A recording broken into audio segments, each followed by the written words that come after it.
Chapter 16. If Han's Millennium Falcon was a set of battered and scuffed athletic shoes that fit just right, the wild card was a comfortable pair of business casual brogues with a surprising amount of traction. Her exterior was just battered enough to give her character, but each interior addition was well thought out and comfortable. More importantly, everything worked, all of the time. Wild Karrde was larger, of course, intended to move bulk cargo and as the roving headquarters of one of the galaxy's foremost traders, which explained the refined appointments, larger crew, and why Karrde clearly went out of his way to make sure his crew was comfortable. Consideration and lucre bred loyalty.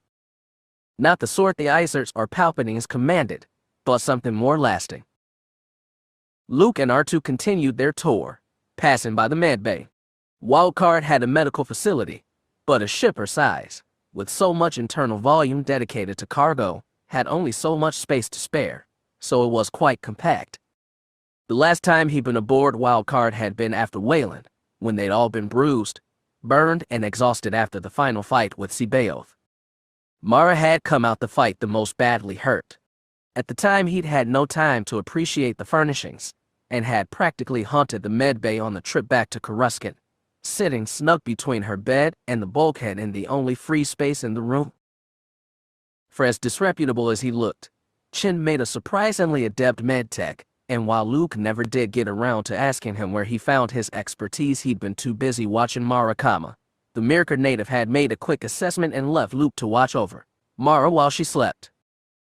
Unconsciousness had eased the usual harsh set of Mara's face into an expression more relaxed than he'd ever seen her, but a lack of any of her usual vivacity left Luke colder and more worried than he had been in a long time. He completely ignored his own lingering wounds. He had worse. Her former master had given her worse and then hung around in her own head to haunt her. It had taken Mara a long time to come to after the fight, and Luke had been exhausted himself. A gentle pressure on his hand had woken him from the chair at her bedside, his eyelids fluttering, haze with sleep, to stare into her brilliant gaze. Luke wished, in hindsight, that he'd had something clever to say, but she'd caught him off guard, as she always did, and all he'd managed was an awkward, "Hi, Mara. I'm glad you're all right. Are you all right?" She'd rolled her eyes at him, before smiling in a manner that left him quite unable to breathe. "I'll live, farm boy."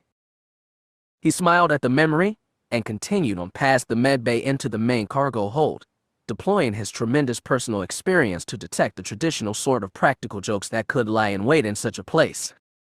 The rogues had perfected that art years ago, but Luke had no doubt that Karrde's smugglers could show Wedge's merry band of scoundrels a thing or two, if even half of what Mara told him about them was actually true. Luke carefully circled and avoided the forward cargo area where the Isalamers slept and made the area a void in the Force, something no sensation or premonition could escape. In all of Luke's travels, it was this rare and seldom seen forest-dwelling creature alone that made it impossible for a Force-sensitive to draw upon his power. It didn't bother him exactly, but he didn't like it either. "Don't worry," Karrde said as he approached from behind him. "They aren't here for you. I believe in being prepared, and..." He paused for a moment, peering back the way he'd come for a moment. Mara appreciates having them aboard. There were times before Wayland she would take sanctuary in a bubble. Sometimes sleep in that section. Luke hesitated before nodding, reassured by the "before Wayland" caveat in that statement. He wasn't sure how much Karrde knew about Mara's past, exactly, and while Karrde was her employer and her friend, that didn't mean it was Luke's place to discuss her personal life with him. "At this point, I wouldn't trade it for anything, but for some sensitivity to the Force can be a burden, as well as a gift," he said instead. "I remember Master Kenobi was attuned enough to feel Alderaan from sectors away." Karrde winced. "I think your perspective has been good for Mara. In the last year it appears to have been far more the latter than the former." Luke smiled. "Good, I'm glad. I thought you would be."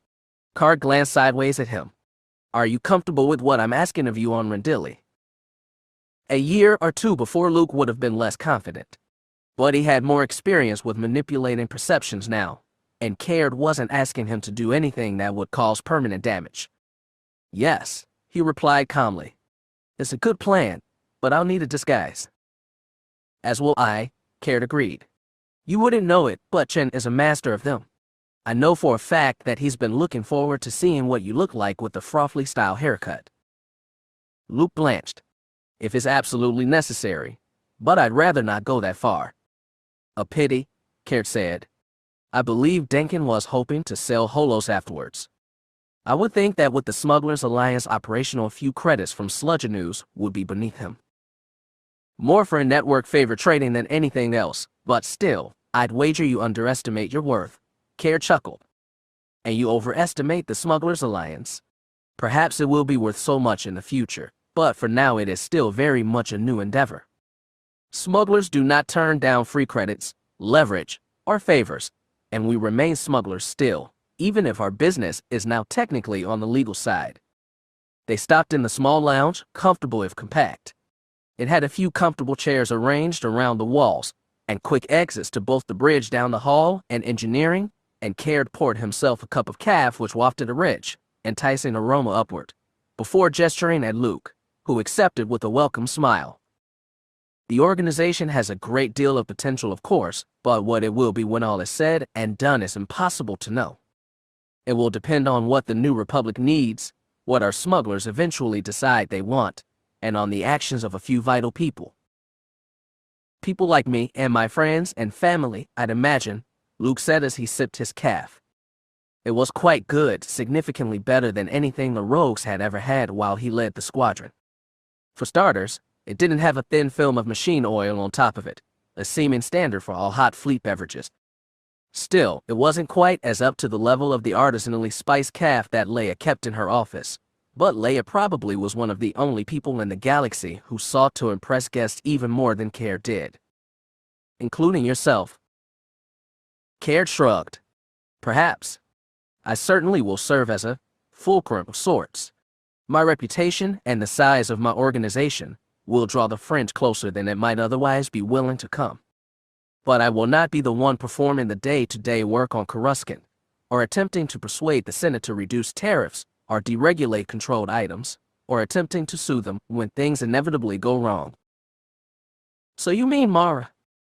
For now, Karrde confirmed. She is one of the few people who I trust to be capable, but it's hard to say whether she will want the position a few years down the road. Luke could feel Karrde's eyes on him. I haven't given her my recruitment pitch to join the Jedi Order, he said calmly. I don't even have one, or an order for her to join at this point. But you will, eventually. And you will want her to join you? I only know of a few people with Force talents, and of them Mara is the only one who received training other than myself, Luke said. So yes, of course I would want her help. But what she chooses to do will be up to her. He paused, holding his warm cup of caf in his hands, before taking another sip. The Force has been used against her for most of her life. I don't want to know. I won't do anything that puts pressure on her. Karrde sipped his caf, his expression neutral. I'll keep teaching her if she wants to be taught. But there is a galaxy of difference between learning how to use the Force and choosing to become a Jedi. Luke shrugged. The Force chooses us as much as we choose it, but not every Force-strong individual chooses the life of the Jedi. That was true before Palpatine wiped us out, and it will likely be even more true after. He sighed softly, remembering his own winding, slow, precipitous path down the road to becoming a Jedi Knight. If she decides that she never wants to take that path, then we'll walk another. Karrde's lip twitched. I'm sure, he said finally. He put down his cup, washed it out, and placed it on the rack to dry. I look forward to more fruitful discussions in that vein over the years. Asterisk. Raise, said Denkin, nonchalantly tossing another credit into the smaller pot in the center of the table. The isolamary attached to the tree hanging above them blinked slowly, almost entirely still from where it was wrapped around the long tree branch that jutted out over the hastily arranged table and chairs. Luke examined his cards, his gaze flicking from them to the isolamary 5 feet from his head. The lizard's eyes were closed, its scaly length remarkably camouflaged with the bark of the tree it was attached to, and camouflaging the Force just as well to the Jedi Knight. It was an odd sensation. When Luke focused, it made him mildly nauseous. He focused on his cards instead. "Oi, the Jedi can't be using any of his Force powers to cheat, can he?" asked Chin, tossing in a matching amount. "That's what Karrde says," replied Denkin. "Not with our little friend here at the table. Right, Skywalker?" "Right," Luke said. "But you do realize I'm Han Solo's brother-in-law, right?" He put his own ante into the hand pot. Fawn quietly added her own credit, watching the others without contributing to the conversation much. "Solo's got skill," Denkin conceded. "He was one of the best, before he went respectable. But just being taught by one of the best doesn't make you one of the best." He put down his hand, showing a hand that summed a solid 21. The others showed their hand, and Denkin smiled coyly and collected the hand pot. "See? Sabak takes natural talent." They started the new hand, collecting cards and putting credits into the hand and Sabak pots.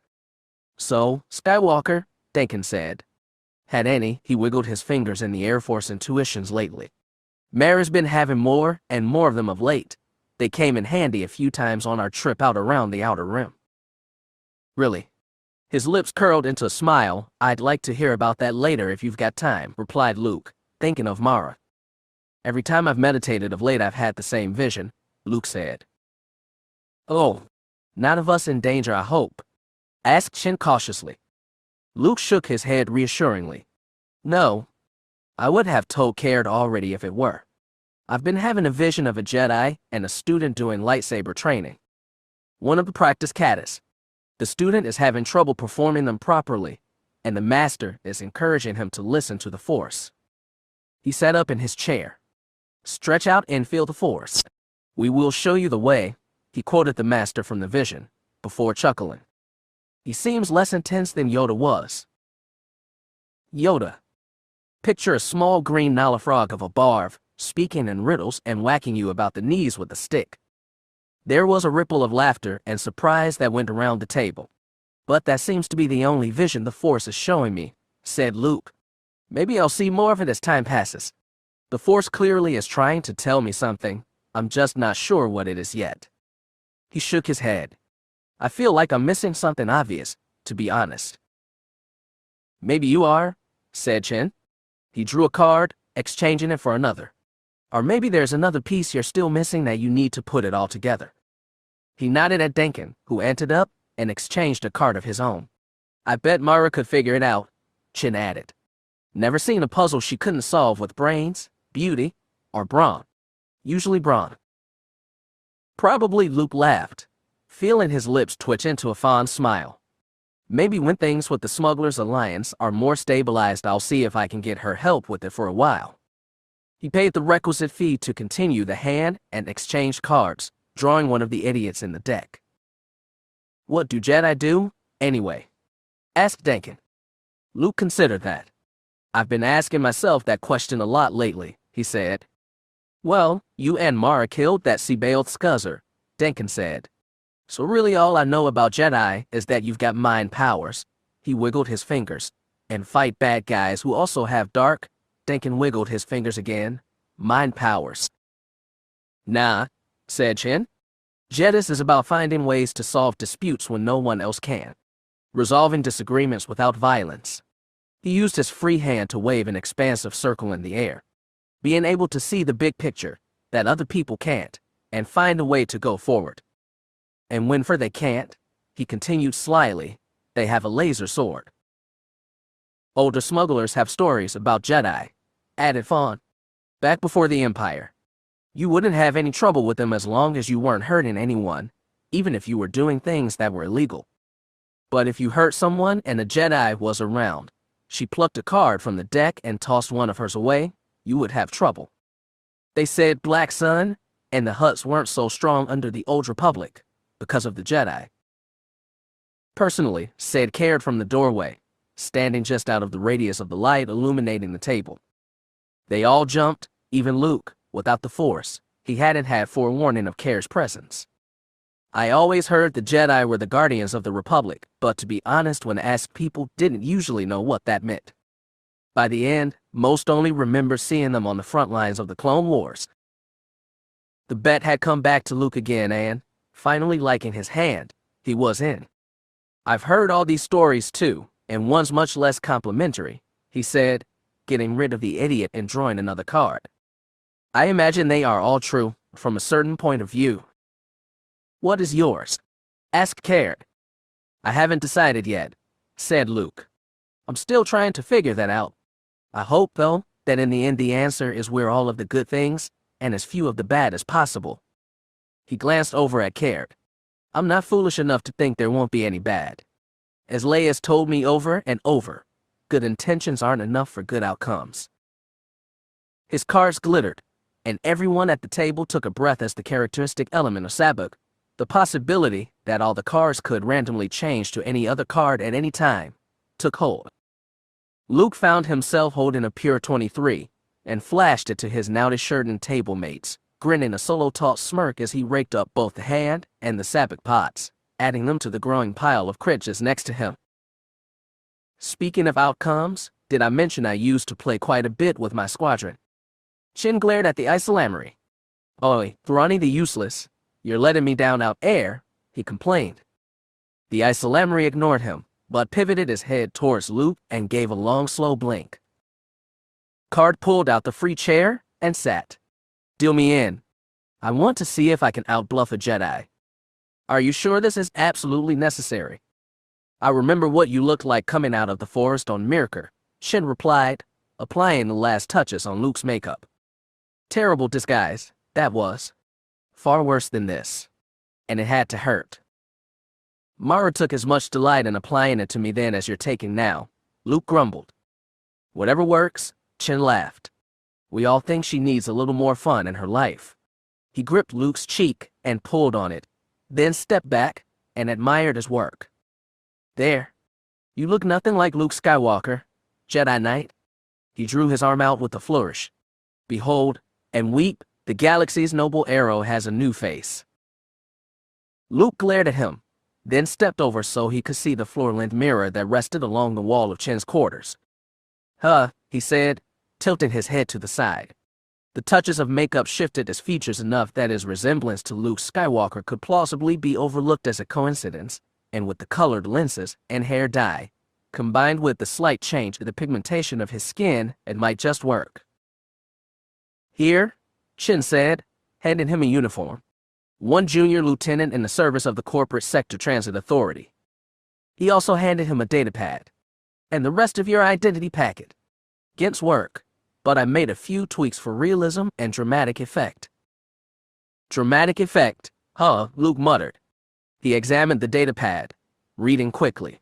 It had been a while since he'd been sent on an infiltration, not counting the mission he and Ela had done for Kraken on Corellia 6 months before, and this reminded him of nothing more than a last-minute briefing before an ill-conceived intelligence op. And I should warn you, the Cap likes to improvise. Chin leaned in. He's got more dramatic flair than the rest of us put together, though Dankin tries real hard. Great, Luke replied with a sigh. Anything else I should know? Chin held up a comlink, then a datapad, and then finally Luke's blaster. Well, this is a blaster, he said, gesturing at the weapon. The trigger is here, and this is the safety. Luke scooped the blaster out of his hands, checked the charge and gas canister for damage, and holstered it. He was particularly careful to make sure that Mara's electroscope was firmly attached and undamaged. Do you give all your guests such sterling personal service, or do they have to pay extra? Can rightly say, we don't have many. Chin adopted a thoughtful expression. But we haven't locked you up yet this time. He patted Luke's arm reassuringly, abruptly becoming more serious. Karrde doesn't usually do these missions himself, but on this one he feels a certain personal obligation to take the risks. We're not getting paid by NRI. This is pure charity. Karrde is trying to repay his debts to Gillespie, and this is his way of doing that. He lifted an eyebrow. That's another way of saying bring him back safe, Luke adjusted his new comlink and slid the datapad into his spot on his belt. I get it, Chin. He may not be my boss, but I consider him a friend too. And I know Mara does. If anything happened to him, she'd find ways to make me miserable. He offered a confident smile he'd learned to use before ordering the rogues into battle. "We can't handle it. This one's not so tough. I've done worse." "I remember." Chin nodded. "Also, when you get back, we're definitely messing with your hair. We'll give you a share of the profits and everything. You did win the Sabbath pot, so you owe us." "You and Jansen would get along like an orphanage on fire," Luke muttered. "Vultures, all of you. I'll think about it, but I'm not promising anything." He finished adjusting the outfit, looking himself over in the mirror. He looked like a moderately incompetent young security officer from the Outer Rim. "Perfect. How long until we reach Rendili?" The wild card gave a smooth joke comment to the drop out of hyperspace. "My smuggler senses tell me just about now," Chin said with a grin. The Rendili system was one of the oldest shipbuilding systems in the galaxy. It wasn't the oldest. That honor belonged to Kuwait, where Kuwait Drive Yards had been founded 25,000 years ago. But the Rendili hyperworks were nearly as old, some 20,000 years old. During the Old Republic, the system had been the heart of the shipbuilding industry, outcompeting Kuwait and acquiring multiple extremely lucrative contracts, including the contract for the Katana Dreadnought, which had been exclusively produced at the hyperworks. It continued to be vital under the Empire, but the largest contracts inevitably went to other shipbuilders, leaving Rendili back in its traditional role of Kuwait's little brother. But Rendili was nonetheless still one of the busiest systems in the galaxy, and the hyperworks, which consisted of thousands of dispersed construction platforms that stretched through the entire system, mostly clustered where the system's asteroid belt, long since mined, exhaustion had once been, were busy, even if they weren't superclass Star Destroyer busy. Colonel Demetrius Mendelholm was, like most of the station staff, a Rendili native. Technically, he was a part of the Imperial military, but that was only a technicality. He had been recruited, trained, and served in the Rendili Military Services Committee's designated task force under the direct command of the Archprovost, which was Rendili's unnecessary cumbersome way of saying the Rendili System Defense Forces. At some point, Mendelholm suspected the last of Hyperworks' Imperial contracts would expire. They no longer built as many Victory-class Star Destroyers as they used to, and the design was approaching obsolescence, and Rendili would simply dissolve its formal ties with the Empire. Until then, he had to deal with the actual representatives of the Imperial military constantly hovering over his shoulder. Colonel Farwell, the Imperial commander and overseer of Station 51X 9525, walked into the station's security center and nodded at him. "Colonel," he greeted. "Colonel," Mendelholm echoed. "How's the calf this morning?" "Terrible." "Is it ever not terrible?" "Not in my experience." Farwell's clipped, aristocratic Coruscanti accent was outrageously annoying, and Mendelholm hated his guts. The Empire insisted on having oversight over 51X 9525 starting about a year or two ago, although why they bothered he had no idea. Once upon a time, the facility had been at the cutting edge of research and development, but the bevy of scientists and researchers and technicians and engineers down in the guts of the station hadn't produced anything in ages, and all Farwell ever did was make his life miserable, drink their station calf, and carry around an undeserved, smug sense of superiority. Mendelholm couldn't wait until Rendili finally declared its independence. "We've got a freighter scheduled to pick up some cargo today," he said. "An Action IV. I've sent the specs over to you for review." Farwell picked a datapad up off his station, then tabbed through his messages. "What are they here for?" he asked without looking up. There was the slow alert sound that indicated an arriving ship. Mendelholm turned to his right, looking out the observation window over the bay as the freighter came slowly into the hangar, settling to the deck with a neat, skillful landing. He looked back to his own datapad. "Says here they're picking up a variety of spare parts for Vikstars. Must be a ship out in the corporate sector with a sudden shortage." "Why are they picking them up here?" asked Farwell with a frown, paying full attention to him for the first time that day. For the first time in a month, Mendelholm thought sourly. There are at least 100 other platforms in the system they could pick up those parts from.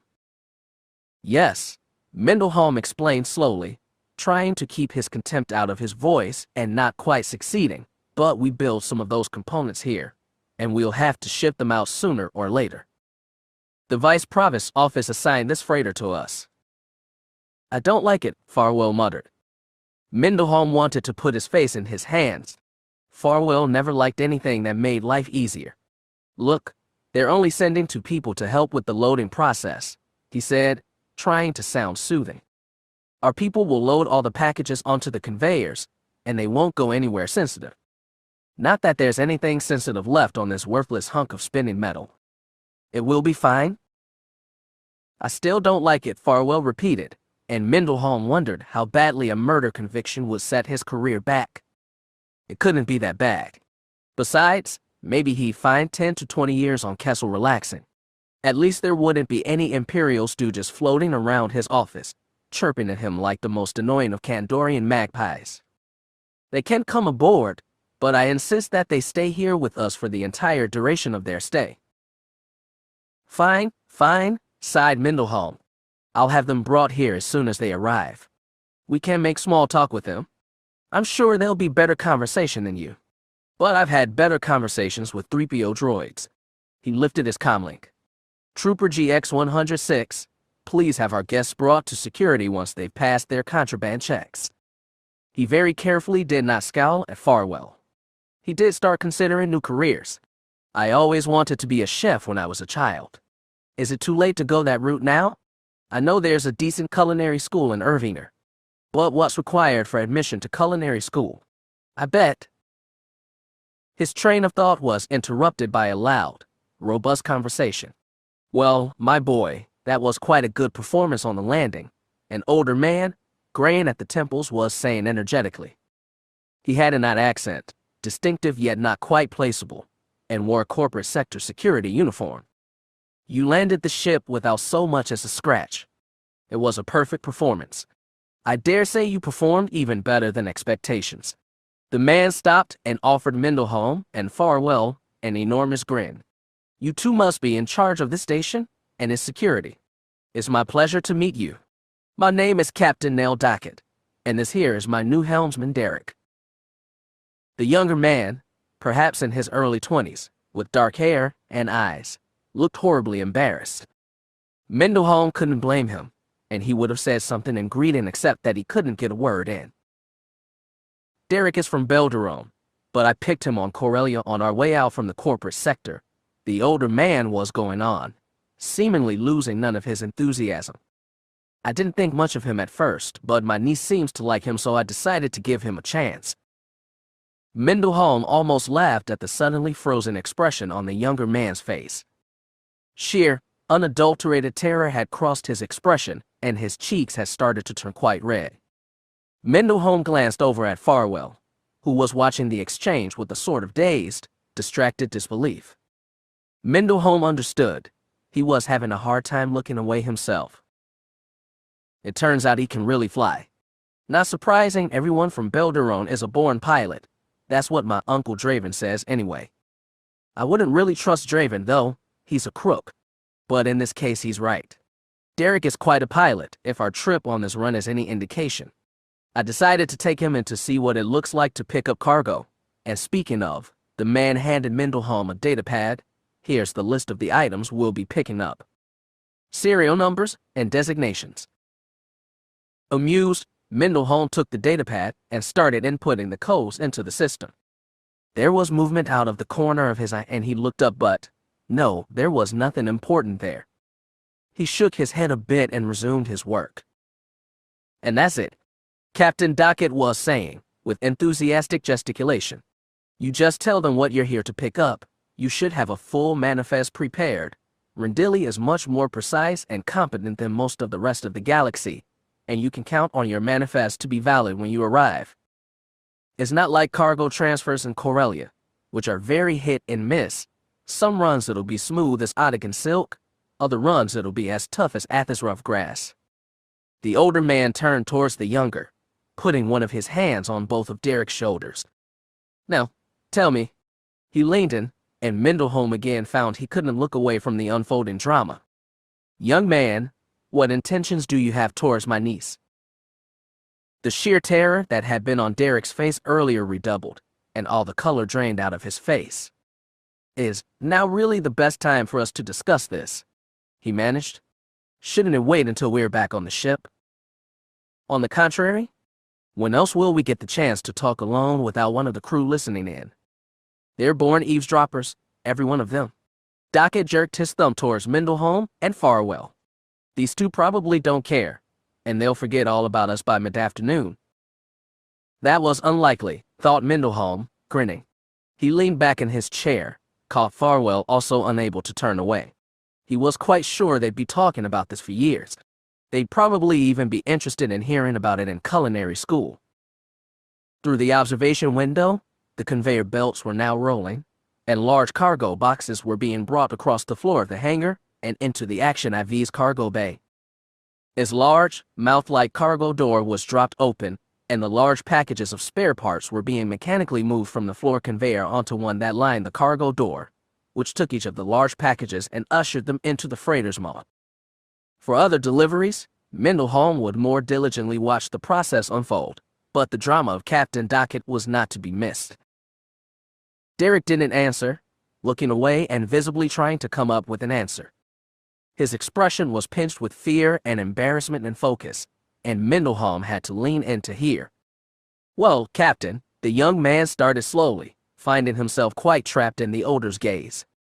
When he did speak, there was a bit more strength to it than Mendelholm had expected, and he found himself rooting for the young man. I think that is up to her. But it is something Yowant. Docket's tone was confident and certain, and his gaze bored into Derek with the calm certainty that ought to have made the shorter man melt. To his credit, Derek didn't back down or look away or deny the accusation. Docket nodded once, as if his suspicions were confirmed, and then turned back to the two colonels. My apologies for the drama, gentlemen, but this was the only time the young man and I could have this conversation without interruption. There was a loud buzzer, and all four of them looked up. The cargo transfer was complete. Mendelholm took the datapad, which had listed the ship's requisitions manifest, and handed it back to Docket. It appears you've paid in advance for the cargo, and it should all be loaded now. Derek's expression was pinched with concentration and worry, and Mendelholm offered him a reassuring smile. Safe journey? Docket threw his arm around Derek's shoulders, and they turned towards the door. Mendelholm turned to Farwell. That was strange. Think the kid will survive the trip back to the corporate sector? The question was so out of character for Farwell that Mendelholm gave him a second look. The Imperial Colonel had a stupefied expression, but there was a hint of fondness to it, and Mendelholm thought that perhaps Farwell hoped young Derek would survive the trip back. And maybe even survive dating Docket's niece. It was, Mendelholm thought, probably the first time he'd ever been in agreement with Farwell since the nerf had been assigned to his station. I don't know, but I wish him luck. Asterisk. Karrde leaned towards Luke, huddling near him and pretending to murmur something as R2-D2 wheeled, as quietly as the little astromech could manage, around in front of them. The two colonels still seemed not to have noticed the droid, and he and Luke were so close to getting back out of the security office. They'd had to come in here. There was no way for them to simply steal the package they sought, not with all the security mechanisms between the hangar bay and the secret research facilities in the deeper levels. But they didn't have to. They simply needed to requisition it through the Empire's own main station computer. Thanks to Karrde's informant, they knew exactly which designation they needed to requisition. They just needed to make the requisition from an authorized terminal. That had been Mara's final contribution to this little mission of his, computer access codes to the Imperial computer mainframe, which had allowed R2-D2 to slice into the system, tell the computer to ship a classified piece of technology up from its location in system's deep storage system, and deliver it to the hangar where the wild card was patiently waiting. After that, the automated loading system, which would have no way of knowing that the perfectly legitimate instructions it had just been given were anything more than what they appeared to be, would do the rest. So far, Luke's mind trick had kept the droid out of their awareness. If they moved fast enough, maybe it would stay that way. He triggered the door, and the droid wheeled out, Karrde and Luke following, Karrde's arm still thrown around his shoulders. That wasn't what we rehearsed, Luke hissed once they were outside, heading down the corridor back towards the wild Karrde. True, Karrde admitted quietly. But you said the distraction would work best if there was real emotion involved. This worked much better than anything we discussed. They walked along the corridor behind R2, Luke depressing the awareness of the various Imperial personnel in the facility, allowing them to focus on him and Karrde, but keeping R2 out of their awareness. As far as they were concerned, the little droid wasn't even there, and as most people paid little attention to droids in the first place, it wasn't that hard to push their awareness fully away. Luke spared enough of his attention to continue the conversation, his tone accusing. You wouldn't have done that if I for your niece was here. You'd be surprised. She's quite adept at dramatic improvisation, though usually with some sort of weapon for additional punctuation. Asterisk. The crew of the Wildcard stood outside the large container that they had managed to secret out of Rendili Station 51X9525. The Wildcard had managed to slip out of the system and back into hyperspace as quietly and innocuously as it had entered it. The entire visit had taken less time than a usual cargo run. There are benefits to collaboration with New Republic intelligence, Karrde thought with a smile. Denkin hefted a large mechanical crowbar, and he and Chen went to work opening the box. They pried off the security latch first, then went to work on the box itself. Are you sure you don't want me to just cut it open? Luke asked. No, that's all right.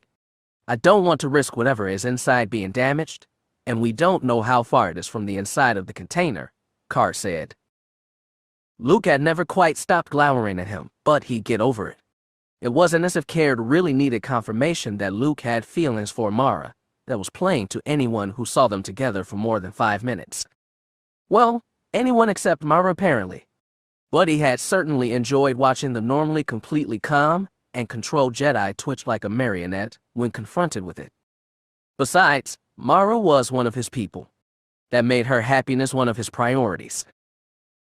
With a grunt, Denkin and Chen finished opening the box. Oh no, said Fawn, groaning and covering her mouth. Denkin and Chen shared an unhappy expression, then both looked to their boss. It's empty, Capt, said Chen. There's nothing in here. Is that right? Karrde asked calmly, peering into the box. It was, indeed, empty. Excellent. His crew stared at him in confusion, and Karrde produced a remote that he and Mara had retrieved in the corporate sector from a certain disgruntled Rendili Star Drive employee. Smiling, he pressed the button with flourish. A panel on the side of the box beeped in response, and an enormous contraption abruptly appeared in the empty box. Fawn yelped in surprise, and Denkin and Chen both jumped back, Denkin holding the crowbar like a battle axe. Sadly, Skywalker didn't seem at all surprised. A working cloaking device, the Jedi said. Yes, Karrde said smugly. A working cloaking device. Chapter 17. The Leffler's Rose lacked a full communication suite, so Voru had converted one of his unused passenger cabins into one on a temporary basis. He wasn't excessively concerned about security. There were no people on the ship, except maybe the pilot, who were theoretically dangerous to him, and they'd already passed through the customs hurdle. But there were certain habits it was best to rigorously maintain and communicate. Security was one of them. Leonia Tavira's face wore a smug expression that he found rather distasteful. I have Moff Disra under control for now, but his anxiety is growing, she said. It would be best not to leave him hanging, or the rope might snap. I believe Admiral Rogers has learned that Invidious is occupying the repair yards, and is quite irritated about it. Voru leaned back in his chair, steepling his hands together. Disra is an irritant, but also an asset, he said. We're better off having him as a tool we can use than allowing him to expire. He knows that as well, but he always had a tendency to panic when things got threatening. Voru mused thoughtfully. I suppose it's best to give him some sal. What do you have in mind? Tavira's smile was her familiar, predatory one. Disra believes that you have the ability to hunt down information with the hollow net, she said, arching an eyebrow. Her tone was coy, and he could see her enjoying the surprise he couldn't quite keep from his face. "Does he?" Voru replied, keeping his own tone cool. It wasn't really surprising, but there was no reason not to let Tavira enjoy her momentary advantage. "Well, I suppose that Disra always had a certain cleverness, otherwise he wouldn't have made it as far as he has. Do you think we ought to give him what he wants?" "I do," Tavira replied, crossing her legs as she pushed her hair back, adjusting her bandana. "I have access to Roger's last combat report, and I noticed a certain Corellian corvette and squadron of X-Wings making mayhem for Roger's logistics. I have a small grudge against them myself, and I thought that perhaps they would make an ideal candidate for testing your pet Drawl's abilities." Voru considered that, not letting himself react to the derogatory reference to Eleazar. "I will see what we can do. Send me that combat report, and I'll forward it on. Perhaps we can give Rogers a badly needed victory. How long before Invidious repairs are complete?" "Another 4 or 5 days," she replied. "Maybe longer. I've put the facility's labor force to work resupplying my lost ties. It took them a little while to get a handle on how to assemble a clutch, but they have or can acquire all the necessary components to make good on the losses I accrued helping you rescue your pet." No doubt that process would also deprive both Lineary and Rogers of all their reinforcement tie interceptors, but that was hardly Tavira's concern, Voru thought sourly. Though it wasn't as if he was particularly invested in Rogers' long-term success holding Yukio. The Empire was dying, and he wasn't about to hitch his futures to a half-drowned shadow of past glories. He'd already made that mistake once. His communication station beeped as the combat report finished downloading, and he transferred it onto a datapad.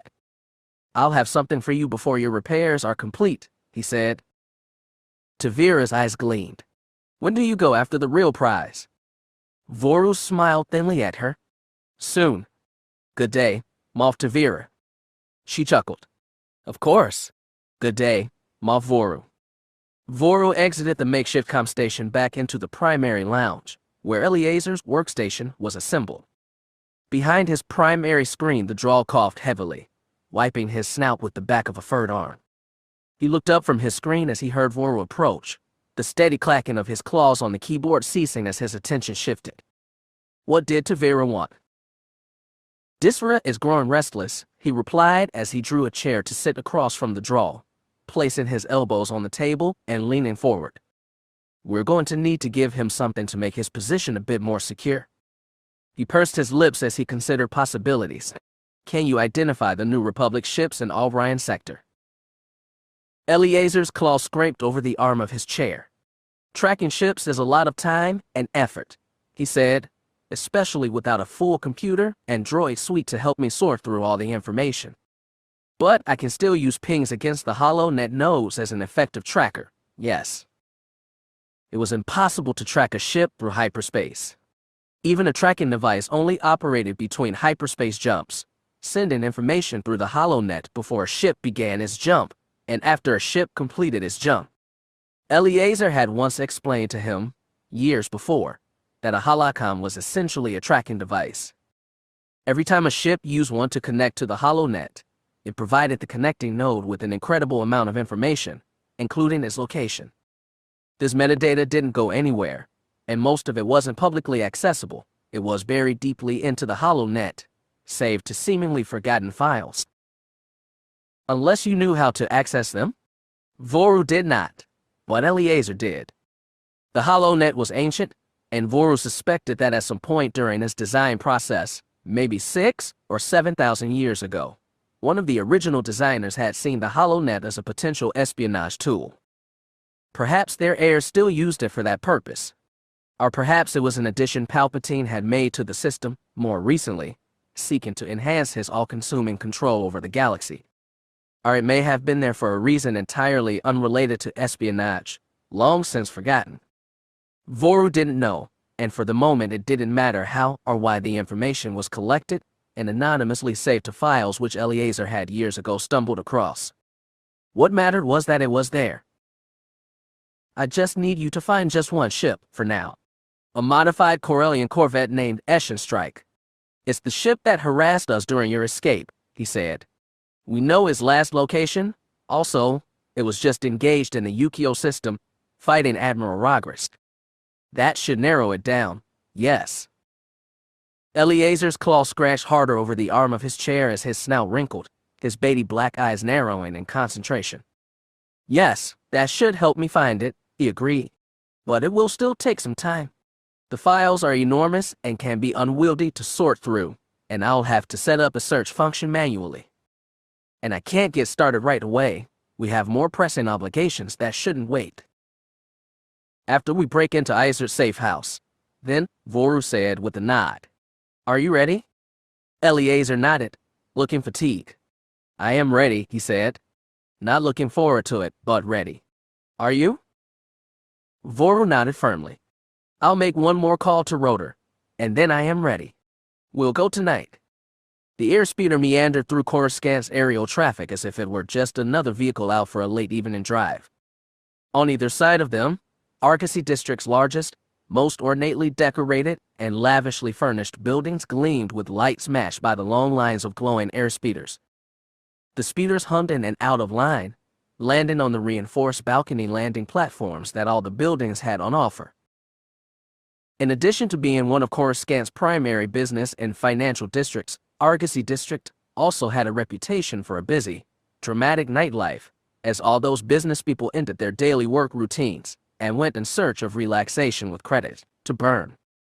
Large transparent windows peered out into the urban canyon, and within the windows life was as busy as it was beyond them, with people mingling and socializing. But below them 40 or 50 stories down, those same structures possessed humans and aliens of a distinctly different character, less prosperous, more desperate, looking not for an enjoyable evening but for a quiet, safe one. The emotional intermingling of the rapturous cacophony of luxury with the quiet desperation of poverty, all within his mental reach, was not new to the Tavaskar, but it had been a long time since he had experienced it in such density. Coruscant's sheer weight of population made the city pulse with emotion almost like a heartbeat. Sisefi had some of the same emotional flavors, but it was not nearly so overpowering, and of course life on Invidious was life living among wolves, rapacious, sometimes vicious, always hungry for the next good meal. The trip with Voru and Eleazar had been almost a relief. They weren't like Tavira or the people Tavira surrounded herself with. Voru had a bit of the wolf, but restrained by refinement. The restraints were not binding. He'd seen that with the way Voru had unceremoniously murdered Asip, but they were there, and while Voru's politeness was perhaps a facade, his mind was ordered and diligent.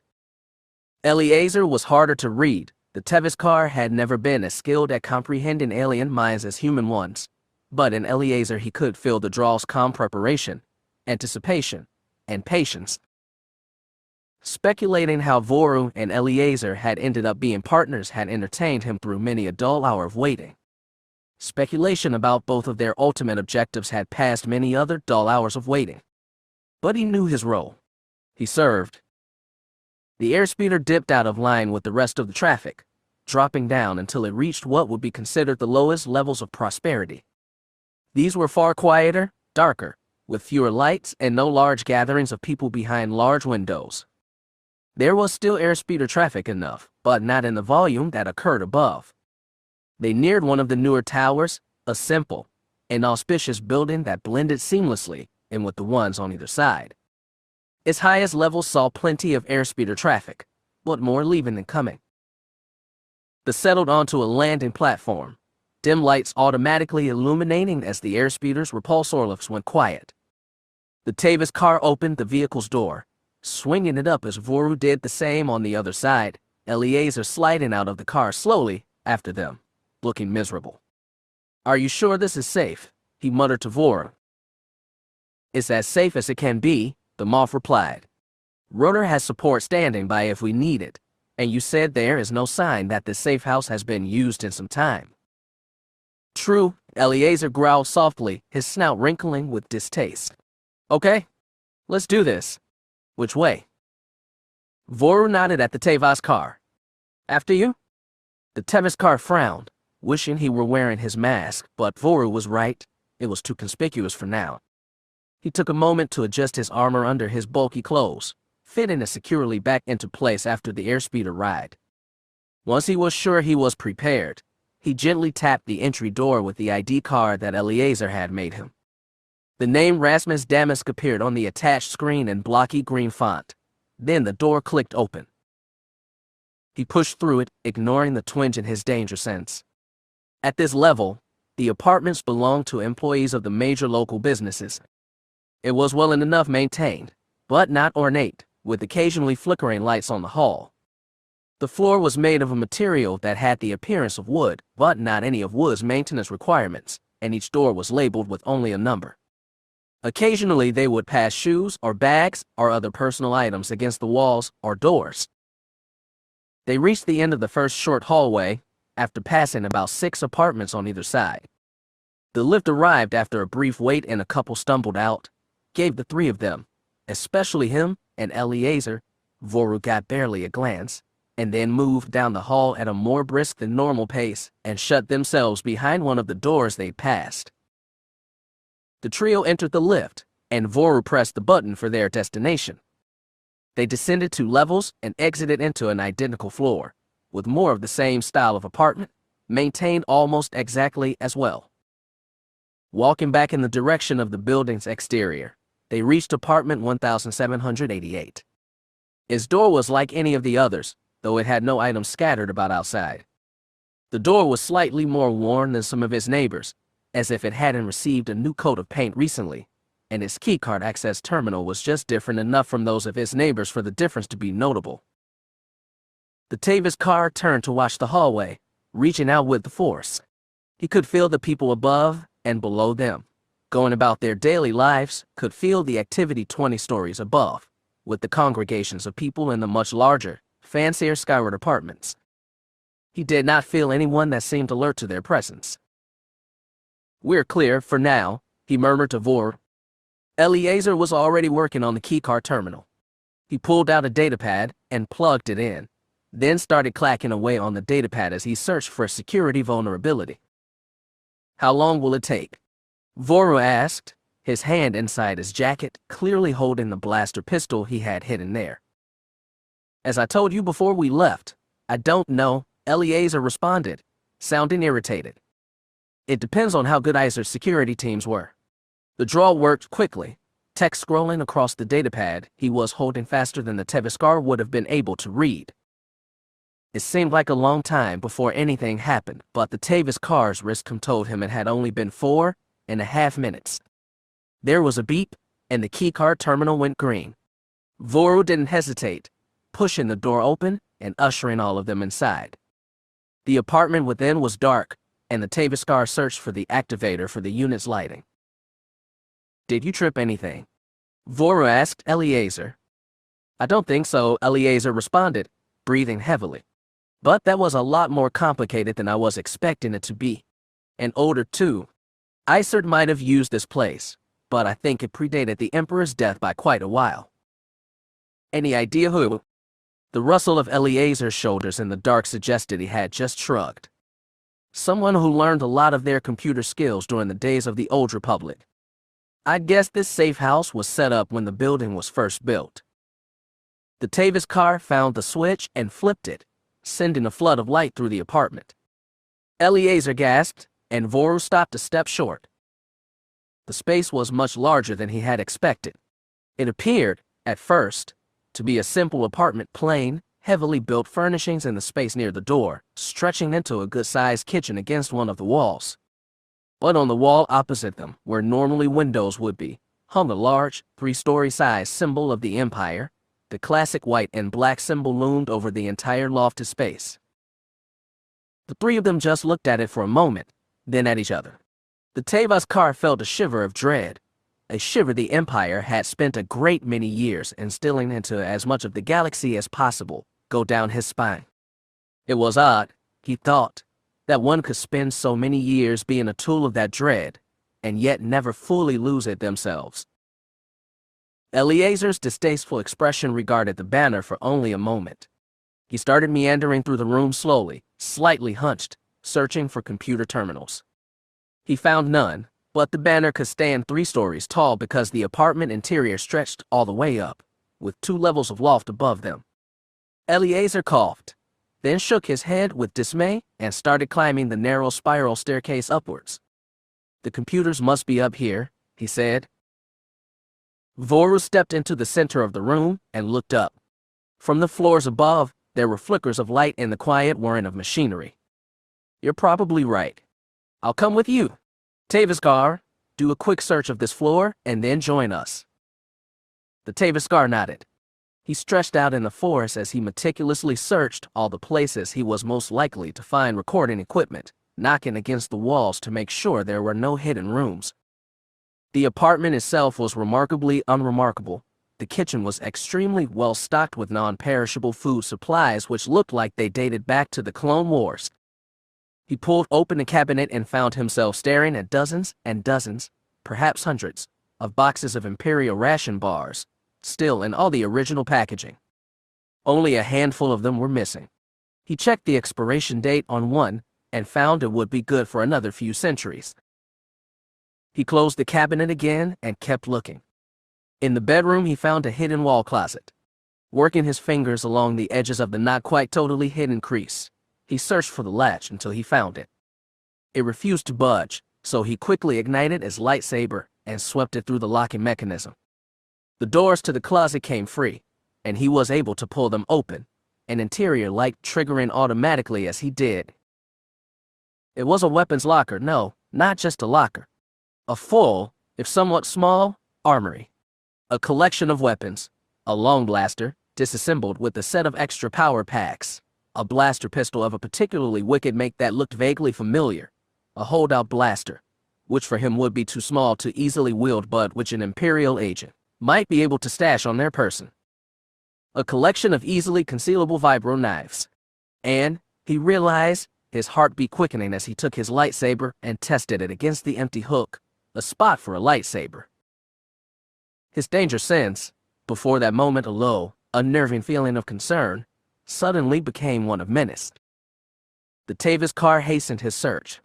Next to the weapons was a set of armor.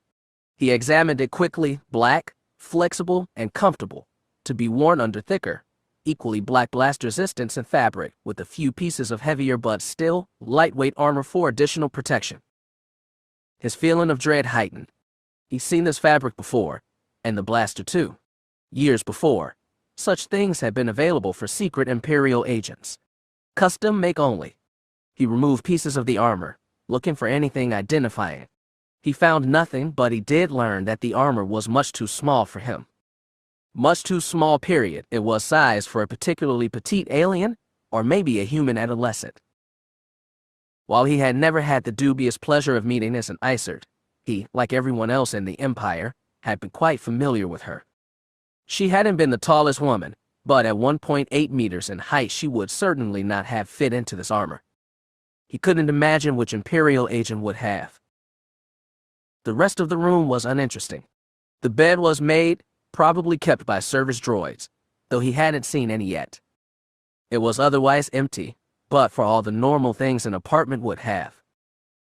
His search had not revealed anything that could be considered an imminent threat. Regardless, his feeling of danger stubbornly refused to fade. Trust your feelings, his master had taught him. Right then, his intuition was telling him that they were in far more jeopardy than appearances would indicate. Asterisk. The second floor of the apartment, which was approximately level with the middle of the enormous Imperial symbol hanging against the wall, was nothing like the first. The loft swung out about 1/3 the distance over the living space below, and was clearly not meant as a casual living space. Instead, Voru and Eleazar found a large computer terminal, set with a comfortable chair. Eleazar was already sitting in it, conveniently. He didn't have to resize it much to suit his small frame, inserting his datapad into the computer's available access ports. Isert's network access. Voru asked. I don't know, Eleazar coughed as he rolled the chair into place, adjusting it just a bit higher so his claws could move comfortably over the available keyboard. Probably. Give me a minute to find out. The droid went to work on his datapad, looking for security vulnerabilities and testing out the myriad of security codes that he'd procured to try to breach the computer. Voru knew he would succeed, but it was harder to guess how long it would take. "I'll check out the upstairs," he said, leaving Eleazar with the computers. He took the second spiral staircase up to the third-floor loft. It was a small space compared to the lower two floors, and it took Voru a second to realize what he was looking at. A full holocom suite, and a fancy one too. A secure communications unit, sized for one person. It included a compact platform, which would, when active, project a hologram that would be fully human-sized, or even larger, though space here was limited. The platform itself, the floor plating with the holo projectors, had a ceremonial feel to it. Whoever was on this end of the communication was expected to kneel, he realized. Palpatine. Isert had served Palpatine directly, and would have been expected to kneel.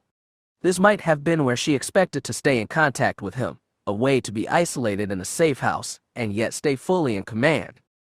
With the holocom she would be able to run Imperial intelligence, do most of the Emperor's bidding, and be safely isolated in a nondescript safe house all at the same time. It would have suited both of them, he thought.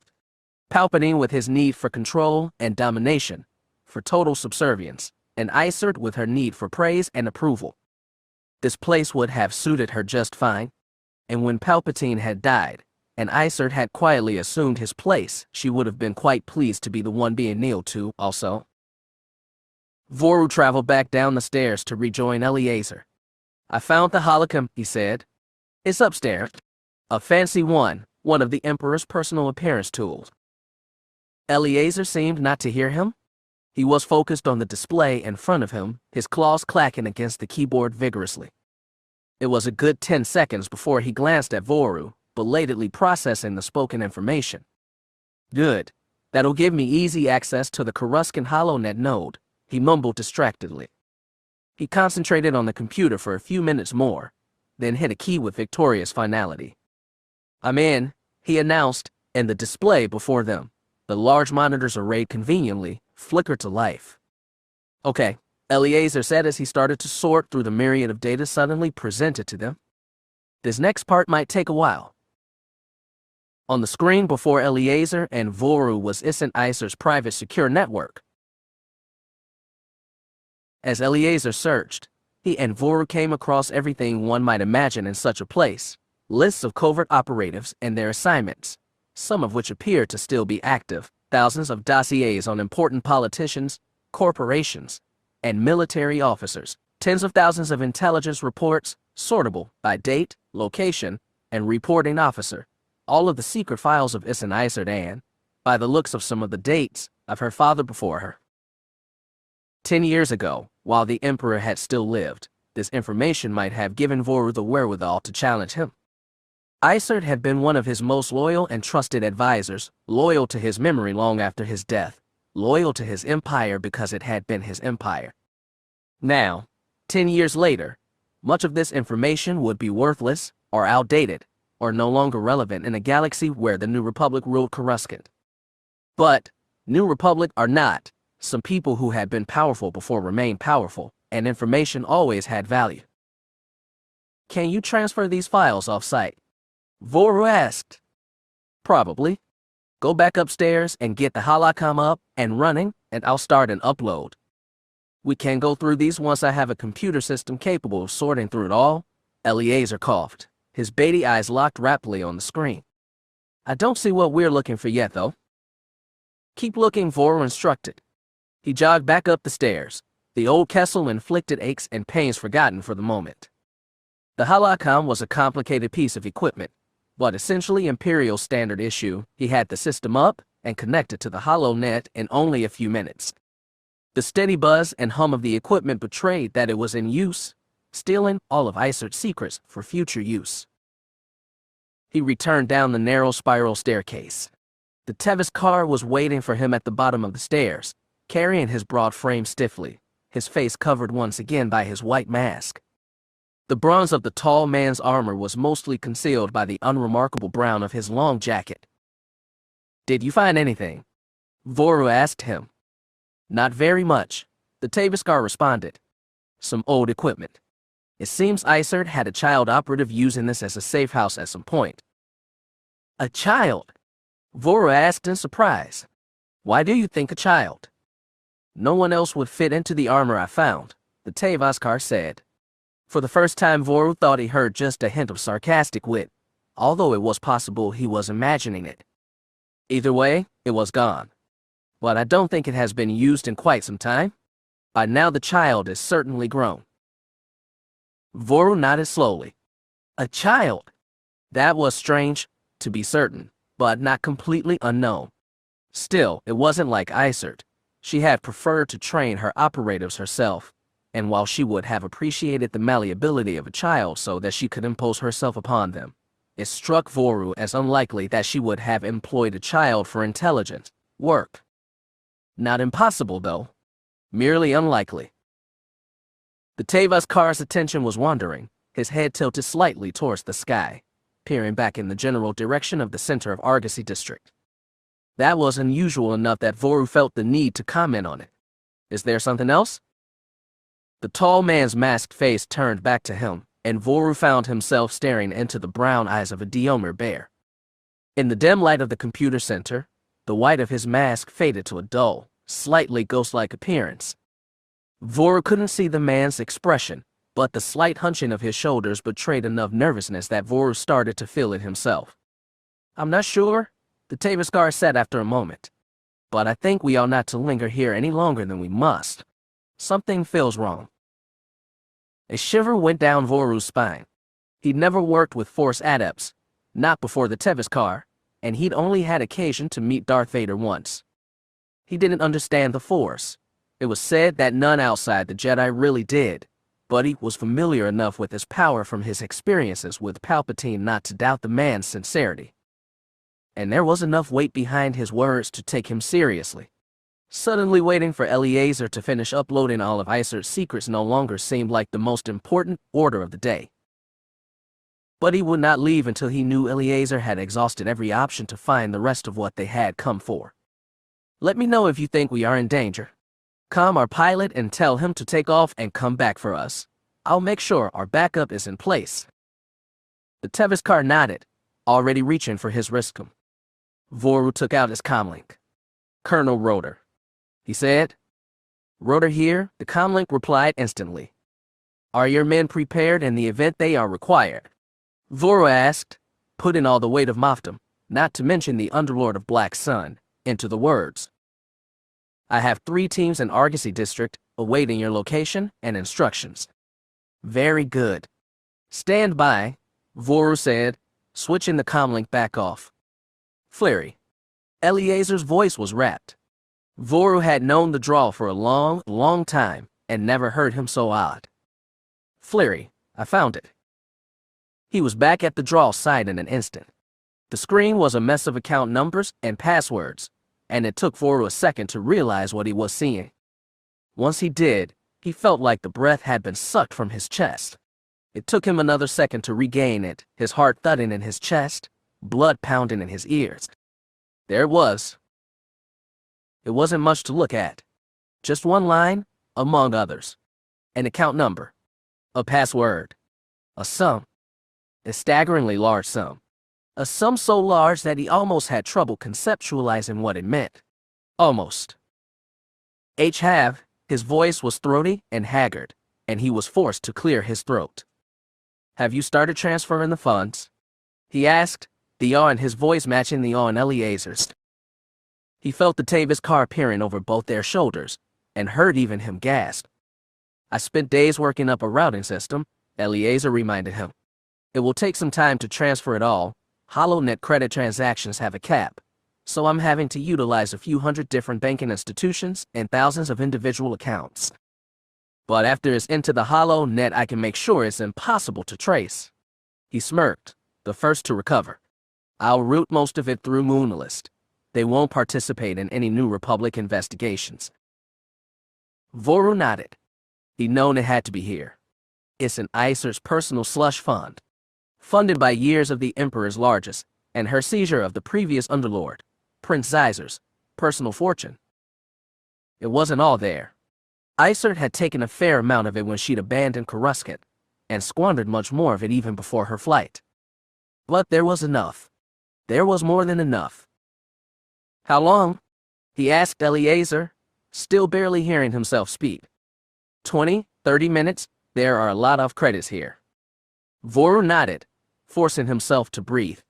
With the secrets, and the wealth, and Black Sun, and Eleazar's skills, he suddenly had more power at his fingertips than he'd had since Palpatine had stripped him of his moffdom and sentenced him to life on Kessel. He was, in that instant, the most powerful person in the entire galaxy. And with that power, with the secrets and the money and the omniscience that Eleazar could offer, Fleary Voru could finally show Palpatine that he was the man's equal, force or no force. Visions of future glory danced in his head. Eleazar's claws clacked frantically over the keys, setting transactions in motion. Buying and selling assets, Izard's personal accounts were laid bare, and the fortune within vanished slowly but steadily into the hollow net. Time stretched, moving glacially slow as Eleazar worked. Moff Voru, the Taviskar said for a second time, the words finally breaking through the haze of Voru's ambition. He turned slightly to look at the Taviskar. The masked figure stood very still, peering up towards the sky, and Voru got the distinct impression that the man's eyes were closed under the mask. Taviskar, he prompted. The mask came down and brown eyes bored into him. We need to leave, the Taviskar said firmly. Voru's head shook automatically. We can't leave. Eleazar is still transferring the funds. The Taviskar grabbed his arm, one powerful, armored hand squeezing almost painfully. We need to leave now, he insisted, or we're not going to be leaving at all. Voru swallowed and looked at Eleazar. How much longer? I've got much of it. Almost 50%. Give me another 10 minutes and I can get the rest of it, the Draw said hastily, the clacking of his claws interrupted by a hacking, desperate cough. I'm starting an automatic routing program. In case we're interrupted here, the clacking resumed, with even more haste. We can't leave yet, Voru said firmly. He flicked his comlink, adjusting it to also transmit their location. Rotor, send reinforcements to me now. We're about to have trouble. The Taviskar shook his head, a hint of anger in the motion, but he didn't object. His hand pulled the lightsaber from his cloak, holding it in a ready position, peering especially back towards Argosy District. It was all quiet except for Eleazar's hasty efforts. Voru watched the Taviskar's head slowly turn, as if he was looking at an invisible foe on the far side of the walls. He peered up the spiral staircase to the holocom facility on the 3rd floor of the apartment, the only lights from up there coming from the equipment, the Imperial banner on the opposite wall cast in light and shadow. The Taviskar stared up towards the holocom, his stance shifting slightly, as if suddenly anticipating a new threat. Voru turned to look. The tip of a blue lightsaber burst through the wall of the apartment and into the holocom, sending a shower of sparks through the room and plunging the 3rd floor into total darkness. Chapter 18. Coruscant had not always been named Coruscant. Sometime in the distant past, so far distant that even how long it had been was forgotten to all but a handful of historians, the planet had a different name. Mara didn't know what his name had been. Perhaps no one did. But she had grown up here, at least, for all the years she could remember clearly. She had stood on this very rooftop more than once, contemplating tasks, assignments, dangers, foes. Then the planet had been simply Imperial Center. She had known the planet's previous name was Coruscant but never stopped to reflect on the name. Not until she had returned here, fresh out of a brief dip in the Bacta tank, the Emperor's last command banished from her mind for good, had she ever stopped to look. Coruscant glittered. The buildings stretched skyward, reinforced by repulsor lifts that allowed them to reach far higher than they would have naturally. Windows flickered as airspeeders and spaceships soared lazily through the urban canyons. The planet's sun was nearly set, casting an orangish-reddish glow that sparkled and shaded the buildings alike. Above the horizon she saw the planet's semi-spacebound skyhooks, massive stations tethered to the planet's surface in geosynchronous orbits, gleaming like rubies. Below her she could see Senate Hill, the dome of the old Senate building cast in a reflected glow.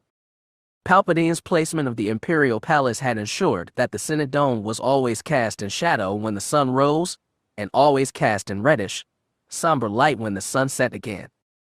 Palpatine had always liked to gloat. She watched as the red faded into black, the dome now cast in shadow rather than its usual gleaming white. Of all the planets in the galaxy, few had prospered as much as Coruscant had under the Empire. Palpatine had insisted on drawing all the power and wealth within his grasp he could, and destroying the rest, and under his rule Coruscant had become a black hole for the galaxy's rich and powerful. Okay, few escaped, until Isert had deliberately sacrificed the planet in a gambit to destroy the nascent New Republic. Now, with Thrawn dead and the New Republic firmly entrenched both on Coruscant and in the galaxy, the gravity of the old Imperial Center began once more to draw wealth and power into its hungry maw. It was that or starve. Marasitis, that thought finished ricocheting around her brain. The image was hardly conducive to finding inner peace. But few of her thoughts had been the last few days. She leaned on the chest-high wrought stone railing at the edge of the palace roof, wondering what she was doing here. Her Smuggler's Alliance office in the Imperial Palace, her office, still felt wrong, like a bizarre reflection of reality. The first week she spent in it had been a dreamlike haze, walking the hallways that had raised her, shaped her, built her, and housed her, had taken the child that Palpatine, or his agents, perhaps even Vader, her lightsaber whispered to her, had found and shaped her into Emperor's Hand, two words which could only be spoken with capitalization and dread. One thing that hadn't changed was the respect. It was remarkable, really, how little had changed in how people treated her in the palace. Her history was no secret. Not anymore. Certainly not to the people who were high enough placed in the New Republic government to work in the Imperial Palace. Everyone who approached her did so with a wariness that bespoke both fear and awe. When she had been the Emperor's Hand, it had annoyed her greatly when people like Isert had dared treat her otherwise. Now it just reinforced that she did not belong here. The palace no longer felt like home but more like the prison it had, in hindsight, always truly been. What was it, she wondered, that had brought the sense of inner peace she had felt the last time she stood on this roof, the last time she had leaned against this stone railing? What had then been soothing, reassuring, a glimpse into her future, and this time it was instead into her past? She didn't know. And the quickening of her heartbeat when she tried said she wasn't ready to think about it just yet. 20 meters behind her, the door out onto the roof opened. She stretched out to the force, her brow furrowing. Her first thought was of Skywalker, but the Jedi wasn't on Coruscant. The presence she felt was vaguely familiar, but not familiar enough to instantly recognize. Palace security said I could find you here. A brisk voice that would have sounded perfectly at home in the Imperial Palace when Coruscant had been Imperial Center said. She turned towards it, keeping her hand carefully away from the lightsaber on her belt. The man had longish reddish blonde hair that covered his ears and a neatly trimmed beard. Both were starting to go white, whiter than they had been the last time she had seen the man. Of course, then she'd had a blaster against his jaw, and he'd been wearing sleepwear, not a general's uniform. General Medine, Mara said in surprise. The two had encountered one another on Kantoni about 5 years before, while Mara had still been flitting from system to evade Ensign Isert's intelligence operatives. She had taken the opportunity to warp up old business. The encounter had ended amicably enough, although not before he had tried to kill her with her own lightsaber. This is a surprise.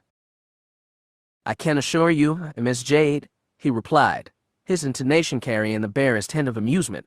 It is not as much of a surprise as our last meeting. He approached and his bearing had none of the expected wariness. Instead he held out his hand.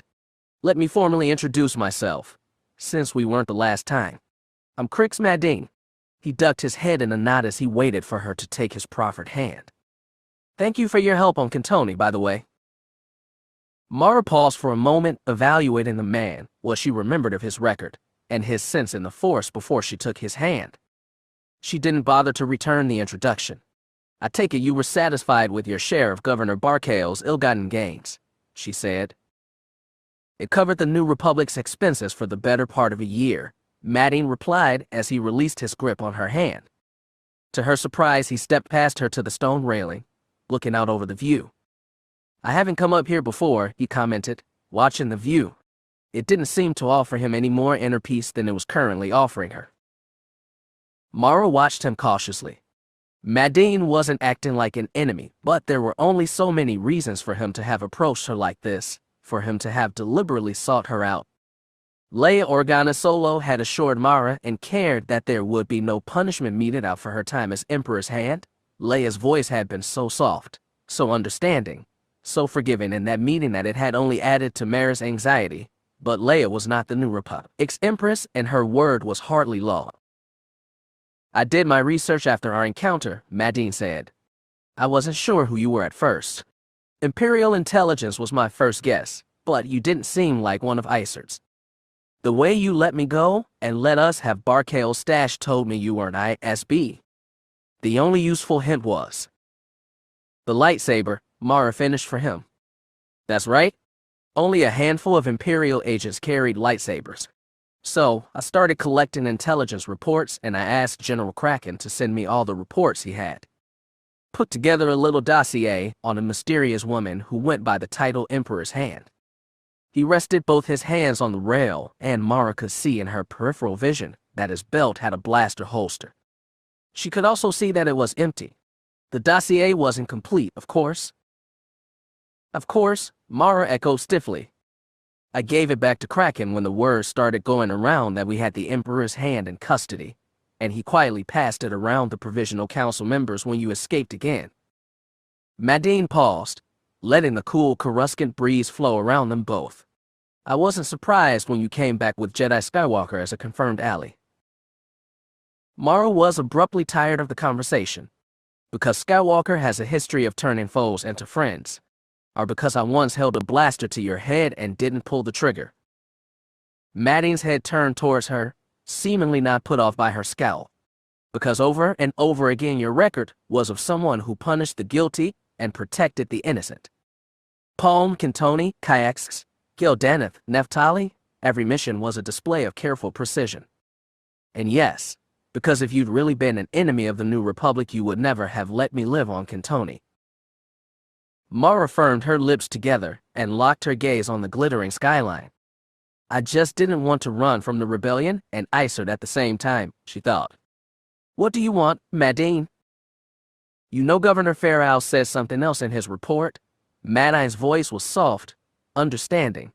He sounded like Leia, and she abruptly knew that Leia had sent him, or at least discussed this meeting with him before he deigned to come up here, and she felt a burst of indignation that she had to be handled like some kind of asset. He said, "You brought Imperial justice." Mara's anger flamed away into surprise. "What?" "Imperial justice," Madine repeated, and she could hear the capitalization for each of the two words, but there wasn't any dread. "I believed in it too," he said after the words had fully diffused into her thoughts, and this time there was no mistaking the compassion in his voice. During the Clone Wars, the old Republic had fallen apart, gone to chaos, and service in the Imperial Army, service to the new Empire was how I could make a difference. She could hear the darkness of the memory, of gleaming past purpose darkened by the shadow of experience. "I could make a difference," he repeated. "But then dental, and I finally saw Palpatine's empire for what it was." He looked down. "I remember what that was like. 20 years of loyal service, and I had been the enemy all along." Mara's anger flamed back into existence as quickly as it had fled. "And you think that's what I'm feeling now, is it? Guilt?" Madine shrugged. "Of course.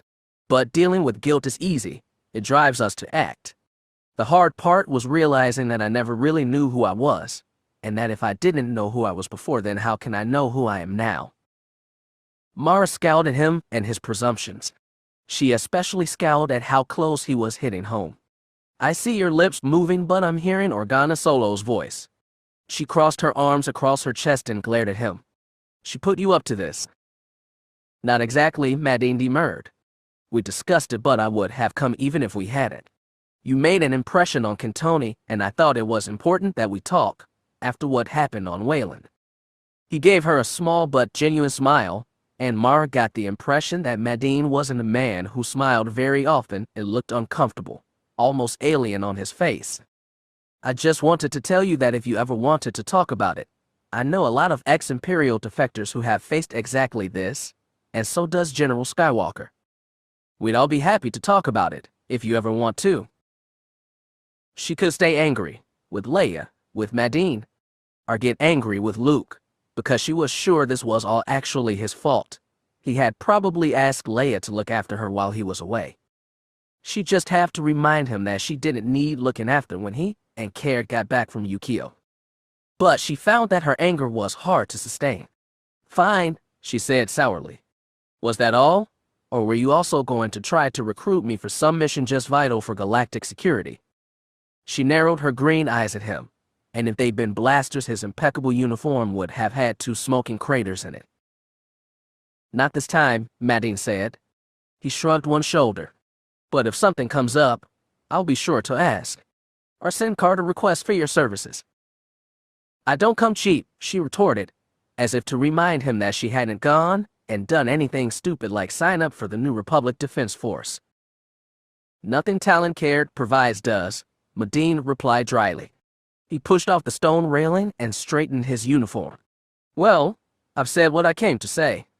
I'm sure you can find me if you want to continue this conversation. He nodded and headed back towards the door.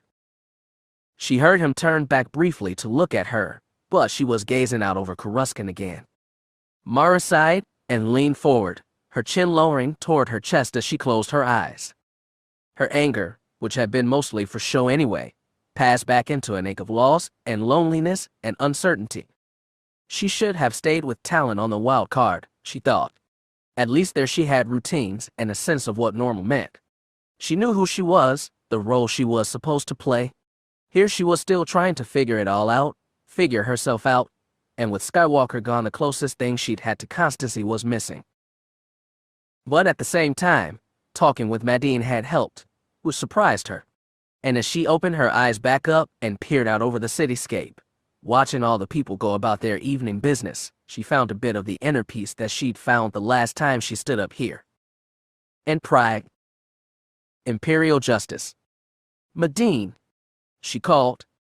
Yes, Miss Jade, he asked, his voice distant. She breathed in the Coruscant night air and wondered if she'd ever be free of the weight Palpatine had laid on her shoulders.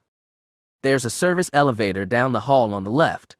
It'll return you to the ground floor from here much faster. The passcode is 5997. She waited another 2 seconds, until she heard the door open, and then called out again. If you want, General, I'm free for lunch tomorrow. He turned back, regarding her curiously. His regard made her self-conscious. You're right.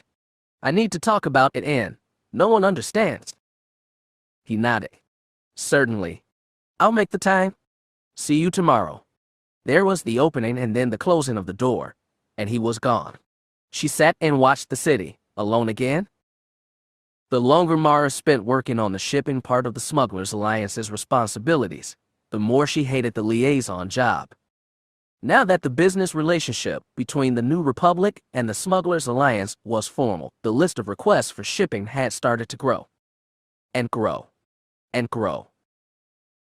No wonder the New Republic was so desperate to bring in independence, Mara thought, astonished at the sheer volume of requests. They are starving for shipping. Even with the Smugglers Alliance, and all the independent shipping cartels we represent, we still don't have enough for all this. She still didn't have a droid to help her manage, but Kent's computer program did almost all the work for her. It automatically took requests, pinged the HoloNet for available ships, and then sent out possible shipping assignments. The ships then took the assignments they wanted, sent their confirmation back through the HoloNet, and the database updated which jobs were available. Much of it was automated, so Mara found herself in the utterly dismal position of being customer service. Earlier that morning she'd met with the senator from Exodine and personally assured him that their vital shipment of Juju powder had already been picked up and was on its way. There was a rather lengthy list of dignitaries, all with their pet project or concern, all who insisted on speaking personally to the liaison from the Smugglers Alliance. This isn't going to work out, she realized. Karrde and Leia and Skywalker had talked her into taking this position because she had a degree of trust from both the New Republic and the French. She had one foot in both worlds, so to speak. She took it because they had all been right. But she was already bored. Mara, even more than most smugglers, was used to a life of action and adventure and challenge, and she felt woefully suited for the life of a bureaucrat. In a few months they'd have a full staff on duty, with droids and personnel hired that would take the onus off her to do all the day-to-day communication herself. She hoped that would make it less frustrating. There was nothing to do but do it for now, and talk to Karrde when he got back. She'd made a commitment, and she intended to keep that commitment. Maybe once the bureaucracy her mind shied away from even the word was established, she could focus on the big-picture organizational practices and diplomatic responsibilities of the role. That might work, although diplomat sounded only marginally better than bureaucrat. And that was assuming she didn't get frustrated and blast someone for being an idiot. Her terminal beeped and she brought up the message, which was, like the previous two from the same sender, labeled urgent. She read it, growled with irritation, and shut down her terminal. Exodine didn't need juju powder badly enough to warrant the ambassador requesting 3 personal meetings with her in 3 days. She fervently regretted that Karrde had not yet found her a reliable office droid. Mara practically stormed out of her office, wishing that Luke was still on Coruscant. She missed having the Jedi around to practice with. What she needed was a good spar. But that required a quality opponent, and with the Jedi gone, she was unlikely to find one. The aircar ride to Woonseer's cafe was short, but helped her relax a bit as the familiar skyscape whizzed by her. But really, it was the distance. The distance between her, the office, and the bland aura of a stolid respectability. Which was, she thought as she stepped onto the tastefully appointed docking pad, why she decided on Woonseer. The mater knew better than to attempt small talk, given her expression, and ushered her to her usual, secluded table with a view of the Senate building, and the palace looming beyond. She recognized Madine even before he rounded the ornamental plants hiding her from sight. He had the unmistakable step of a stormtrooper, one that echoed of the teachers Palpatine had brought in for her when she was young. Mara moved her menu down slightly from her eye line and slightly arched an eyebrow. "Miss Jade," Madine greeted her. "General Madine," she replied with a nod in the direction of the empty chair. "Won't you join me?" He sat, looking around him with a tired expression. "Long day." He took a look at the menu, then put it back down. "It's been a long time since I was here," he said, and his voice was as tired as his face. Through the Force, she could sense an old, painful ache. "I hadn't realized they renamed Doriana Tower when I got your lunch invitation, or I'd have requested we meet somewhere else." Mara frowned. "We could go elsewhere, if you would prefer." Madine shook his head. "Oh no, it's fine. It's just that I haven't been here since before I defected." He sat, looking at the menu again. "I had a fiancé. A life even before." Madine explained without looking up. "Karrde. She was a member of the imperial aristocracy who saw something in a rough-edged trooper that I hadn't seen in myself. She introduced me to this place. A secret hideaway in the heart of the Palace District. Privacy in public." That had always been what Mara used it for, too, when she'd been pretending to be a member of that aristocracy. Of all her personas, Countess Claria had been most comfortable cycling through those rarefied circles, but Mara had always found that particular persona tiring. "I left her behind when I defected," Madine continued. "She was still a true believer, so I never could tell her about the things I did. The things they asked me to do. Perhaps I should have." He glanced over the menu at her, taking a sip of his water before putting the tall glass back down. He looked back at the menu. "She died during the invasion of Coruscant." "I'm sorry." "Me too," Madine sighed. "I never looked up how she died, if any of her family survived. This war, brought about by the need of the powerful to have still more power, it killed her, surely as it killed everyone on Alderaan. But living in that system, even at the middle rank, we were both a party to evil, and we incurred a debt. Eventually, that debt comes due. Perhaps a blaster bolt, perhaps a trial, perhaps a gray existence on the fringe. Mara frowned. I suppose that's as good a transition to the reason we're meeting as any, Madine said wryly. The waiter came over and the conversation paused as they ordered. The Imperial Guild conversation, you mean? She asked, resting her hands on the table. She sighed and turned to look out the window. The external towers of the Imperial Palace loomed, the old gunnery platforms visible and still manned, but now by Republic soldiers instead of Imperials. The skyline of Coruscant was beyond, with a long near wall of towers glittering in the afternoon sun.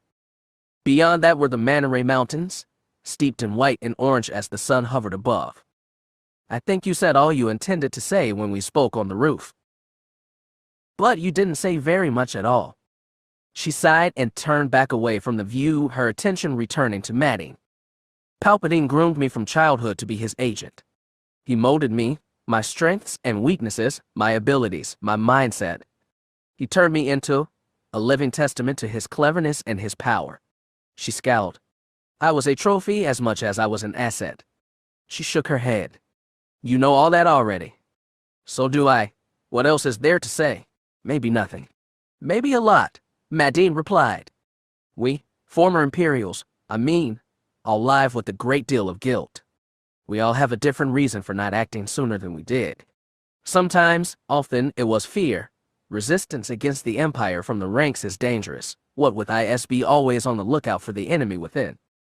Sometimes it was because we didn't see. Most of the time, though, it was because we chose to look away. He frowned. That's for those of us who had consciences, though. Many in the Empire weren't conflicted at all. They didn't care as long as it brought them wealth or power. Mara was quiet, her gaze turning back to the mountains. She found herself wishing Luke was here instead, but she felt certain there were things that Luke, with his farm boy innocence and endless optimism, should never have to face. Madine would understand. He could have warped me fully, she said quietly. Could have broken me to his will, turned me completely into a puppet. He didn't. I don't know why he didn't. I don't know why he left me, she shrugged helplessly, groping for the right word and not finding it. Innocent was certainly not accurate. Why do you think? Mara shook her head. The only thing I can think of was I served his purposes better as I was. That because I believed in Imperial justice. He could use me as his tool to convince everyone else that it actually existed. Madine surprised her with a humorless laugh. Her gaze darted to him, expression darkening. What? She asked, tone dangerous. Miss Jade, we all believed in Imperial justice. At first, everyone told us it was real, that the Empire was a force for good, for order, that the old Republic had been an unstable relic. That last part might even have been true. But we all believed that the Empire was a force for good, outside of the darkest souls in ISB. Even Iser believed in the Empire, I think. He leaned forward. The difference is how far could you push us before we broke and stopped believing. Some never did. Men like Rogris and Pellaeon, they still believe. For me, he sighed, looking weary, for me, it took me an order to kill every living being on Dental. It took me a long time to break, because I believed. He never gave me orders like that one, Mara whispered. No, Madine agreed darkly. He saved them for those of us he'd already pushed to the brink, and had nonetheless remained loyal. But why not? Mara demanded. I would have followed those orders. I would. Would you? Madine interrupted her sharply.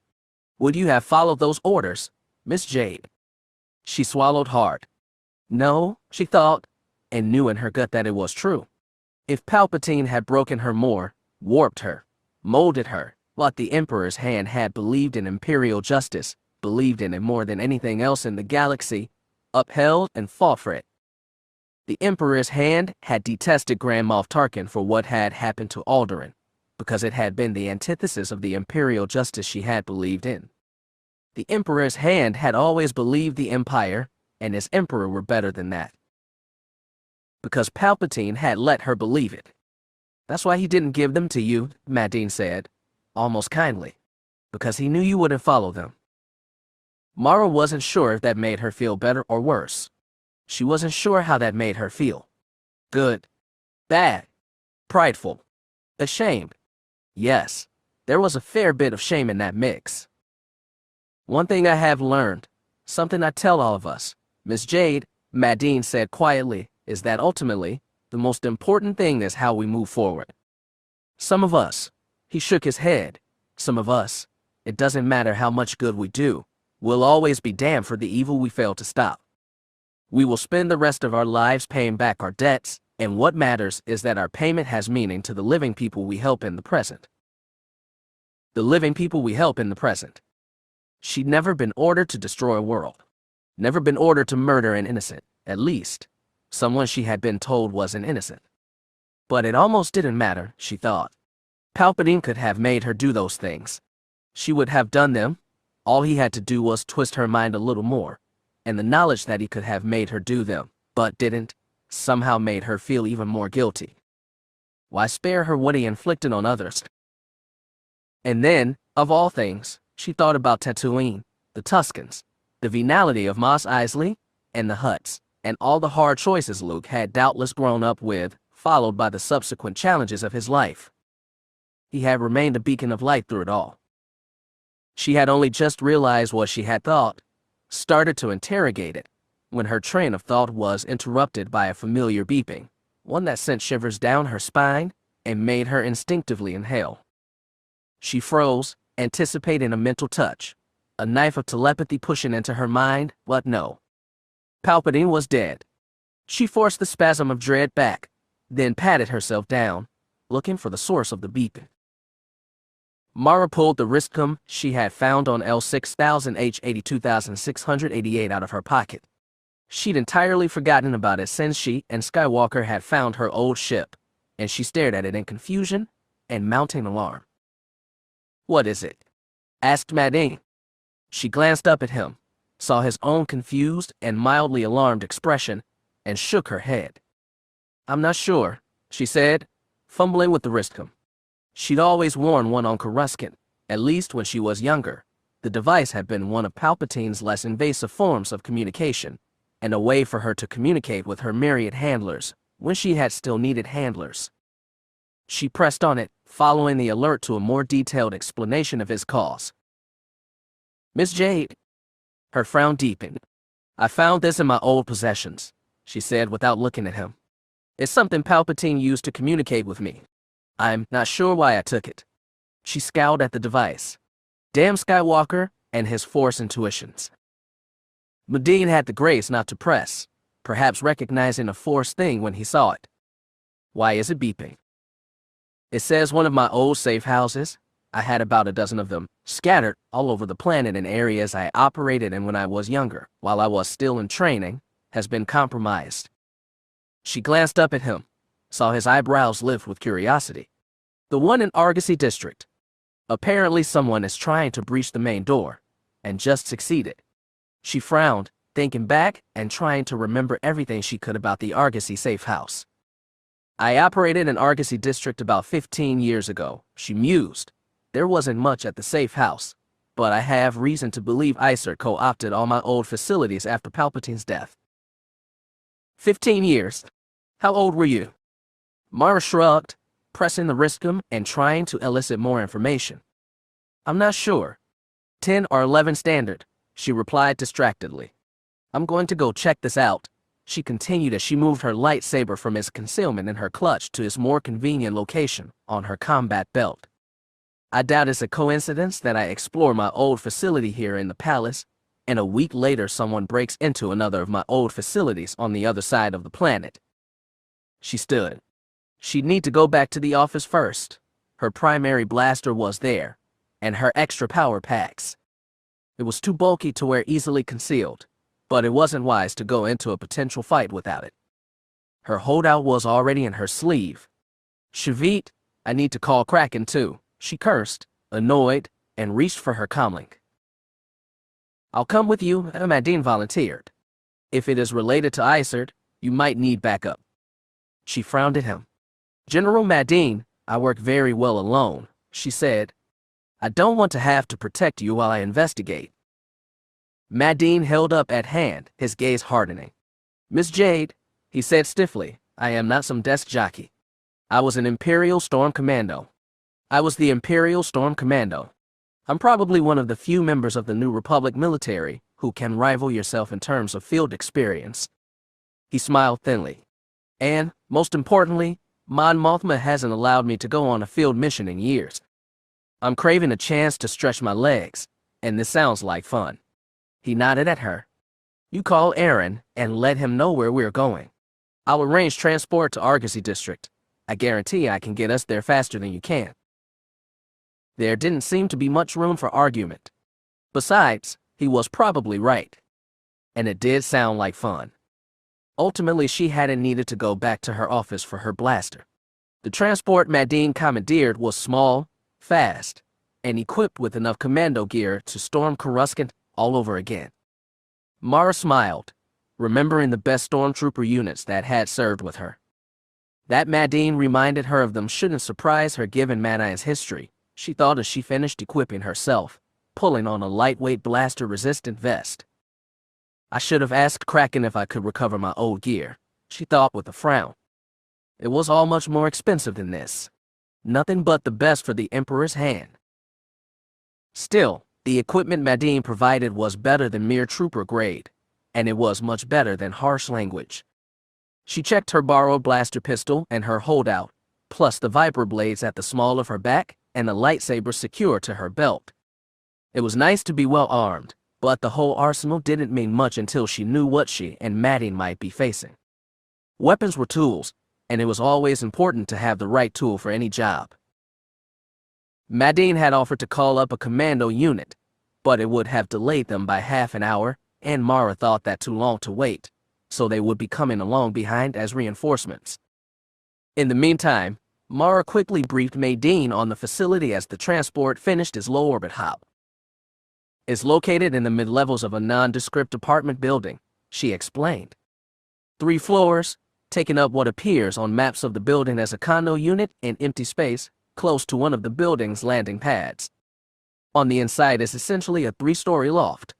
The first floor is a living space, refresher, bedroom, kitchenette. The second floor, at least while I was using it, was the primary workspace, with computer access to the Planetary Intelligence Network and the Imperial Palace. The third floor had a holocom, which I could use to confer with the Imp. She wrinkled her nose with irritation, with Palpatine, without needing to return to the palace. Madine nodded. And the defenses? Mara shook her head. Not much. Its primary defense was anonymity. When I used it, I had a K3 protocol droid, which interfaced with the computer network, and 2 Imperial officers. One was a tutor, the other was a computer expert, who served as my handlers. This was before I started operating independently. The safe house was designed to be abandoned if found, and had one escape route on each floor. We can use them to enter as well, although I'll have to cut through the walls. A tutor. She thought back, remembering the 2 men. Her teacher had been rather elderly even back then, but she remembered him as an excellent teacher with just the right amount of patience for someone as young as she had been.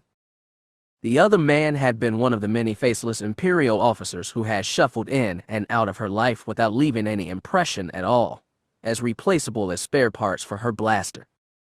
General Alsdox, she said, his name coming to her in a moment of remembrance. He didn't teach me for very long. 2-3 months. I assume he had to get back to his normal duties. Alsdox, Madine said in surprise. Dritimo Alsdox. She shrugged. I don't know. I never knew his first name. I'm pretty sure he was on leave from Karrde when he was teaching me, though. Palpatine mentioned that. Madine hummed thoughtfully as he tugged his own protective gear on, then checked and double-checked his blaster. Unlike Mara, who was content with her pistol and her holdout, he had shrugged on a black New Republic shock trooper combat plastron and bore a customized D11 with a pair of extra power packs and long, slim pockets on his back. General Dritimo Alsdox was a veteran of the Clone Wars, Madine said, and was one of the better trooper instructors at Karrde. I think he taught there for 30 years, going back to pre-Imperial days. He chuckled. I haven't thought about him in years, but he was one of my instructors too, although about a generation before he was yours, and for a command-level course. I assume he's retired by now, but he may actually still teach at Karrde. He transferred to instruction young, a lot of the existing army back, then was displaced when the Republic introduced clones to his fighting force. That was curious. Mara wondered if he'd remember her. Almost certainly, she thought. She doubted General Alsdox had often been assigned to teach Preteen stormtrooper commando tactics. How long until we reach Argosy District? The transport had made an orbital hop, darting up out of atmosphere so it could use its engines at full burn around the planet, before dipping back down into the atmosphere. Madine had been right about being able to get her here faster than she could herself. There was no way Mara would have gotten clearance to perform the maneuver in a ship of her own, even if she'd had one. She really needed to replace the Z-95 she'd lost at the Katana battle. Just a few minutes. I'll have an airspeeder waiting for us at the docking bay, and from there we can get to your safe house in maybe 10 minutes, more if we hurry. I assume you'll want to be circumspect, though. She nodded. Best not to give whoever has breached the safe house warning. I doubt they'll know we're coming. Madine nodded again. Acknowledged. He strapped the rifle to his back, adjusting his Republic-issue armor to make sure he was well protected, and then settled into wait. It was an odd sensation. It had been a long time since Mara had sat in a commando transport headed into a mission with an Imperial officer or stormtrooper contingent at her side. Madine's presence reminded her of those days, steady, quiet, speaking only what needed to be said, at least now that they weren't discussing her Imperial past. It was like any dozen missions she'd done with some faceless Imperial officer, all trained and disciplined the same, all obedient and patient. For a moment, she felt like she was the Emperor's hand again. The old routine and habits settled around her easily, were welcoming and familiar, bespeaking stability and normality, and damned if she didn't crave them sometimes. As they came down the transport's landing ramp, waiting for them was an airspeeder with a protocol droid sitting in the pilot's seat. Mara excused him and took the seat herself. Madine hopped in the passenger side. It was a decent enough vehicle, and Mara kicked it into gear and entered the thinning lines of nighttime traffic. She didn't rush, but she did take the most expeditious route. Her mission in Argosy District had been one of her first. It hadn't been particularly difficult. Surveillance of a Black Sun meeting, attended by some of the lesser Vigos at the time. The details were blurred in her memory, but she remembered that the exercise had been about stealth, infiltration, and exfiltration. She also remembered that her lack of size had been both an advantage and a disadvantage, making tasks that required strength more difficult but tasks that required squeezing through tight spaces a breeze. Alsdox had been patient and kind, which was more than she could say about a lot of her tutors at that age. She brought the airspeeder down into the landing pad, trying to fly casually. The vehicle's repulsors went silent as she put it into park. Then she hopped out of the car, glancing around and hoping that no one would be there to see them approach. She wasn't trying to hide the blaster in her belt holster, and Madine's E11 was rather prominent as he unstrapped it and carried it in a stormtrooper's professional two-handed grip. Luckily, she still remembered where the secret door on the third floor was. It exited directly onto the landing pad, although there was no sign of his presence from the pad. She stepped over to the wall, reaching out with the force as she ran her hands over the wall, looking for the hidden seams. There. Stand back, she said to Madine, gripping her lightsaber and pulling it off her belt. She thumbed the weapon on with this familiar snap hiss, tracing the blade gently along the hidden seam, careful not to punch it through the wall just yet as she skimmed with the tip of the blade. She could feel Madine watching her, watching their surroundings.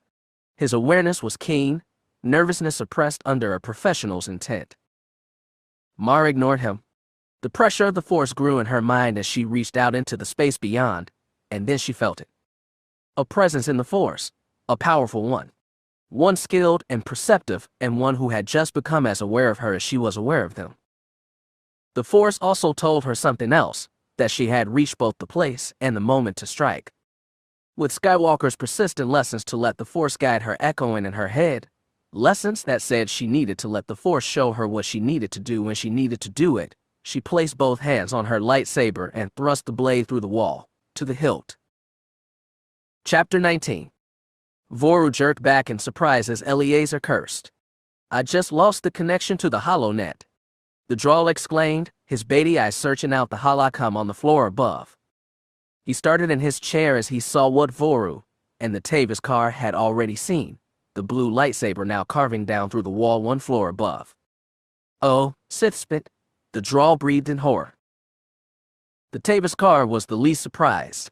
His body position shifted and he drew his lightsaber, igniting the blue-white blade with a snap hiss. "Get behind me," he said, his resonant voice echoing under the mask he wore. Eleazar was still scrabbling out of his chair while also trying to do something on the terminal when a foot kicked in a door that had been camouflaged into the wall, cut open by the lightsaber. The hidden door slammed against the interior wall with a horrendous, echoing bang. For a moment all was silent, and then a flicker of motion on the floor above drew Voru's attention. He squinted, trying to see in the dark, and stepped back involuntarily as the slim, feminine figure rose from the floor, a blue blade extending from the lightsaber hilt held securely in her hand, the hum of the weapon filling the silence of the room. He snapped off a shot before he'd even realized he had, survival instinct and fear both screaming at him to strike first. It was a mistake. The woman's lightsaber caught the blaster bolt with an economical movement, tilting to the side to intercept it.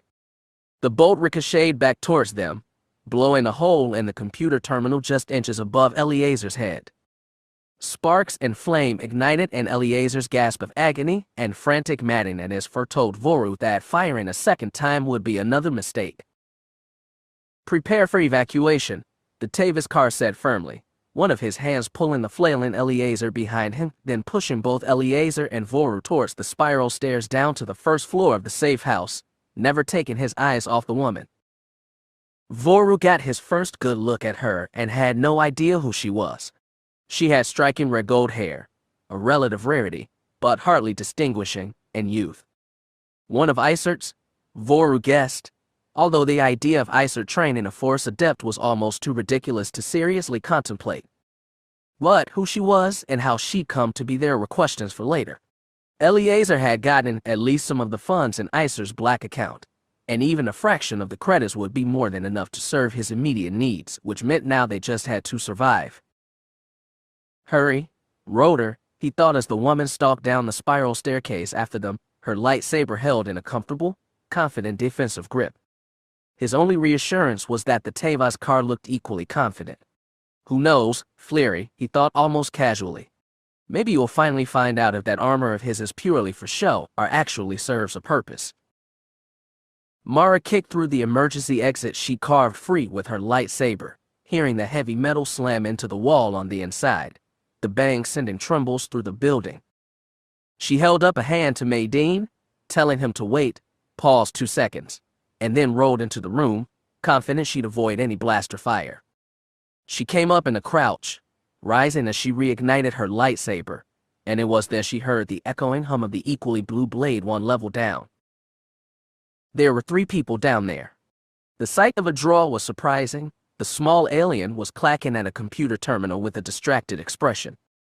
Standing behind the draw there was an older human holding a blaster in his hand. He actually looked familiar, though she couldn't immediately place him.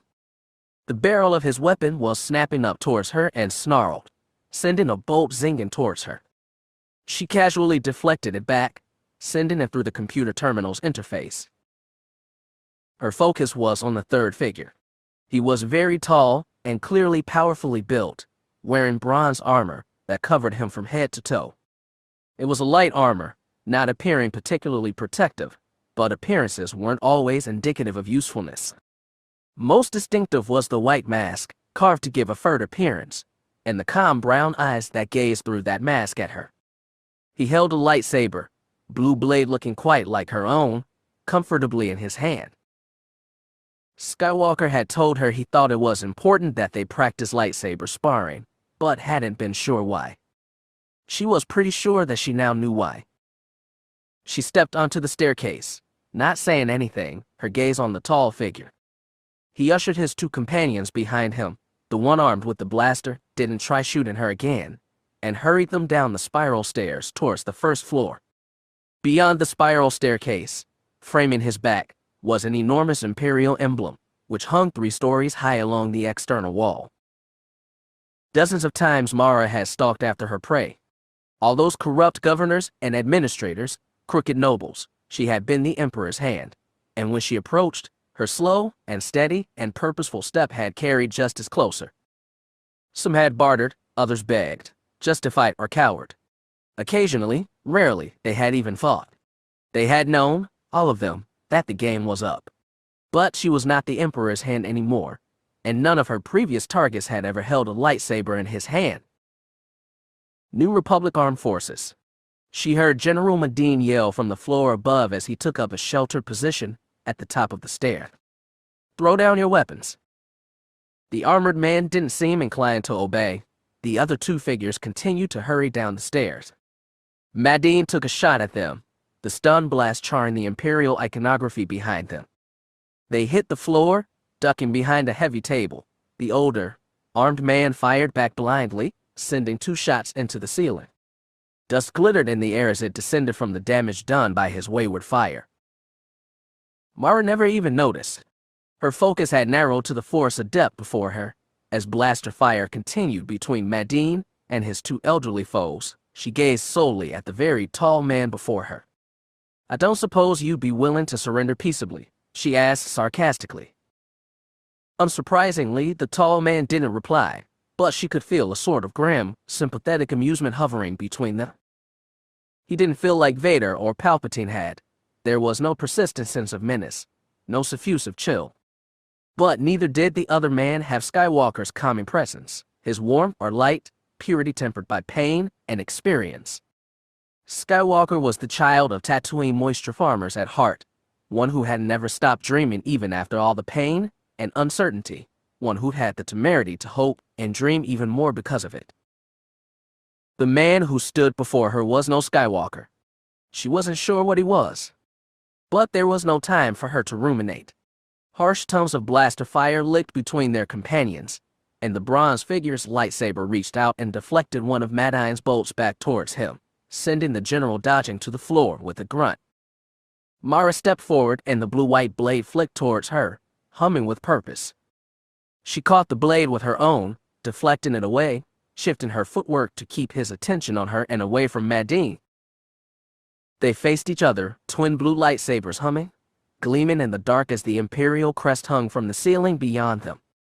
The Force sang, empowering and encouraging, and warning her that time, for whatever reason, was not on her side. She struck. Their lightsabers buzzed and hummed, blue-white blade clashing with blue-white blade. He was taller than she was, and stronger, and he was well aware of both facts, his blows endowed with more pure power than she could hope to produce. But she was faster, more nimble, and power was wasted, and indeed could be dangerous to the wielder if it did not find a target. Against Skywalker, when they had sparred, she had been aggressive almost to the point of recklessness, taking advantage of her physical conditioning to put him under siege. But Skywalker had merely deflected her advances and snuck in occasional blows, light taps really. They had all healed by the next day, but if they'd been using lightsabers she would have lost a limb. That lesson firmly learned, she now fought more like Skywalker, reserved, focusing on her positioning, making sure she was aware of not just where she was standing but of where she would be standing next. He came at her with the potent downward slash. She flowed backwards, shifting her weight as she dodged the blow, and sent her lightsaber clashing against his. His strength prevented her from batting his blade aside for a quick lunge, and their blades screeched as they ground against one another, his forcing her back. She spun away, feet moving with a dancer's grace. Above them, Medine was back on his feet, his custom blaster spitting fire at the other 2 intruders. The Imperial banner standing on the 3-story wall had caught fire in 2 places, flames licking dangerously upwards, curling the hard edges of the Imperial crest.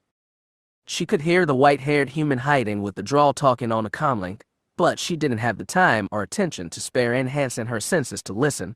Medine was also shouting in his comlink, no doubt calling the commando reinforcements he promised would be available. Mara dodged left, avoiding another powerful downward slash. Her opponent's lightsaber carved through the chair that the drawl had been sitting in, tip of the blade catching the computer terminal and splitting the monitor in two. A crash of electronics equipment sent a cascade of sparks down over her, and Mara rolled away, coming up on her toes and springing forward for a daring attack. He was ready for her, blocking her lunge with the center of his blade and using his strength to physically push her back. If not for years of dance training, she might have fallen, but she caught her balance and dodged his retaliatory stroke, hearing his lightsaber buzz alarmingly close. Her foe backed away, taking slow steps down the spiral stairs to the first floor, never turning fully away from her. She pursued, and with a leap she landed on the first floor of the apartment. She deflected a blaster bolt back towards the old man as she landed. He didn't try shooting at her again. Her danger sense was screaming now, but she already knew there was danger, and then she saw it. The armored force adept had made a mistake as he swept at her, and she reacted to the offered opening, thrusting forward with a lunge and flicking the tip of her lightsaber up to sever his sword arm at the elbow. Her lightsaber made contact with the man's bronze armor, and his blade abruptly vanished, his hum dying with a sickening mechanical spasm. The moment of sheer shock and disbelief at the abrupt betrayal of her weapon mingled with sudden, intense melancholy, because she was finished. She was extended, defenseless, and within easy reach of a skilled swordsman with a lit blade. It was odd, she thought in the heartbeat between moments. Serving as the Emperor's hand, she'd always expected to die in his service, had known it could happen at any moment, but since she'd been freed from his voice she'd come to believe that she would have more time. Asterisk. The red-headed Jedi, for that was what she had to be. She was too skilled and too well-trained to be a mere Padawan learner, as he had first assumed, slipped her lightsaber through his defenses. It carved up to catch his elbow, and not to have ended the fight right there. But the Tevas Karrde's armor was spun with cortosis ore. His order, tied to Tavira through debts of fealty neither he nor they would easily break, had mastered his secrets a century before. When he had first come to the Gensere, when they had found him, his soul mangled by the competing teachings of his fallen master and his subsequent keepers, they had not trusted him. But he'd earned their trust, joined their order, taken a title appropriate to their ways. They had taught the secret of their armor, the importance of their anonymity, and the vital truths that they held so dear. A lightsaber would not pierce his armor. At least, not without repeated strikes. Clearly, the Jedi had not known his armor for what it was. They hovered in that moment. She had extended in her vital lunge. His blue-white blade hummed, a simple stroke away from cleaving through her shoulder and chest. She had brilliant green eyes, and he could see both in them, and in her force sense that she knew as well as he did that she could not get out of his reach faster than he could bring the killing stroke. Her moment of frozen horror would not hold her for long. It being useless did not mean she should not try. After all, there was always a chance he would make a mistake. She was already starting to twist away, moving in a futile attempt to perhaps sacrifice an arm instead of her life. Her force sense sang with regret. He hesitated, and that hesitation cost him. His focus so inerrantly on the Jedi, he had forgotten her companion. His blade moved without thought to intercept the blaster bolt aimed at his head, deflecting it back.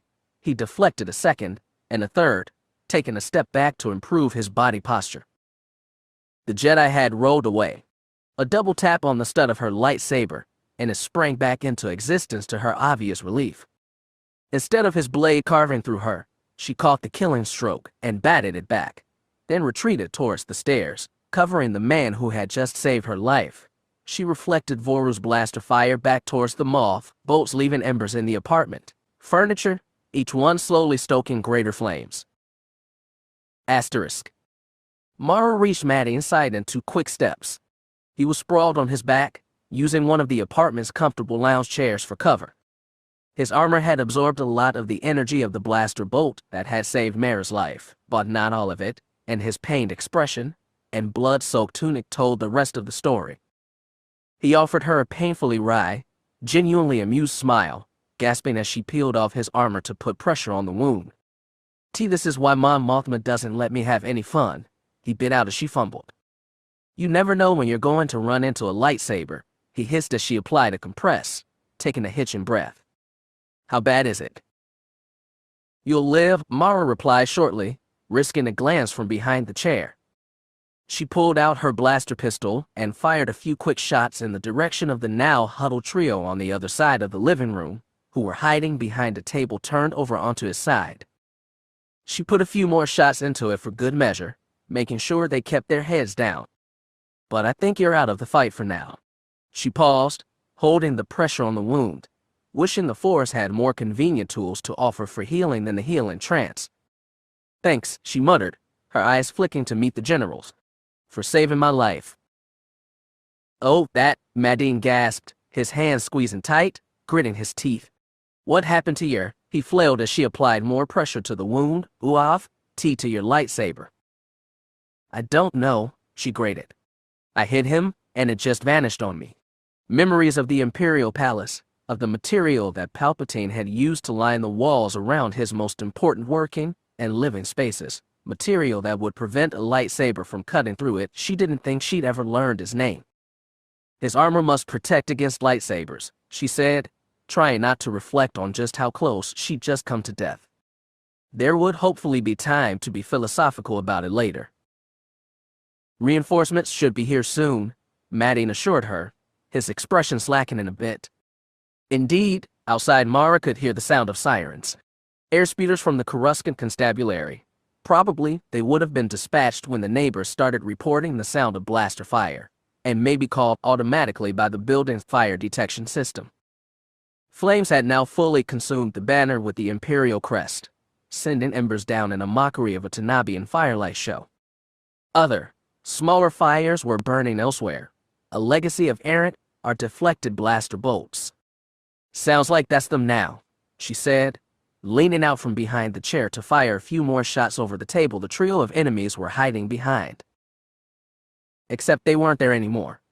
The three of them had moved as one, dodging away from the large wall and its blazing, hanging Imperial banner, ducking into the apartment's bedroom. She frowned, staring after them in confusion. There is no way to escape the apartment from there, so why? The sounds of sirens were louder now. She could hear them screaming just on the other side of the apartment wall. It sounded like at least 3 airspeeders. The vibrations from their heavy repulsor shook the entire building at this proximity. She reacted without thinking. Grabbing Madine, she dragged him and threw him down in the kitchenette, protected by the heavily reinforced island counter, then hit the ground next to him and covered her head. There was a moment's pause, the only sounds the hum from outside and Madine's labored breathing, and then a barrage of energy fire tore the apartment apart.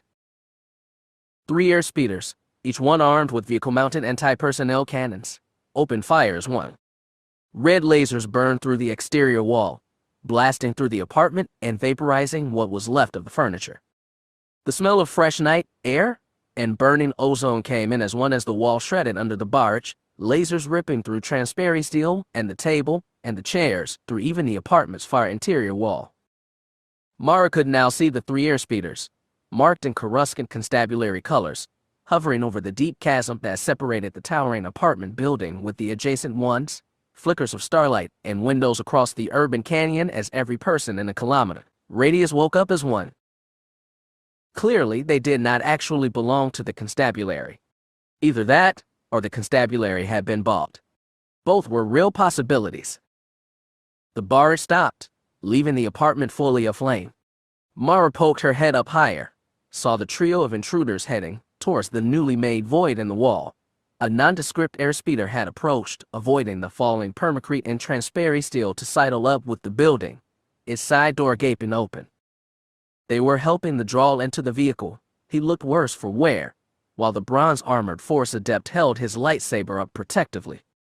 She took a shot at them. The armored figure deflected it down into the floor. Madine was recovered enough to be on his comlink. Coruscant control, he gasped painfully as he held his link up to speak into it. His breathing labored. This is, General Madine, require immediate military support and lockdown. Then Madine's come cutting over his transmission, a steely female voice, with a Corellian accent. Authorization Vermilion 904. Friendlies attempting main entry. Keep your heads down. The apartment's front door burst open, and the thump of combat boots resounded from the hallway. A human woman in light armor and a combat helmet entered, sweeping the room with a blaster rifle, while a red-skinned, sharp-horned Deveronian came in hot on her heels, lugging a nasty heavy-barreled repeating blaster. While the human posted up on the side of the large hole and began laying down sharp bursts of covering fire, the Deveronian leveled his cannon at the center of the gaping hole in the apartment wall, took careful aim, and pressed the firing stud. 4 heavy bursts drilled into the rightmost airspeeder, punching holes in the canopy, the heavy turret, and the vehicle's gunner. Mara focused through the force, sensing other New Republic forces arriving, and a loud panicked buzz from the civilians scattering through and out of the building. Out the window, 2 tiny forms suddenly leapt from the 3rd-story landing platform, trailing slender wires, and landed on the middle airspeeder. They were small, little larger than Jaws, but the ferocious aliens had nimble balance and incredible strength. Nori, Mara realized. The airspeeder's gunner was gutted before he could react. The Nori, who had killed him, heaved his corpse into the urban canyons below and commandeered the cannon, swinging it to bear on the other speeders. His partner had blasted a hole in the vehicle's canopy, popped it open, and slaughtered the 3 men inside with a vibroblade almost before they had realized he was there. The airspeeder swayed, twisting as the Nori fought for control. The 3rd airspeeder opened fire again, and the heavy blaster bolts forced the woman to spin back and drop to her belly while the Deveronian hustled into cover next to Mad-Eye. Mara scooped up Mad-Eye's fallen heavy blaster and swung it over the counter, firing back. The old man, the Draw, and the bronze-armored force adept had vanished along with the nondescript airspeeder. Mara wasn't even sure how long it had been since they made their escape. "Hey, General," the Deveronian said to Mad-Eye casually. "Been a while since I last saw you in the field. Looks like you had a blast."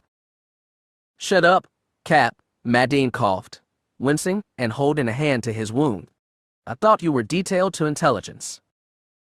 "Still am," Cap replied with a devilish grin that faded when he noted the extent of Mad-Eye's injury. "You don't look so good. Should we call the medics?" He stripped a back-to-patch off of his belt and slapped it on Mad-Eye's chest, covering the wound. "Already dead," Mad-Eye groaned.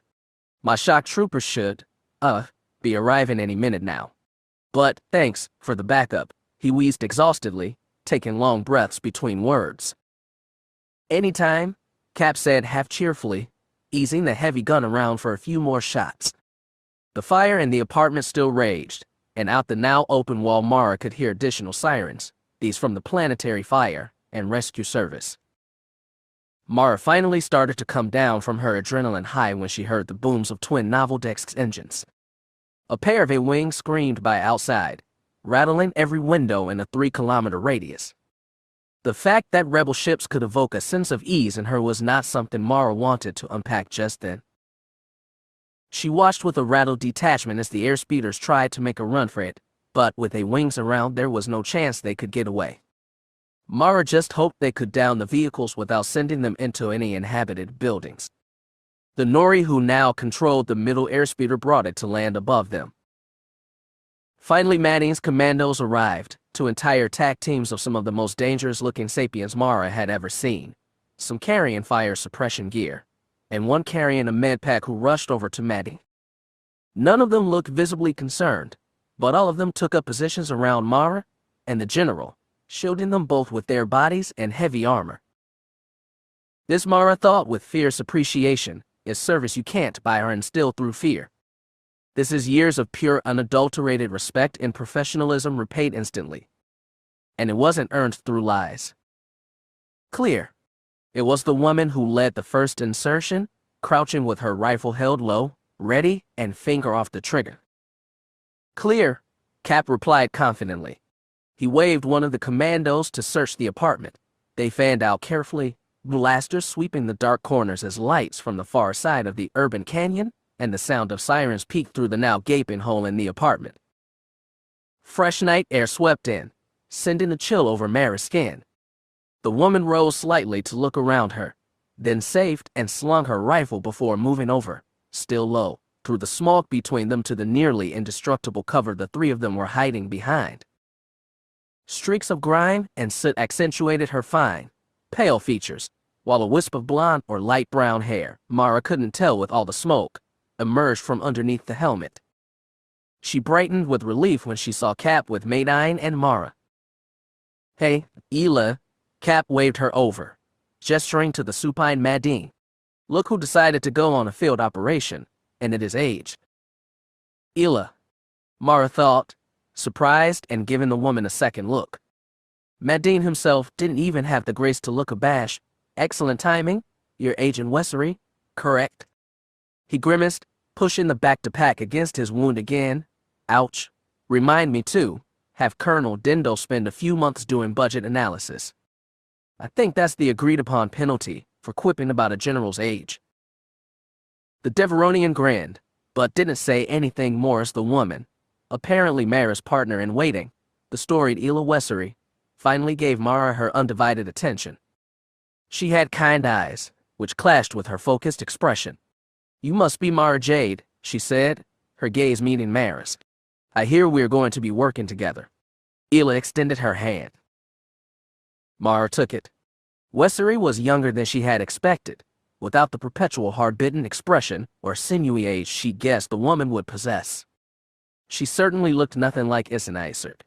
"Agent Wessery," she replied, trying to keep the still aching anxiety from just how close she'd come to death out of her voice and expression.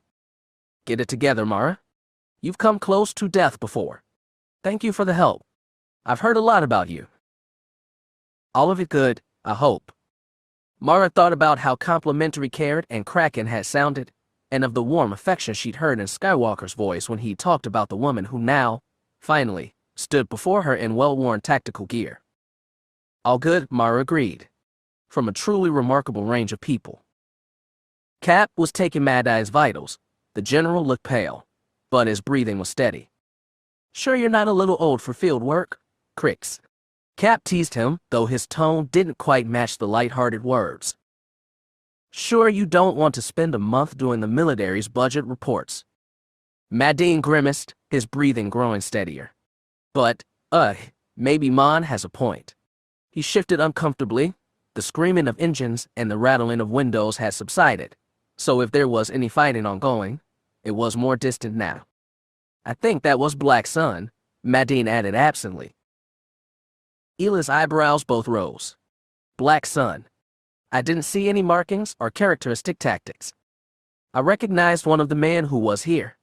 Madine sighed, his breathing becoming more relaxed as the Bacta soothed the pain from the wound. "Oh, that's better. I doubt there's any Corellian my age who wouldn't recognize Malfleary Voru."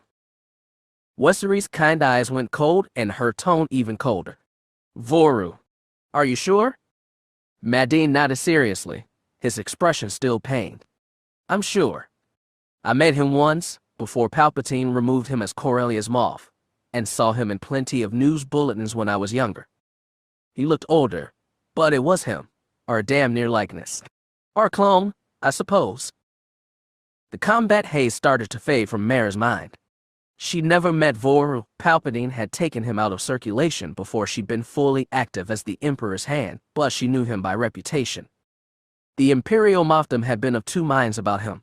Either he was a genius, a real rival for the likes of Grand Moff Tarkin, or he was a low-life criminal whose only success had been the product of playing with the French. Either way, Voru was someone the Emperor's hand had been predisposed to distrust. The fire in the living room was still burning. Outside the window, a fire suppression speeder was starting to spray large amounts of anti-fire foam into the room, putting out the flames around the building's open wound. It gave the air a heady, humid weight. Ela seemed not to notice, her expression tight. "Last time I saw Voru, I was throwing him back on Kessel. I hoped he was smart enough to stay there, or maybe just escape to quiet retirement." She shook herself, then nodded slowly. "Okay. So Fleary Voru's out and involved. That makes a certain amount of sense. It also presents some new avenues for investigation." She nodded at her partner. "Cap, hospital is 5 minutes out. Come Kraken, let the authorities clean this up, and tell him to send a team of techs to toss the computers here to figure out what they were up to." She gestured at the melted wreck of the apartment. "Assuming there's anything left to find." Mara barely heard her. The burning imperial tapestry on the wall had been extinguished, but not before the crest emblazoned on it had been burned half away. She heard Ela and Cap discussing objectives, answered direct questions when asked, but she remembered that tapestry. Remembered the little girl she'd been, determined, fierce, and obedient, brought to this apartment with an imperial general who tutored her in infiltration and commando tactics. She also remembered the white-masked force wielder, a blue lightsaber in his hand. She remembered the moment of desperation when her lightsaber died, and she knew that despite Madine's intervention, she was only alive because her foe had hesitated before delivering the killing blow. Miss Jade. Wessery was peering at her, with an expression that bore a mixture of concern and curiosity. Mara shook herself. There would be time to think about it later, when the mission was done. Recalling many a post-mission debriefing, she began her recitation of what had happened. It took Voru, Eleazar, the Tavis car, and their pilot 6 hours to circle back around to their ship, once they were very, very sure that it hadn't been given away. Voru had no idea how the Republic had found out about his presence on Coruscant and his operation in Argosy District, but it was obvious that it had, somehow. General Crix Madine did not just appear on a whim, and the Republic had sent not just him, but also a Jedi. They'd been keeping the fact that they had more than one very quiet. It was evident, though, that he had not been fully betrayed. The timing of the intervention, combined with the lackluster amount of men who had been accompanying Madine, suggested that whatever they'd done to give away the game, it was a mistake they'd made relatively late. The hangar holding Leffler's Rose was not particularly busy at this hour in the morning, so they were able to return to the freighter without further incident. The pilot immediately headed for the cockpit, getting them ready for departure, while Eleazar settled into his normal seat in the lounge and started clacking away at his terminal. The Tavis guard was quiet, as usual, but Voru thought he saw a bit of additional stiffness in the man's stance. His face was revealed, his helmet sitting in his lap as he sat on one of the other chairs in the lounge, staring into space. Voru couldn't even begin to guess what the man was thinking, but he had saved all their lives with his skilled confrontation of the female Jedi. Voru hadn't seen much of it, distracted as he'd been with communicating with Rotor to make sure the reinforcements served their purpose and trading blaster fire with Madine, but he'd seen enough. Eleazar made a satisfied sound and Voru looked over. "How much did we get?" he asked. The question had been churning in his gut ever since the Jedi had plunged her lightsaber through the apartment's holocron. How much they had gotten of Iser's black accounts of Xizar C's fortune would determine how ambitious they could hope to be. The draw's beady black eyes focused on Voru. 65%, he said with satisfaction. And we still might get more, depending on if the Republic manages to find all my pre-programmed credit transfer requests. I've got the credits stashed away in 200 different accounts all across the galaxy for easy access no matter where we end up. 65%. 65%. The number bounced around in Voru's head, avarice and joy and ambition ballooning in his head. That would be enough. That would be more than enough. Transfer half of the agreed-upon sums into the accounts of our Black Sun colleagues, he said, barely hearing the words as he spoke them. Save the other half for now. A taste will assure loyalty. We'll wait until we are back at Lingerie to give Tavira her cut, he added, glancing at the Tavas car. While the armored man didn't react to their conversation, Voru suspected he heard every word. In the meantime, let's get clearance to depart and get off this rock before the Republic tracks us down. Eleazar nodded, his expression gleaming with the same success-driven adrenaline that Voru felt. 65%, his inner voice echoed. It's not 100, but it's still more than enough. Fleary Voru was now one of the richest men in the galaxy, and he knew exactly how he would use that well. Asterisk. Their departure was delayed. Eleazar sat at his computer terminal, working away to ensure that their hidden freighter would not be discovered. He scrambled their escape in a dozen different ways, each designed to ensure they couldn't be tracked, and was currently working his way through the traffic control computer network to make sure their exit would be clear. Voru watched him, a ridiculous combination of giddy and paranoid. 65%. That would give him a hefty financial foundation to work from. Not quite 40 billion credits, give or take, depending on exactly how much had been lit in Icer's black budget. It wouldn't compare to the fortunes of the Karrde aristocracy, not even close, but it was nonetheless an ample sum, and one that on the fringe would give him real, tremendous power. Or he could use it to try to buy his way into the domain of polite politics again. A donation to a senator here, a sector governor there, and just maybe he'd be accepted into the edges of the new republic's political society. Once entrenched, he could steadily grow his influence. Options. Of course, he was inclined to go where he saw the most potential for growth, and that meant there was really only one option. He'd have to remind Eliezer to resume his tracking efforts once they were safe. If they were safe. Eliezer's nails ceased their steady clacking on the keyboard, and Voru looked up in response to the silence. "We're going to have to wait to leave," Eliezer said. "Not very long. Maybe half a day. The New Republic's intelligence agencies are scouring the system right now. They must have a small army of droids doing data collection, taking down the information on every ship that tries to leave the system, and their customs enforcement has ramped up just a bit to get a closer look at outgoing ships." He coughed, rubbing his mouth with the back of his furred hand, looking utterly exhausted. "I can make sure we blend in with the crowd, but I think we should wait." "Is waiting safe?" "Yes," Eliezer nodded weakly but confidently. "I've covered our trail thoroughly, and the mess Rotor made should keep the local authorities very busy for at least that long." That raised a different issue, and Voru frowned. "Do you have any idea who that was who attacked us?" "The Jedi." Eliezer shrugged. "I assumed you would have some idea." He didn't. Voru didn't like that, either. It was one thing to know your enemies, to anticipate their countermoves. If it had been Kraken's men, he would have understood. It would have meant he underestimated an RI. There was always a risk of that. But General Madine and a Jedi? Alone? "I don't," he admitted. "I can try looking into it, but only once we're off Coruscant. I don't want to risk reaching out to Black Sun and leaving open a communications vulnerability that might be traced back to us."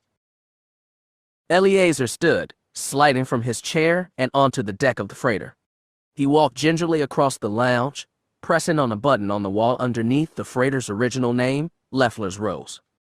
The lounge window, previously sealed, slid open slowly, with a grating, cranking sound, letting the morning sun cast through it and over his dark fur.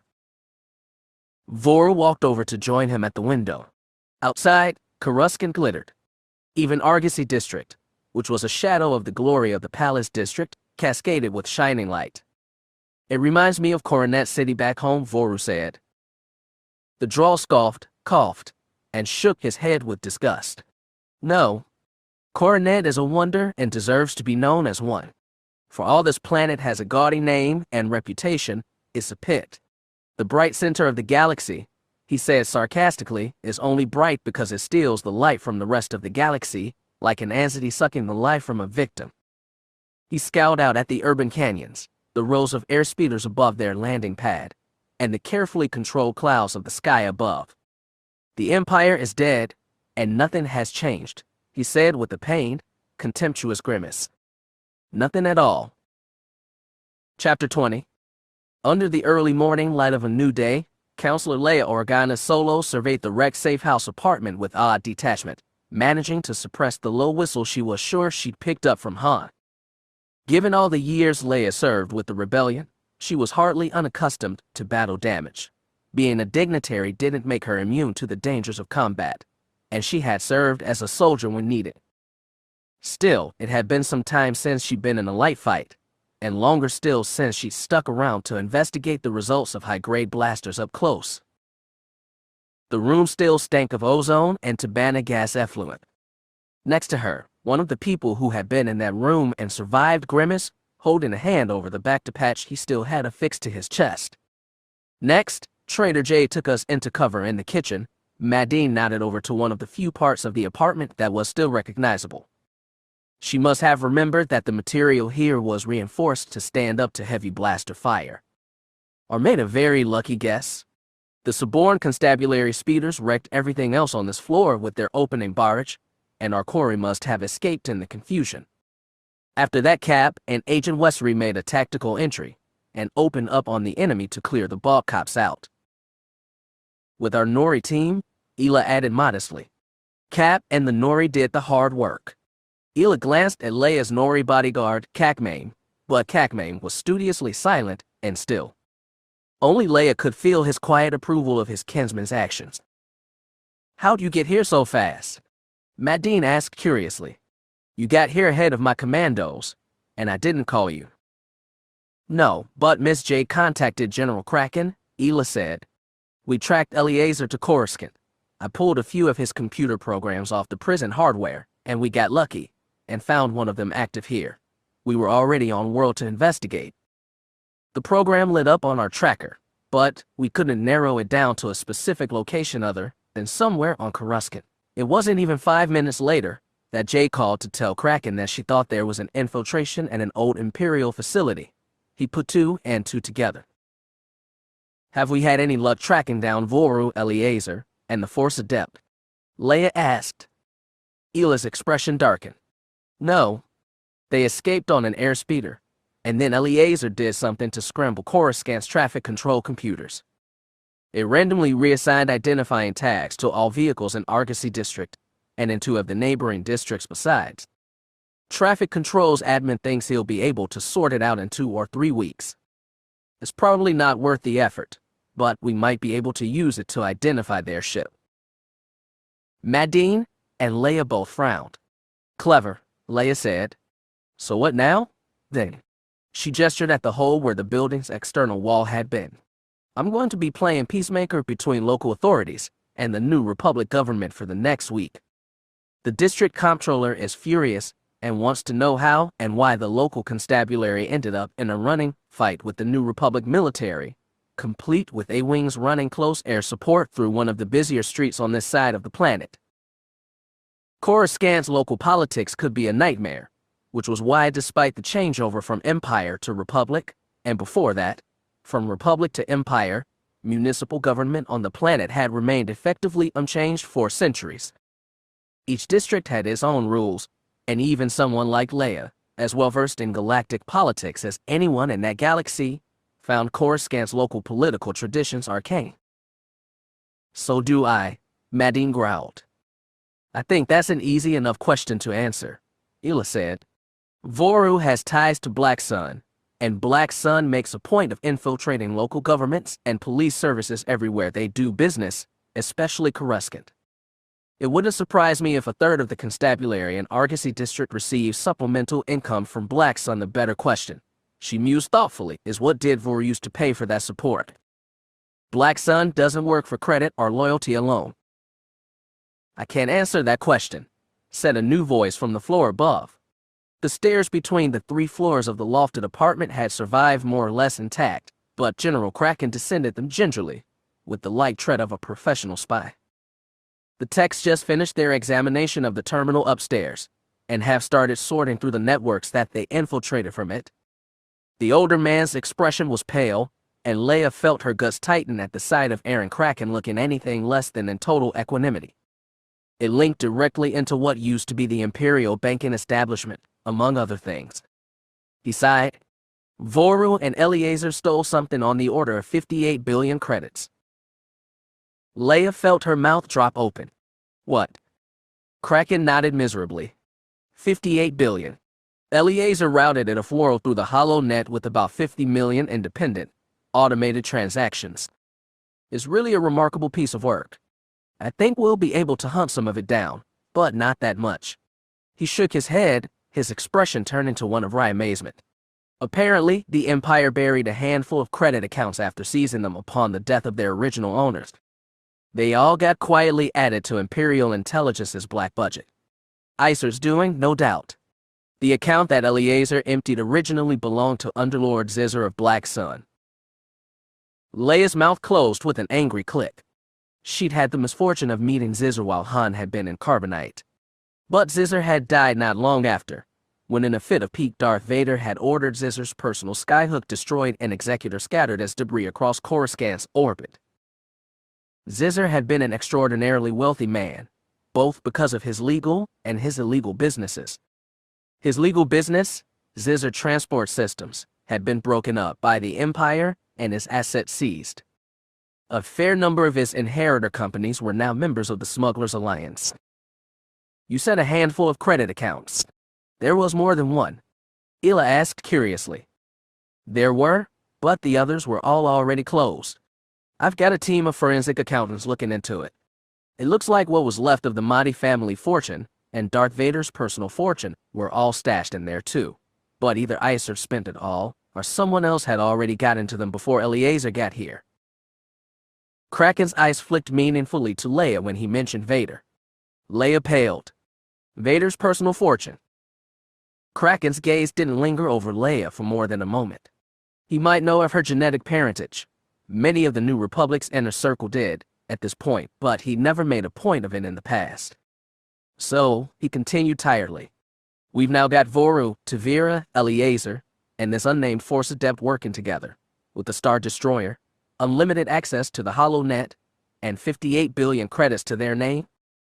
He rubbed his temple. Leia felt her stomach tighten. Put that way, it sounded disastrous. So what do we do? I'm working on leads, Ila said. This isn't a total disaster.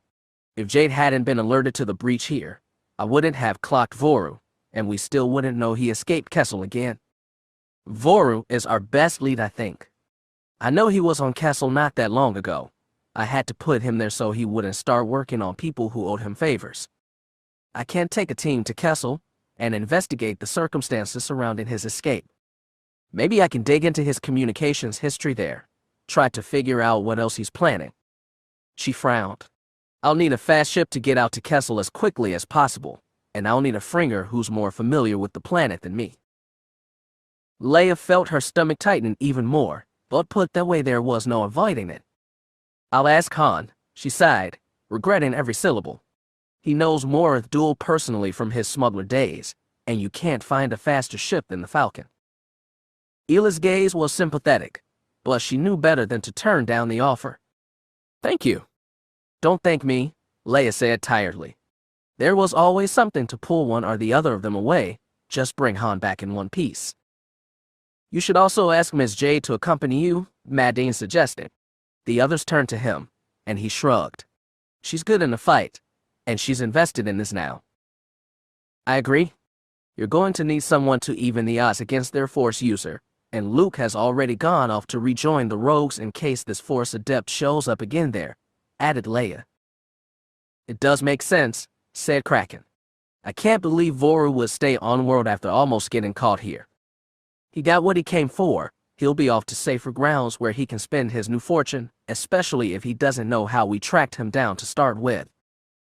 Leia nodded at Ila. You two are going to be working together. It seems like a good opportunity to develop your partnership. Where is Miss Jade? Asked Kraken with a frown. Leia remembered Mara's expression when Leia had arrived, finding her dazedly observing the New Republic commandos as they searched every inch of the apartment. They had been tearing into a closet filled with the armor of the Emperor's hand, size for an adolescent. The haunted look in her eyes. I sent her home, Leia said firmly. She needed to rest. She crossed her arms in a way she'd learned drew all attention to her and expressed displeasure. There is something else we must discuss.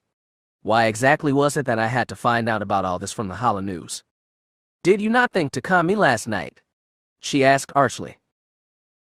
Kraken and Madine exchanged a very meaningful glance, then both looked at Ila, apparently throwing her under that particular Haverbis. Ila's expression paled as she regarded their expressions and visibly braced herself before answering. Leia hid a smile. It was good to know that she could still intimidate generals with the merest hint of displeasure. If only that extended to Han, but perhaps reprobate Corellian ex-generals were immune. Madam Counselor, please forgive me. I just sneak around and write intelligence briefs. I figure with the twins, and your job you need all the sleep you can get, said Ila cautiously. Leia's eyes narrowed. Do all Corellians interpret directives as creatively as possible, or is it just the ones who dare defy the dictate? That's a highly general statement, Madam Counselor, Ila said, mouth quirking briefly into a smile. I couldn't possibly be expected to comment on it. Although if a homemade Rishad appears at your apartment later today, you might view it as a peace offering. I'll take it, Leia smiled back, but the smile didn't quite reach her eyes. With you borrowing my husband for your expedition, I'm going to be in one of good home cooking. It was midday, and the bright noontime sun shone through the pillars that lined either side of the broad open space, down through the slightly shaded glass roof. There were distant sounds beyond, repulsorlifts and starship engines, humming through the sky to their myriad of destinations. Closer, there were voices, instructions, the sense of motion and of meditation, of energy and potential. Conserve your movements, a mature male voice said firmly, with the sense of long experience in the art of instruction. The lightsaber is about grace, not power, and grace is found in your wrists, not your arms. The youth receiving the education, a boy, perhaps 9 years old, had white blonde hair. He was tall and powerfully built for a child his age, lanky and awkward. The boy followed the instructions as best he could, but clearly didn't know exactly what his teacher intended for him to learn. I don't understand, he complained, his voice pitched with the whine of an adolescent. Move as I do, the young one. Stretch out and feel the force. We will show you the way. Mara woke with a pounding headache. She was still fully dressed from the night before, her lightsaber set next to her on her nightstand. With a groan, she sat up. She was halfway through with her morning preparations, showered and dressed, and working through breakfast, a soothingly anodyne Imperial ration bar she'd pulled out of one of her stashes, when the dream finally returned to her consciousness. She'd had a few confusing dreams after missions, but she'd had a starring role in most of them. In this one, it had been like looking through a holoprojector, a mere observer. She took a bite out of the ration bar. It didn't taste like much, but she knew from experience that it'd satiate her need for food for the entire morning, and she didn't have the appetite or the desire for social camouflage exemplified at Winseer's. With Skywalker afoiled, the place had lost much of its appeal. It was odd how a sanctuary in which she wished solitude, so often her default state, suddenly became unappealing when she was without company. She wondered what Luke would say about the dream she meant. Mara froze, her ration bar hovering halfway towards her mouth.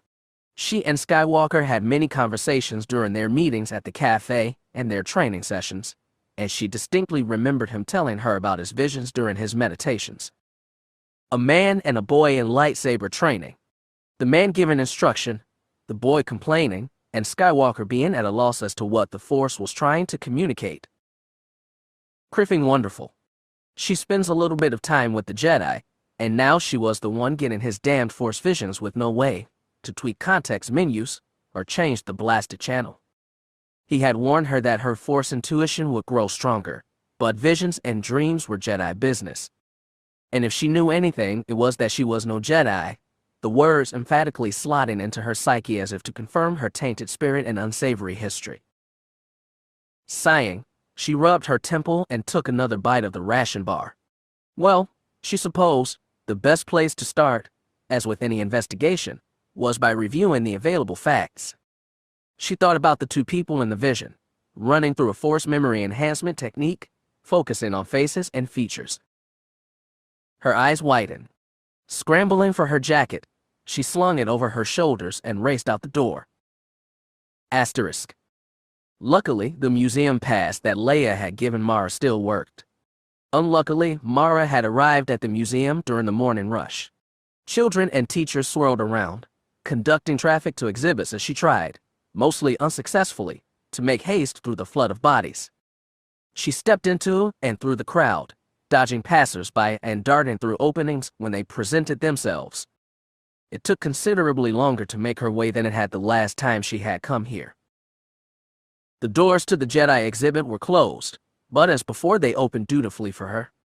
She swept down the darkened corridor, her feet clicking against the stone floor, and into the darkened, cobweb-ridden museum. She didn't pause to meander, but made a straight-line beeline down the same path she had taken the last time she was here, this time giving in to the temptation to clear her path of dangling spiderwebs with her lightsaber. It only took her a few minutes to return to the statue of Rannick Salazar. The faceless man stood there, silent, but as she lingered the exhibit triggered and the hologram of the man was projected, smaller than the statue but large enough for a close examination, on the floor next to her. Rannick Salazar, Jedi Master. He was known for his service in the Outer Rim, combating piracy and misuse of the Force. Rannick Salazar was tall, with a square jaw. In the holo, he was smiling, which matched laugh lines that crinkled his face. As in her dream, he had white hair despite looking too young for it. There wasn't any doubt. It was the same man. Shavit, Mara muttered. It was one thing if she'd been wrong. But she hadn't been, she'd been right, which meant the dream had been Force-inspired. And that was most emphatically a Jedi thing. She frowned, scrolling through the other data available on the exhibit idly as she resolutely ignored the implications. Rannick Salazar. Human. Born in Laszlo, on Solon, on pre-Empire date. Attended Jedi Training Center on Solon to PE. Private Jedi training begun 927 PE with Jedi Master Fey. Granted title Jedi Knight PE. Joined team of Antarian Rangers combating Black SUN expansion in Corrick Sector 223 to 522 PE. LED team of Antarian Rangers combating Black SUN presence in Kiblani Sector 221 to 719 PE. Granted title Jedi Master PE. Served as instructor aboard Jedi training vessel Mathana 1017 to 615 PE. Granted leave of absence from Jedi Order 815 to 57 PE. Returned to Jedi Order 57 PE. Served as instructor at Jedi Training Center on Solon 57 PE to 111 PE. Death reported by Darth Vader on Neftali 10-2. Standard Imperial Reckoning. Highlight summary ends. Mara ran her hands through her hair, frustrated. Okay, so the Force was giving both her and Luke a vision, specifically of a dead Jedi Master, Rannick Salazar, and a student. Receiving it herself wasn't quite ideal, but unless she wanted to hide in a Islamary bubble, the Force wasn't giving her much of a choice in the matter. But what? There had to be something important in the timing. The dream had to be useful somehow. Maybe Wessery could help her sort it out. After all, an NRI operative would have access to records and information that Mara lacked. Wasn't that the whole point of their prospective partnership? She searched for her calm while grabbing at Salazar's personal belongings and taking what she could. Wessery, the comlink reported when the connection was made.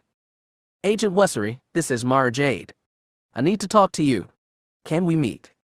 Asterisk. Ila's apartment didn't feel like home. It had been years since she had actually lived on Coruscant. After she and Corran had crossed Imperial intelligence and been forced to split up and flee Corellia, she'd made Coruscant her refuge. She and Derek had blended in with the crowd, living quiet, reasonably prosperous, anonymous lives with the throngs of people, many of whom were barely aware of anything outside of the kilometer radius around their house.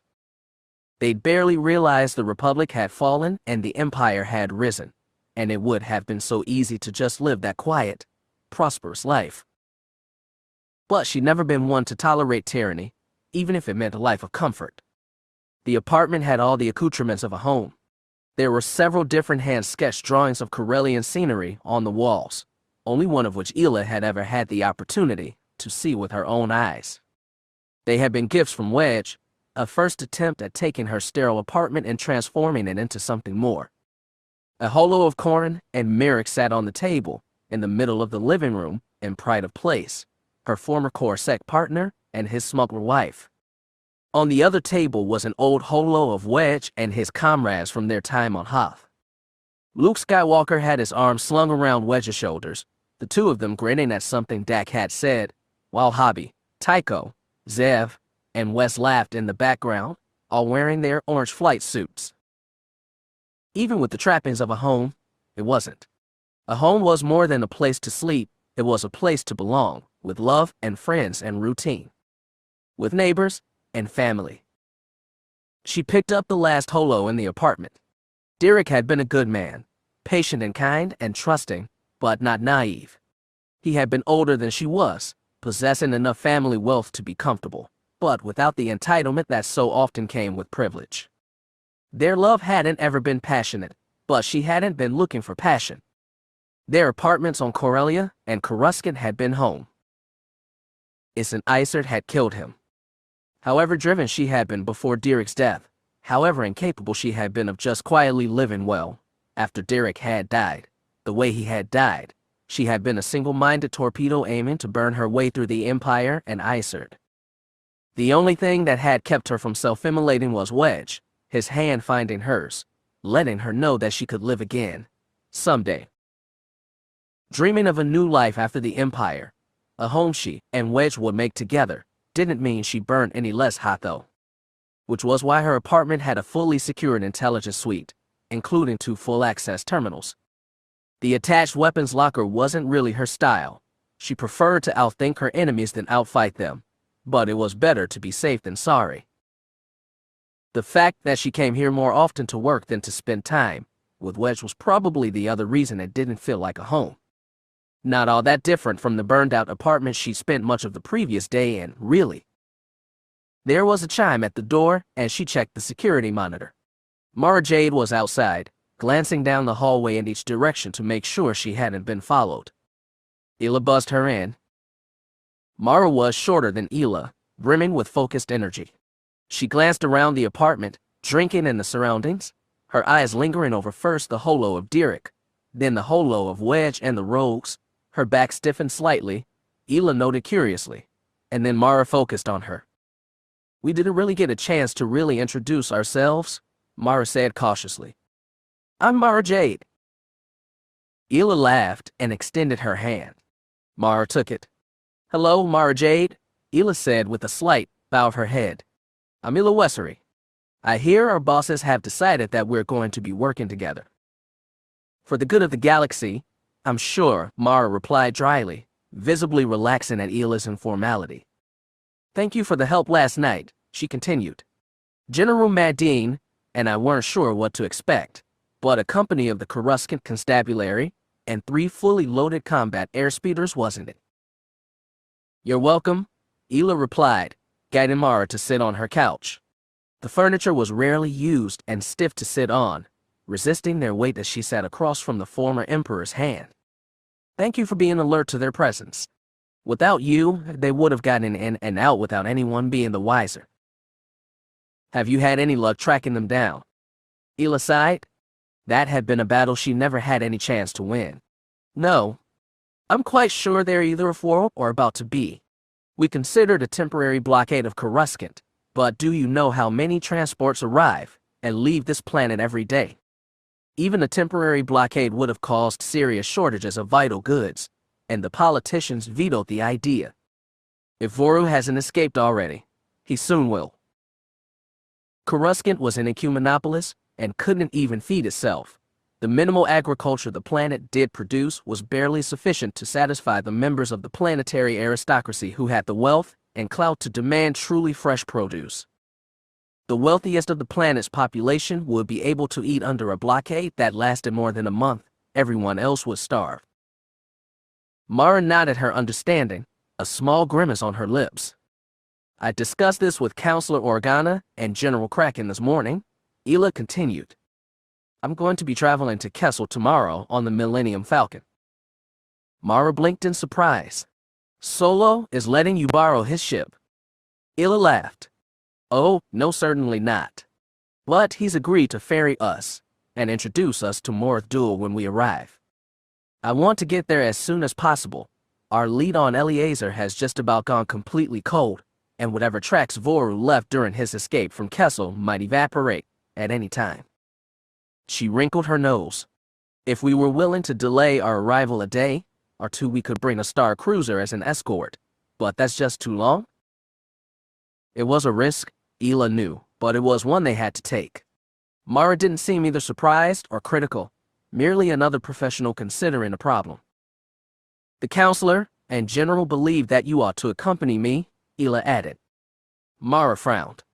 "I have responsibilities here as the liaison of the Smugglers Alliance. Right now I'm our entire administrative apparatus, and I've been fielding questions and concerns from our customers all week. General Kraken has suggested that you might be amenable to a gift. We have a number of espionage-grade protocol droids who would be capable of providing administrative assistance. Mara quirked an eyebrow in surprise. It was quite a gift. Espionage droids were rare and expensive, the good ones, at least. Ones with good administrative and logistics programming were even more rare. And in exchange for this gift, Ela smiled, folding her arms across her lap as she relaxed into her uncomfortable couch. I think General Kraken says something about him already owing Karrde, and preferring not to stay in debt for long. Mara snorted. If Karrde's mission on Rendili went well, I can assure you that an espionage droid is an inadequate repayment. But all right, I want to get to the bottom of this as much as you do, and if we are going to be working partners, it would be impolitic at best to let you go off to a place like Kessel alone. She folded her arms across her chest. Mara had quite a gaze, Ela thought, resisting the urge to fiddle with any of the knickknacks she had on her living room table. Why don't I tell you everything I already know? Then, Ela volunteered, leaning forward towards Mara. Voru, the HoloNet slicer, what little I know about the Force Adept. Then, she inclined a finger towards Mara, you can tell me why exactly you wanted to meet. Mara regarded her, then nodded. Asterisk. So that's it, Ela finished, sighing as she tried to get comfortable. Our leads on Eliezer have dried up for now. NRI thinks they'll be able to give us some new ones once he starts using his programs to slice the HoloNet again, but until then there's nowhere to go. That leaves just Voru, and the only thing we really know is that he escaped from Kessel, presumably with Tavira's help. So, Kessel it is. How many credits did Voru and this Eliezer get out of the black accounts? Mara asked curiously. 58 billion, give or take a few million, Ela said, rubbing her hands over her face wearily. Enough to buy a fleet of star destroyers, or a dozen. She sighed and stood, fetching an amber-colored liquid from the drinks cabinet. The touch of the wood brought back memories. It was the only piece of furniture she had kept from her first apartment on Coruscant, the one she had shared with Derek. She poured 2 glasses and returned, handing one to Mara. The Empire had appropriated a few prominent fortunes, including Zizzer and Vader, though it looks like Vader's was already gone. Mara took the drink, pausing midway through a sip when Ela mentioned Vader. Interesting. She finished her sip slowly and felt the smooth burn of quality whiskey, then turned towards Ela. Maybe Kessel is not our only lead. To Ela's surprise, Mara actually looked vaguely abashed. I think I might have something on the third of the trio. The Force Adept? Ela asked, surprised. We haven't been able to find anything. I've got people scouring the records looking for any reports of an armored man wearing a white mask, but I'm told that I shouldn't get my hopes up. She leaned forward, the stiff couch crinkling under her. Is this some kind of Force hunch? Luke would get those when we work together. Mara's expression tightened at the mention of Luke's name, Ela noting. She filed that fact away for later. You could say that. I had a dream. Last night, after the fight, Mara admitted. A dream? Ela asked skeptically. Mara nodded. Skywalker was having visions that were similar before he left. A man and a boy doing lightsaber training. She took a datapad out of her pack and slid it across the table to Ela, who took it. As the NRI agent surveyed the information, Mara continued. The man was Rannick Salazar, a Jedi of the Old Republic. It says here he died on Neftali, Ela said as she finished the quick read. What does this have to do with our Force Adept? The mask he was wearing during our fight, Mara explained. It looked familiar to me, but I couldn't quite place it until I read that. She nodded at the datapad in Ela's hand. Neftali has a few notable native animal species, but the most famous is the Diomir peak bear. White fur, very intelligent, is been hunted to near extinction. Is known for being extremely protective of his young and for being surprisingly social for a bear species. Ela understood. The mask resembled a Diomir bear. Mara nodded. Yes. Stylized fur. Similar eye structure, the jawline was also stylized but still reminiscent. I did some memory enhancement techniques, and I'm sure the resemblance was intentional. So you think there's a connection to this Ranixalozer? Ela mused. Well, let's try something. She stood up and moved over to one of the secure terminals she kept in her apartment, her safe house. She quietly admitted to herself and put some information into the terminal. The database said that Vader reported him dead. Do you think he's still alive? And that was him in the armor. No, Mara said with certainty. No, his statue in the Emperor, in Palpatine's Jedi Museum, was faceless. I think that was Palpatine's way of announcing that Vader had killed him. She paused, considering, before continuing thoughtfully. No, I was thinking about the boy. The Force can be unclear and frustrating, but it's also purposeful. It has a reason for showing us what it does, even if we don't know what that reason is. She grimaced. It tried to warn me during the fight that I shouldn't strike him directly, but I didn't understand that until afterwards. Ela glanced at her, hearing the self-reproachment in Mara's voice. The computer beeped and she looked back at the screen. Come here, she said, her tone suddenly hushed with astonishment. Mara leaned over her shoulder, reading the same information that Ela had already seen. Yes, she said softly, distantly. Yes, that's him. Cam Salozer, Ela read. I'm a little surprised he didn't change his name. It says he was part of the Imperial Inquisitorius. She glanced back at Mara, saw a thoughtful and slightly perplexed expression on the other woman's face. Even now we don't know a lot about the Inquisitors, Ela added. They were secretive to the extreme, worked only in small cells, and seemed largely autonomous in the Imperial command structure. We're not even sure if they reported to ISB or the Emperor himself. There were long rumors that at least some of them were Force adepts, though. The former Emperor's hand's gaze had grown distant, and Ela could almost see her thinking back, considering her old experiences. I never interacted with them, Mara said. Perhaps Palpatine kept us separate on purpose. I don't know. He may not have wanted to give his 4 strong agents the opportunity to conspire together against him, Ela pointed out. She turned back to the information on Salozer. There really isn't much that's valuable here, just a name and brief history. He was reported operating on half a dozen different planets in the Rebellion years, but after Endor there's nothing at all. Like most of the Inquisitors, he just vanished. That's him, Mara said with certainty. It makes sense. The vision was a father and son training in the Force. Her voice faded. He could have killed me, she admitted softly. He didn't. What do you think that means? Ela asked cautiously. I don't know, said Mara. She reached down to her belt and drew Rannick Salazar's lightsaber, staring at the Jedi's weapon. I don't know. The Teva's Karrde examined his armor with a frown. The armor was degraded where the Jedi's lightsaber had struck it, the protection at the elbow worn slightly away.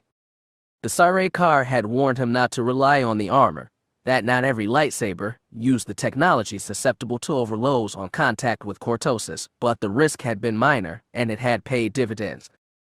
He'd won Voru and Eleazar's escape. His oaths, and the oaths of his order, indebted him to that much. Leffler's Rose was finally escaping Coruscant, Eleazar's magic getting them clearance to leave despite the continuing high alert. The Taviskar wouldn't be sad to feel Coruscant, with its confusing mess of emotions and dangers, be left behind. Hopefully that would be the last of the tasks he owed Voru, but he knew better than to expect it was. Besides, they'd be returning to Lineary now, to Tavira, and that was little better. He closed his eyes as he removed his mask, placing it down on the bed beside him. He was tired, and he couldn't shake the feeling that something was wrong. But so much had been wrong, for so long, that the sensation was more familiar than unfamiliar. It had become part of the constant rhythm of his life. Ever since the man in the black armor had driven a red lightsaber through his master's chest, ever since he had failed to get away, too frozen by horror and anger and torment, something had always been wrong. There was just nothing he could ever do about it. It was different, at that moment. It wasn't just wrongness he felt. There was anticipation, too. But anticipation of what? Chapter 21. Bel Iblis reviewed the datapad that Sina Madanil handed him slowly. The state of the fleet was better than he dared hope. Ensemble reports they are ready for combat, he asked, turning towards his aide in the swivel command chair at the center of Orthoven's bridge. Medano nodded, taking the datapad back. It seems the damage wasn't as bad as it first appeared. Their shields are back to full operational capacity. They've still got some problems with a few of their starboard guns, but on the whole they're ready for a fight again. He leaned back in his command chair, his hands resting comfortably on his lap. Good. Then we just need to wait for the right moment to make our move. We've been out of contact with Karrde for a while now, but my last conversation with intelligence made it clear that they were sending us help, though they were short on the details. Hopefully whatever they send can help us address Yukio's planetary shields, Medano said. We can't destroy the Imperial fleet, but if we have to bombard the planet to breach them, we'll do a lot of damage on the ground. Have faith, Sina, Bel Iblis said calmly. The solution will present itself. We just need to keep moving forward. In the meantime, we're going to need to detach some ships to go freighter hunting. It's been a while since we caught anything here. Not an easy ask, she cautioned. We only have one interdictor, so we'll need to catch them between hyperspace jumps. True, Bel Iblis agreed. But that also limits the number of places we'll be able to patrol, so we won't need that many ships. He gestured at the combat board, the circular display listing all the ships they had in the formation. We can dispatch Eshin Strike and see if she can pin down any new routes the Imperials are using to get supplies to Yukio. I'll send a message back to Karrde asking for another interdictor to cut off alternate routes. If we actually get one, then we'll be able to expand the blockade. And if we don't, maybe the communication will be intercepted and the Empire will curtail its operation. Anyway, I wouldn't expect we would get another interdictor, Medano said with a frown. The New Republic doesn't have that many. True, Bel Iblis muttered. But there's no harm in asking. The more we do, the more incentivized Fleet Command will be to prioritize building more of them. Medano sniffed dismissively. You hope? The operations board blinked, and an alarm sounded on the other side of the bridge. Contact. Called the Mon Calamari manning the scanning station.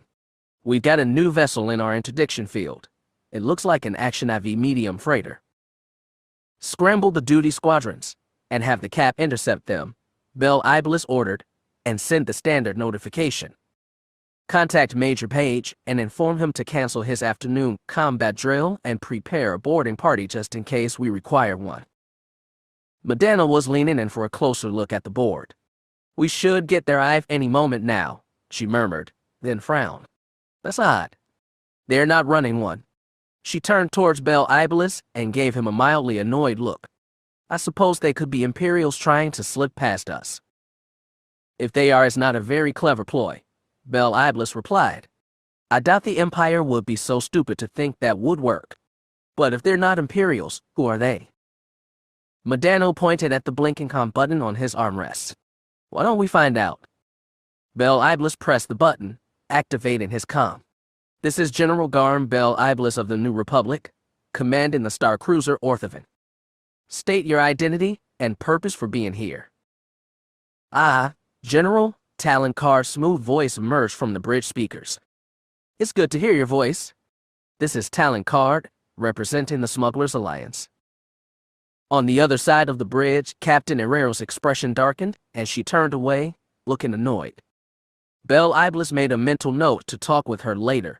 Many Mon Calamari were not at all happy at the new arrangement between the New Republic and Karrde's smuggling coalition, but it was done, and they just have to get over it.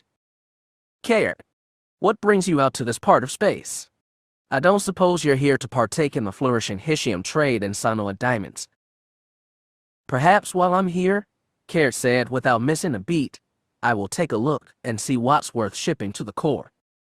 But no, that is not why I'm here. With your permission, General, I'd like to dock the wild Karrde with Orthoven. Why, we should discuss in person. Bel Iblis looked over at Irel. His Mon Calamari flag captain did not look thrilled about it, but she wouldn't object to it either. See to it, Captain, he ordered. Karrde, I take it you're attempting to keep a low profile. That's right, Karrde confirmed. At the request of General Kraken, if you believe it. Bel Iblis and Medino shared a look. You're the reinforcements I was told to expect, he said skeptically. Again, General, I would prefer to discuss that in person. Very well, Bel Iblis agreed. I'll await your arrival. He gestured at his officers. Captain Herrero, prepare us the briefing room nearest to the hangar, and clear all non-essential personnel. Captain Karrde intends to keep a low profile, and I will respect that desire. Then he turned to Medano. Time to see what the new Smugglers Alliance has to offer the New Republic. Asterisk. Luke was waiting in the corridor outside Orthoban's hangar in his old New Republic flight suit, minus any rank insignia, the humid air, and smells of dozens of different sentients pulling him years into the past, to combat drills and urgent launches. Two fresh-faced commandos with Page's unit insignia were pretending not to sneak glances in his direction while they guarded the briefing room a few meters away. Behind him in the hangar were the sounds of cargo being unloaded. Next to him, R2 whistled, his head spinning, looking for a data port. Luke. He turned towards the familiar voice, grinning, and Wedge caught him in a hug. Laughing, Luke returned it. It hasn't been that long since I saw you, Wedge. We had that shindig on Coruscant after you got back from Seatric. Yeah, well, it's still good to see you. And hey, R2. Luke's astromech whistled a cheerful hello, then rolled down the hall towards the two commandos. The droid beeped at them, then attempted to roll forward into the room. It's okay, Wedge called. You can let him in on my authorization. R2 isn't a security risk. He's probably seen more combat than both of you put together. The commando stepped back, and R2 blatted at them before vanishing into the conference room. He's probably looking for some way to talk to the ship, Luke laughed. Apparently, the wild Karrde isn't much of a conversationalist. I'd imagine that his Karrde's doing probably made his ship's personality suit his preference for tight control over information. Probably, Wedge laughed, slinging his arm around Luke's shoulders. It took you longer to get here than I expected. I figured you would have shown up a week ago. You missed our last engagement. If I'd just gotten in my X-Wing instead of riding with Karrde, I would have been here sooner, Luke conceded. But I don't think you'll be unhappy when you learn what we've brought. Is that so? Wedge lifted an eyebrow curiously, then shrugged. All right. I look forward to getting a look at it, then. Actually, it's what you're not going to see you'll find most interesting, I think. Wedge frowned at him sideways. Is this a Jedi riddle? Luke laughed. Maybe. He knocked his shoulder against Wedge's. How's Hila? I haven't heard from her since before Hishayim, Wedge said with a deepening frown. She said she was doing some intelligence work. It's hard to make contact right now, what with the holo, net being compromised and all. I know, I heard, Luke said. Hila can't take care of herself. And you've heard Kraken's assigning her a new job, once her current one is finished. Wedge turned towards him in surprise. No, I haven't heard that. A new job? Luke started to answer, but was interrupted by footsteps down the corridor. He and Wedge broke apart as General Bel Iblis and Cena Medino walked towards them. The two commandos guarding the conference room both straightened to full attention, as did Wedge. Luke maintained a studied parade rest with the smile General Antilles, General Skywalker. Bel Iblis greeted them. Just Citizen Skywalker now, General, Luke replied mildly. What brings you here, Citizen Skywalker? Asked Medino curiously. She held a datapad comfortably in her hand, flanking the taller Bel Iblis like a fully loaded gunship ready to lend support. I asked him to come, said Wedge. Before the communications blackout. My rogues have been flying without a full complement of pilots, and I thought we could use one more. Bel Iblis' eyebrows both rose. Are you reactivating your commission, Jedi Skywalker? No, Luke said, looking vaguely embarrassed. I'm here as a volunteer combatant on detached service, as a favor to a friend. I suppose we can overlook the lack of protocol, Bel Iblis said, his mouth forming into an amused smile under his mustache. Especially because the bucketheads won't know I have you on strength. Now, what is this that Talon Karrde claims to have brought on behalf of New Republic intelligence? Luke grinned. I think I'll let him tell you that, General. It is his gift, after all. He nudged Wedge. Trust me, it'll be worth it. Indeed it will, said a new voice from the door to the hangar. Talon Karrde stood there, looking very pleased with himself. General Bell Iblis, an honor. And Miss Medano, I don't believe we've met. My congratulations on the birth of your new grandchild. Medano's expression twitched with surprise, then narrowed. Showing off the extent of your intelligence network, Karrde. Karrde smiled. I do make a point of knowing the people I work with. Please, come with me. He turned and walked back into the hangar. Wedge leaned towards Luke. What's all this about? You'll see. The quartet followed behind Karrde. The Wild Karrde's aft cargo bay doors were open, and a large crate had been ushered out of the ship. Luke's X-Wing was being brought out next, Denkin and Chin working to bring the fighter out so that one of the hangar's cranes could attach to it. General Kraken informed me that he would be sending us reinforcements, but he was vague on the details, Bell Iblis was saying, increasing his pace to catch up with Karrde. Jedi Skywalker is a nice addition to our forces, but I don't suppose you have another Star Cruiser in there. I'm afraid not, Karrde said. He waved for Chin, who jogged over, and the two men opened the metallic shipping container. The assembled audience circled the box to look inside. It was a large piece of equipment, but from their expressions neither Wedge nor Bell Iblis immediately recognized it. Cena Medano, by contrast, clearly did. She stopped dead, staring at it, then stared at Karrde. Does it work? Oh yes, Karrde confirmed. We tested it on the way. It is an early prototype constructed shortly after the Empire secured the schematics from Wayland, and it doesn't have an effective radius sufficient to cover an entire capital ship, I'm afraid. But there are other uses that may actually prove more effective in this case. Bell Iblis shook his head, then turned toward Medano. Would one of you care to let me in on the secret? Allow me, Karrde said. He reached to the control panel on the side of the box and pressed a few buttons.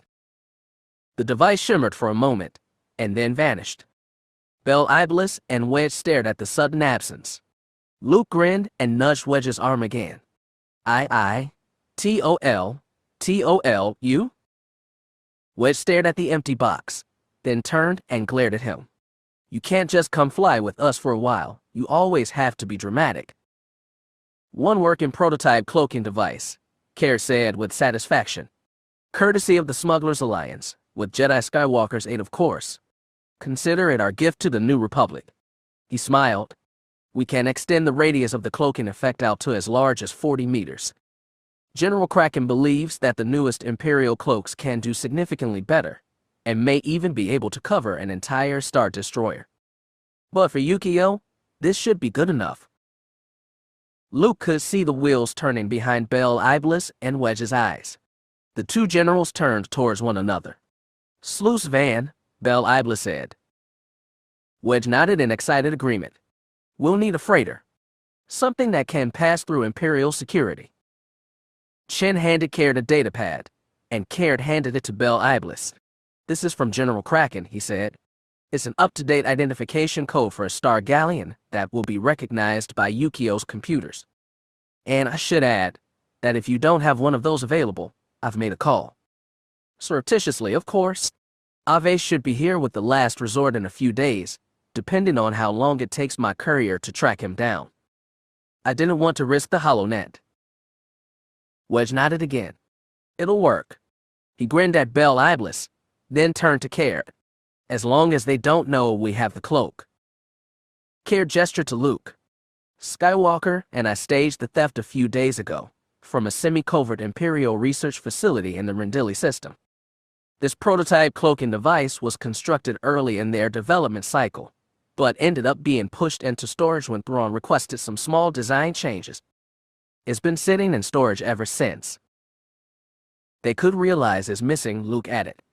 Someone could come across its absence at any time, but they shouldn't be able to easily trace it back to us, and there's a better chance that they don't realize it's missing for a while yet. Even still, we shouldn't wait, Bell Iblis mused. We can begin working up a battle plan immediately and implement it as soon as we have an operational galleon. He nodded at Wedge. Take the rest of today to rest and catch up. Then tomorrow I want you and Captain Taban scouring the hyperspace bypasses to Yukio.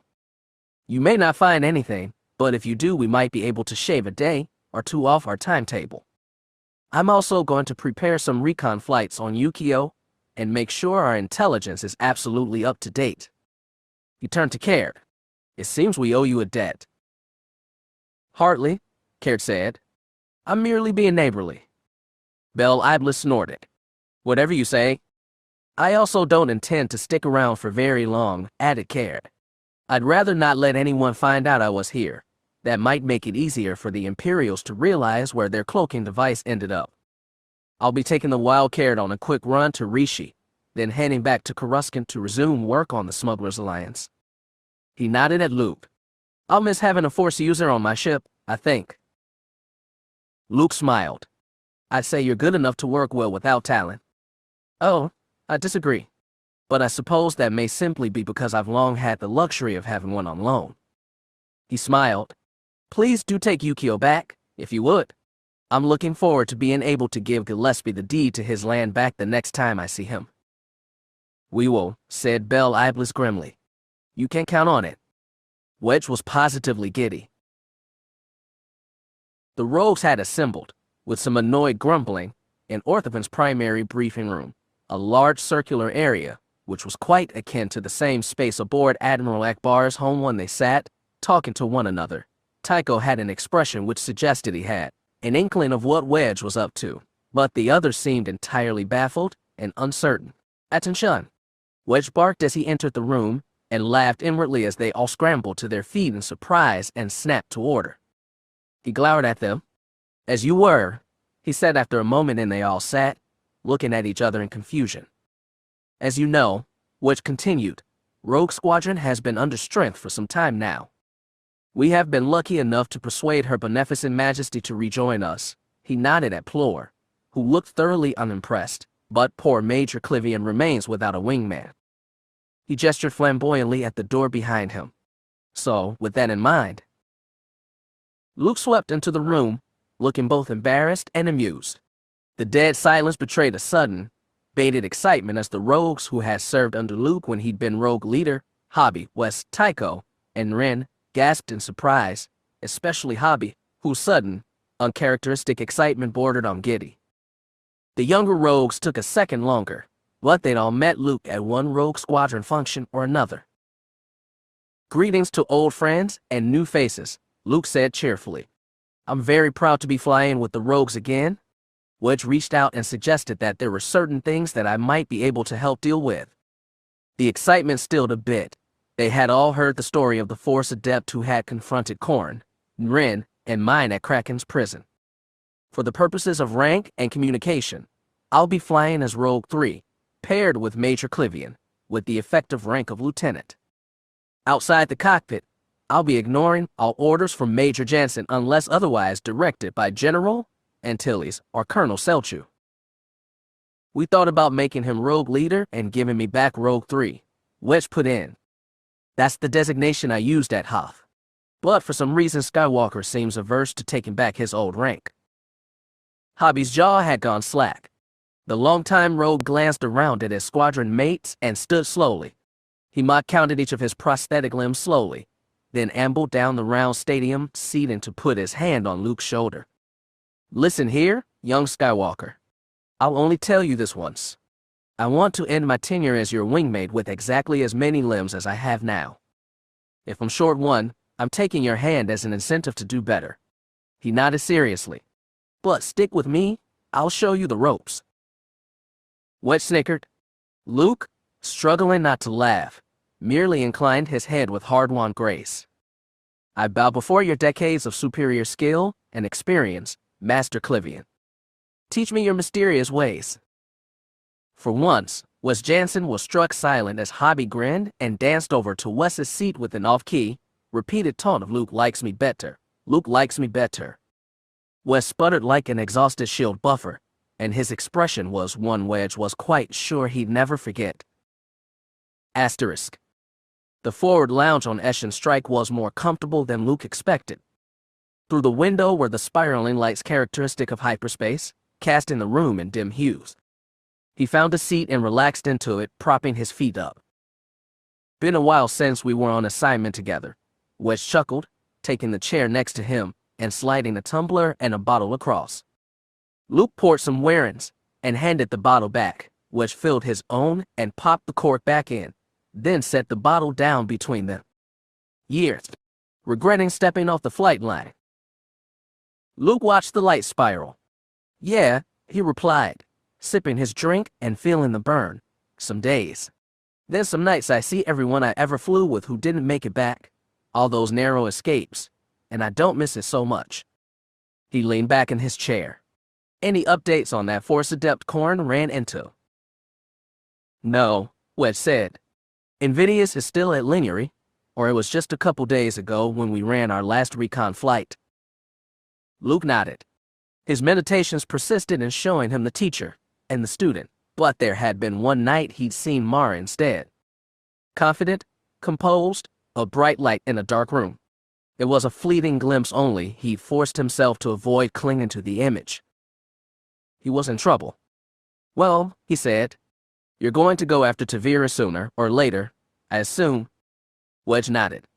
As soon as Yukio is secured, she'll become our top priority. A Star Destroyer is a hard thing to hide, and Tavira is dangerous, especially now. He took a sip of his warrants, turning slightly to face Luke, still reclined in the chair. What do you mean about Ela earlier? Talon Karrde has requested her services. He wants her to serve as the New Republic's liaison to the Smugglers Alliance. Luke cradled his glass, watching through the window, shadows moving in the room. She's going to be partnered with Mara. Luke could feel Wedge's eyes on him. Ela would be good at that, he said finally. And I bet it's safer than some of the jobs she's been doing. I don't want to think about how she got all the intel on Hisham and Yukio for us. He took a longer sip, then fetched the bottle to refill his glass. When this operation is over, I'm going to take some leave, see if Ela can too, he said. When was the last time you took leave? Luke asked. Never, Wedge muttered. Well, that's not quite true, but not often. How many years had it been since Yavin? 10. And Wedge had been deployed almost continuously for all that time. Luke could remember how exhausted he was when he finally turned in his commission and started exploring the heritage of the Jedi full-time, and he'd only been a general for 6 months. Now that he thought about it, Wedge had been only a general for about 6 months. What are you planning to do? Wedge shrugged. I was thinking of going home. Back to Corellia, I mean. With the lackadaisical way Coruscant is being run, Ela, and I could slip past the Dicta security and spend some time in Coronet, or, I don't know. He sighed.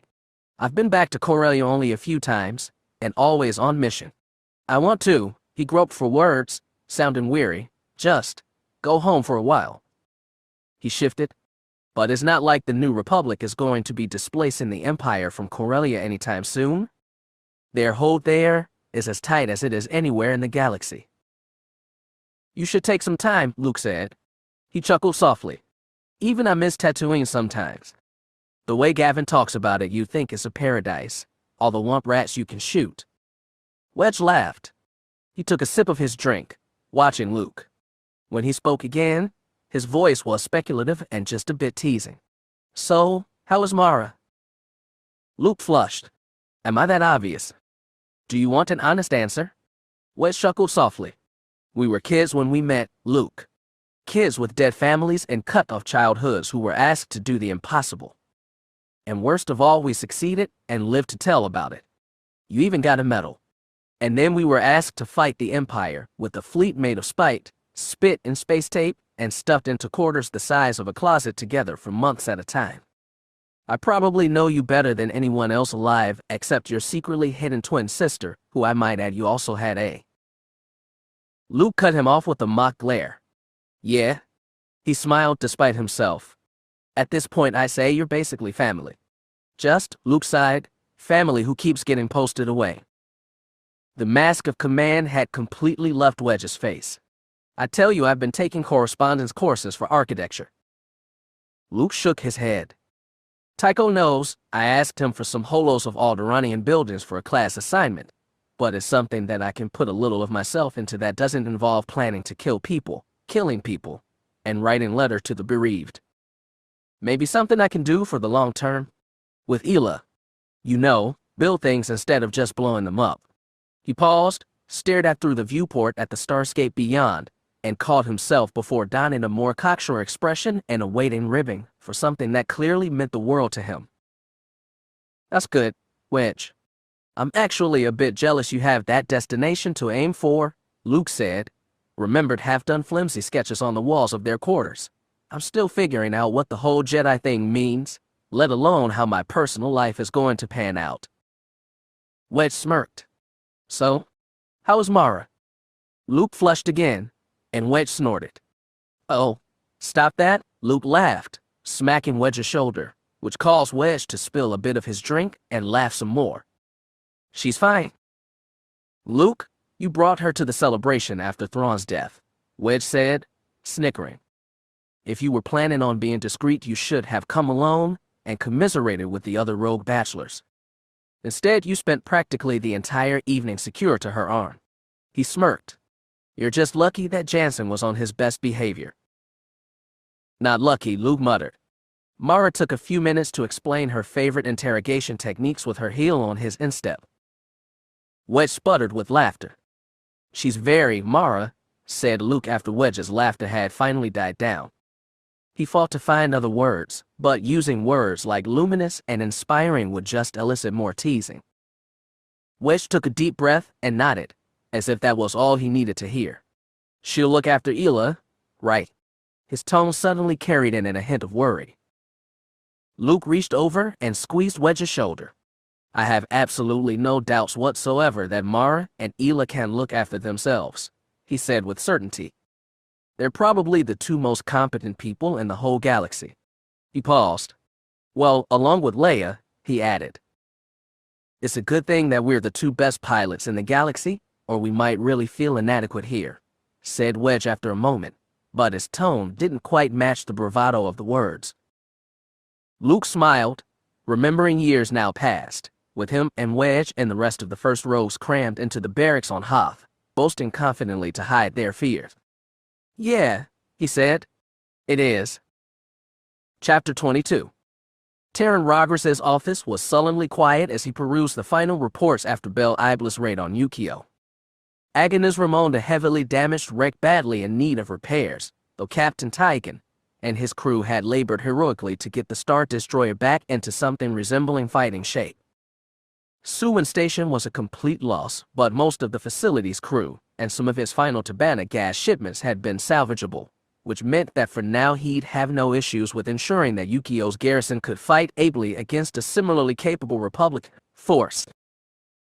But his quiet fury at Moff Disra's flagrant disregard of his command and refusal to order the linear repair yards to expedite its work on Invidious so it could repair Agonizer still smoldered. He wouldn't let it show, of course. Every Imperial fleet officer knew never to let an Imperial Moff know you hated them, but that didn't make it any less real. He'd been ordered to hold a system that the Empire no longer needed, to sacrifice man and material that could be used elsewhere to better effect, all just to spite the New Republic. He had sworn an oath, and his personal honor demanded that he keep that oath, for his honor, for the Empire's honor, for his children's honor, but that did not mean he was not blind to the utter futility of his orders. The bottle of whiskey he had in the bottom drawer of his desk beckoned. Gilad was on duty. What harm would a little? His intercom buzzed and he pressed it with a sigh. Rogers. Pellaeon here. Sir, Captain Pellaeon's brisk, sober voice brought him back to attention. Moff Disra is on the holocom and wishes to speak with you. He says it's urgent. Rogers scowled, then smoothed his expression into one of brisk professionalism, a mask he'd first put on as a cadet and which had served him very well in the decades since. Send the message to my station. Moff Disra's decrepit, wrinkled face peered at him. Disra wasn't that old, not that much older than Rogers, but he had a prematurely aged face with frown lines permanently etched throughout. Admiral Rogers, the Moff greeted him. There was something different about Disra's expression this time, Rogers thought. Something hawkish and anticipatory. Something gloating. "What can I do for you, Moff Disra?" he replied formally, keeping his back parade formation straight. "I have an opportunity for you, Admiral," Disra replied, and Rogers could definitely see the anticipation and gloating now. Whatever it was Disra had to tell him, the man was very happy about it. "I have managed to procure a piece of useful intelligence about the fleet movements of General Bel Iblis. I'm sending you full data about his ships and their current readiness as of 4 hours ago." Rogers' back straightened even more. "What, sir?" he asked, hearing the confusion in his own voice. Disra's pretense of professionalism lapsed entirely, leaving behind ambition and self-congratulation. "I have a new intelligence asset," the Moff smirked. "More than that, I cannot divulge, even to one of your status, I am afraid. In the information I am sending you, you'll see I've highlighted one of Bel Iblis' ships, a Corellian corvette which appears to be hunting your remaining logistics vessels. I want you to destroy it." His terminal beeped. Distracted and slightly confused, Rogers looked at the information. Sure enough, there it was, Bel Iblis' entire fleet, with precise locations and surprising detail on things like ship status and readiness. There were ships he hadn't known Bel Iblis had, too, including a cruiser carrier. He skimmed through the data, looking for the ship Disra referenced, and found it. Eshin Strike, the same corvette which had set up the ambush at Hishiam and slashed through his freighters during Bel Iblis' raid on Yukio. It wasn't that far away, prowling the less well-traveled hyperlanes to Yukio, no doubt hunting the handful of Imperial freighters still trying to break the Republican blockade. "Admiral." Disra's voice brought Rogers out of his examination of the information. "I'm sorry, sir. This information is quite detailed. Will this kind of data be arriving regularly in the future?" If it was, Rogers had a chance to defeat Bel Iblis and prevent Yukio from falling back into Republican hands. The entire operation might actually be worth something. "It may be," Disra replied noncommittally. "I'm still making sure the source is secure. How soon before you can move on this information?"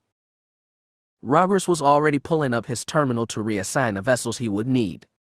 His relative lack of TIE fighters was a problem, and the fact that Lineary had informed him that reinforcements would be delayed compounded that problem. There were ways to resolve the issue temporarily, but it would mean leaving Yukio nearly bare. "I'll have Chimera moving in 30 minutes, he replied. "Was there anything else?" Disra smiled ghoulishly. "No, that will be all for now, Admiral. Good hunting."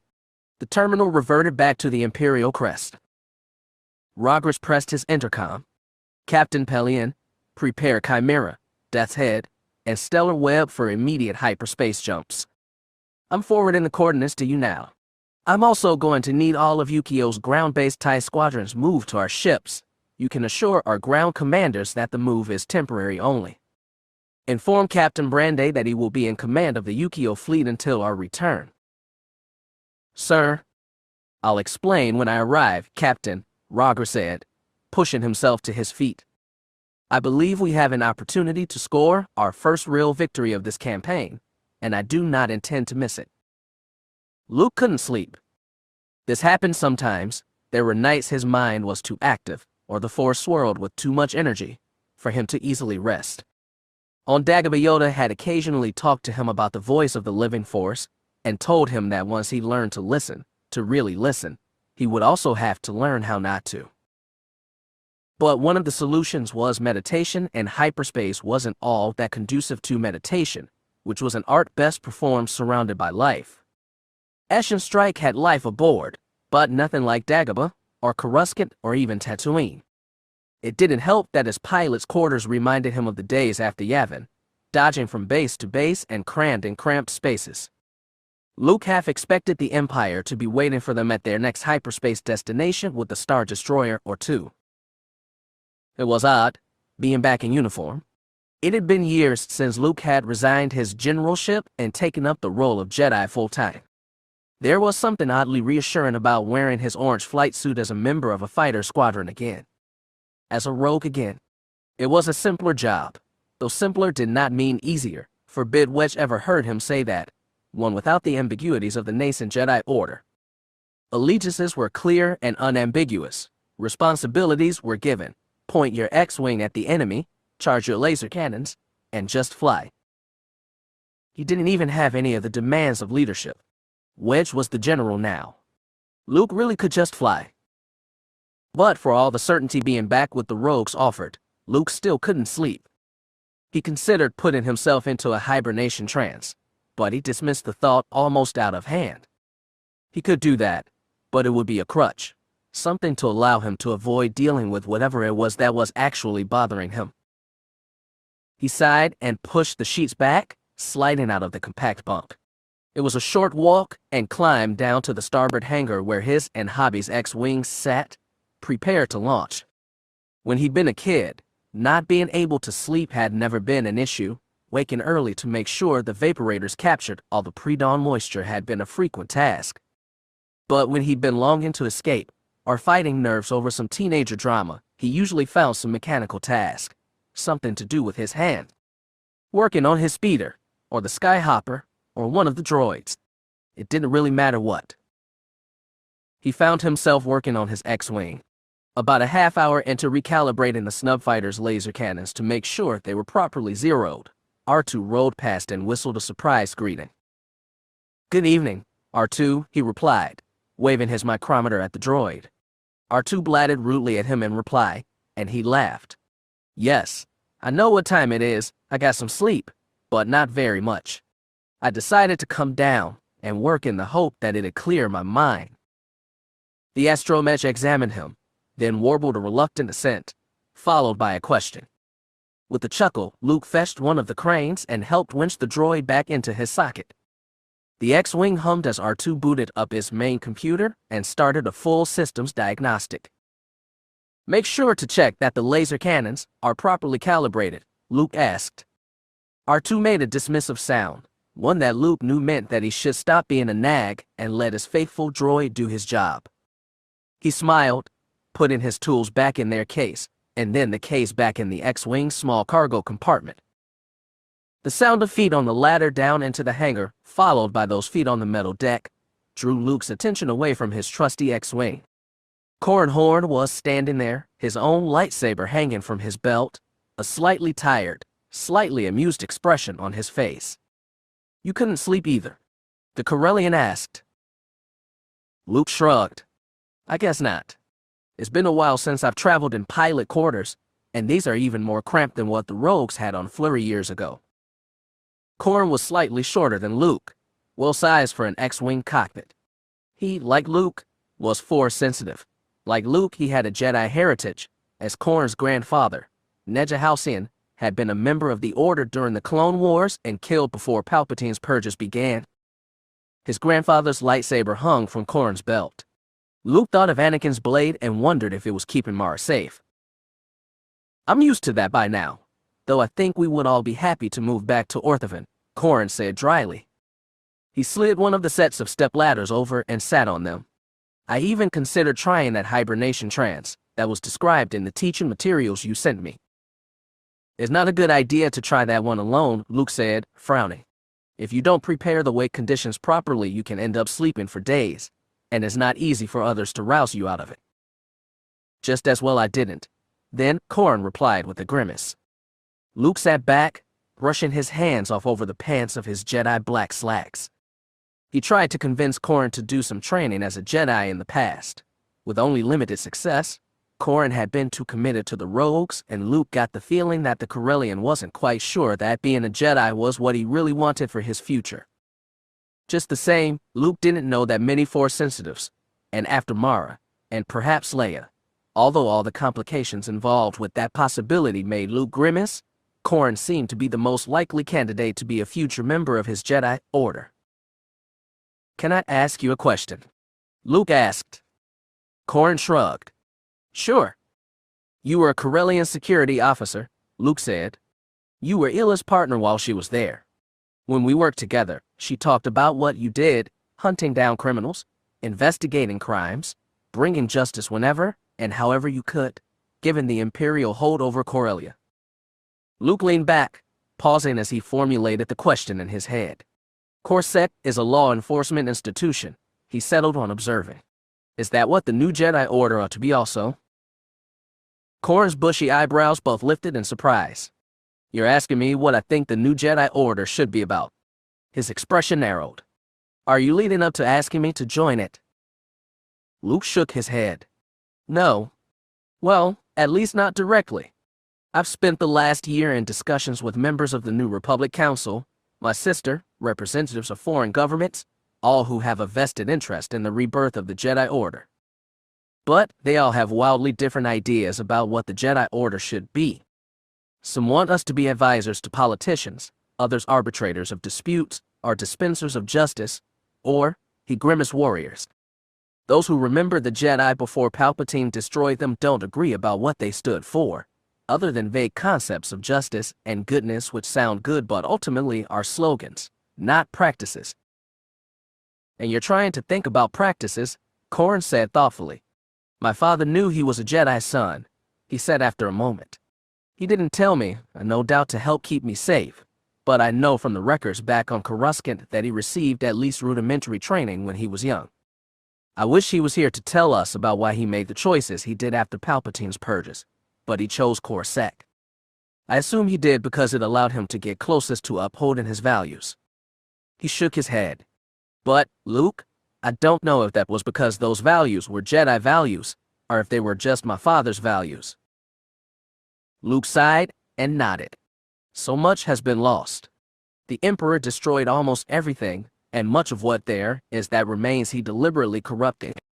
When I do find something, I never know if it is what Yoda and Ben would have wanted. And everyone who still lives seems to have some interest in shaping the Jedi so they can use us for their own ends, including the New Republic. Luke was silent. He could feel Karrde watching him, those trained Karrde interrogators' eyes judging how best to proceed. But that was all right. Maybe Karrde would help find answers. Although even that might be a bit more than he could reasonably expect. Luke just hoped Karrde could help him start finding the right questions. What would Yoda and Ben have wanted? Karrde asked curiously. He thought about that. They had wanted him to fight and defeat the Emperor, to free the galaxy from the tyranny of the Empire. But beyond that, Luke found he really didn't know. I'm not sure. They both wanted me to pass on what they taught me, but beyond that. Could they have told you? Luke hadn't had much in the way of communication with Yoda since his master had passed into the Force. But Ben had occasionally been there, guiding him, for years after Endor, until that fateful dream where he had finally said goodbye. Years he could have used to give Luke instructions on the political structure of the old Jedi Order. Instead, he'd used those years helping Luke confront threats to life, giving him small nudges. Perhaps. It seems to me, Karrde said slowly, that your masters chose to leave that question for you to answer. Luke grimaced. Yes, he agreed silently, it did. Somehow, that only made the burden he bore even heavier. Then I suppose that brings us back to the beginning, he said. If they had chosen to leave that question to his eye instead, what would the OUDO? Whatever Karrde's answer would have been, he didn't get a chance to give it. Eshin's strike bucked, a sudden, wrenching vibration shuddering through the ship's hull, sending both Luke and Karrde sprawling across the deck. The hideous scream of metal scraping against metal echoed in both of their ears, followed by R2's much quieter but far more terrified electronic screech. Luke felt his stomach drop with sudden, horrified suspicion as he and Karrde both struggled back to their feet. The Force battered him with the sense of impending doom, and from the way the color had gone entirely out of Karrde's face he suspected the other man could feel it as well. Combat alarms began to howl, and Luke kicked the stepladder over to his X-Wing and started to scrabble up and into the cockpit as Karrde sprinted towards his own X-Wing on the other side of the hangar. Asterisk. Atral didn't bother to dress fully as she charged into Eshin Strike's bridge with her fatigue jacket slung over the shoulder of her ship knits. She glanced at the plot that the night shift crew pushed to her console, rapping out orders for information while Traxxam, tried to brief her. "Gravity well pulled us out of hyperspace," her sensors officer, who had been commanding the Corvette's night watch, was saying, sounding remarkably calm for what he was describing. "There's a Star Destroyer out there, as well as..." His voice faded into the background as Atril stared at the plot, her blood turned into ice. "There was an Interdictor-class cruiser out there, all right, one that was charging right at her to keep Strike trapped deep within its gravity well for as long as possible. 2 squadrons of TIE fighters were out there as well, but it would take at least another 3 minutes before they were in weapons range. And behind them, its engines running at full burn and building speed fast, was the Star Destroyer Chimera." She glanced at the plot. She looked at her speed, the Star Destroyer's speed, the Interdictor's speed, and all 3 of their vectors. Asking the computer for a quick optimization, she was given the answer she expected. There's no way to get out of that Interdictor's gravity well before Chimera is in range. And so there's no way to keep us from spending at least 4 full minutes in Chimera's teeth. A Corellian corvette, particularly one optimized for military use, was a hardy vessel for its size, but 4 minutes in an Imperial Ickless Star Destroyer's forward-firing arc was a death sentence for anything smaller than a dreadnought. She refused to allow that knowledge to freeze her brain. Panic hovered at the edge of her mind, but, drawing on the training she'd received at Karrde, and every erg of experience she'd received since leaving the Empire's service, she forced it back.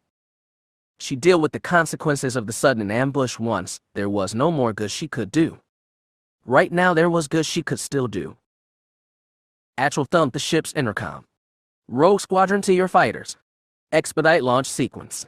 Then she turned to Traxon. "Go work up hyper-calculations for the rogues," she ordered him. "I want every one of those X-Wings to have a safe destination they can hit the moment they clear the gravity well." The Togorian's cat-like eyes blinked, then blinked again, this time with somber understanding. By the time she had turned away from him, he was already at work. Asterisk. "Finalized tractor locks on the Corvette," barked Pellaeon, standing on Chimera's elevated bridge. The Corvette's crew was good, but this time they hadn't responded with the impossible alacrity they had at Hishium, which told him all he needed to know. This time is not a double ambush. This time we have them. The 2 TIE squadrons that Rogers had managed to find to assign to Stellar Web for this mission were under firm orders not to engage the Corvette, and instead were flying escort for Stellar Web. The only way the Corvette could get away was if the rogues first disabled the Interdictor. Pellaeon wouldn't put it past them to do just that, which was why his TIEs weren't on proper escort duty. Instead, they had one and only one assignment: shoot down proton torpedoes targeting Stellar Web. The rogues were already launching, and the staggered, uneven waves of pilots pulled out of their bunks and thrown into the fighters. He watched as they launched, wondering what exactly they would do. Asterisk. Luke was the first rogue into space, and he found himself alarmingly alone. There were no TIE fighters strafing Eshin Strike. There wasn't even any incoming turbolaser fire from the 2 Imperial ships closing on them. It took him only a minute to figure out why, with R2's help. "They're boxing Strike in," he told the droid, "and protecting their Interdictor to make sure we can't disable it before Chimera gets its guns in range." The sight of Chimera, so often a nemesis of theirs during the Thrawn campaign, made R2's answering whistle sound quite a bit more nervous than it otherwise would have been before a fight. "Rogues, this is Strike," the Corvette's Bothan communications officer said over the squadron comm. His voice was wary. "We are forwarding you hyperspace calculations for a short jump rimward. From there you can make your way back to Hishium and inform General Bel Iblis that our mission was a failure." "Get me Strike actual," Wedge's voice said firmly, though crackling slightly with the static of Imperial jamming and older Alliance systems. Luke watched his HUD, watching the distance between them and Chimera steadily tick downwards as X-Wings with tired pilots spilled out of Strike's hangars. The first blue ion blast came from Stellar Web as it closed, but the range was sufficiently long that they either missed Eshin Strike entirely or washed over his shields harmlessly. There was a brief pause. "Taban," Atril said, broken up by a bit of static. "Atril," Wedge said, dropping formality. Go full reverse and get us a flak window, and we can hit stellar web. Not viable, Wedge, Atral's voice came back, dully unemotional. There's no way for you to take out his cap and all 4 of his gravity well projectors before Chimera has us in range. You'd be risking your pilots, wasting your fuel, and giving up your best chance to get out of here for nothing. Luke could hear the agony seep into her voice. Strike is lost either way. We're Rogue Squadron, said Plor's voice, a quiet fury burning in her words, audible even over the staticky communications channel. We don't just run away. Yes, you do, Atral insisted raggedly, the embers of her usual passion flaring back to life. The New Republic needs the rogues, and they were clearly waiting for us.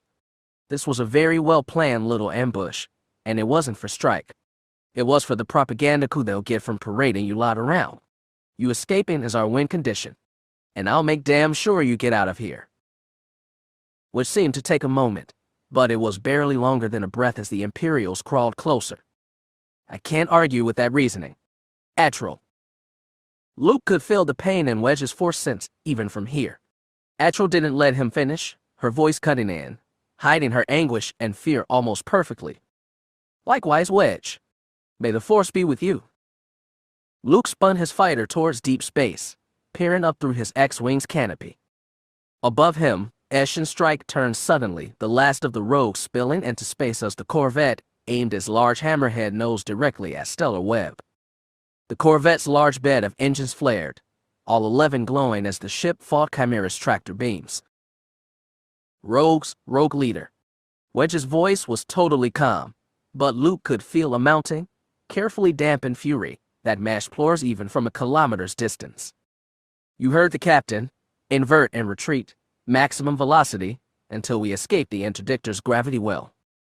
The 12 X-Wings gathered together, Luke settling into wingman formation with Hobby. R2 whistled mournfully.